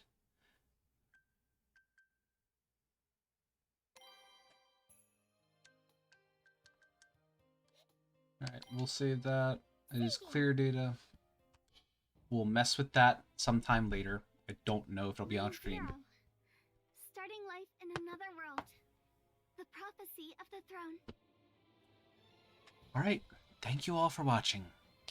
This has been ReZero, Starting Life in Another World, The Prophecy of the Throne, the visual novel with absolutely terrible gameplay. I enjoyed the story. I hope you all did too, and hope you all enjoyed the journey with me. I will be back next Wednesday with a new game, but until then, I am heading off. Have a great night, everybody.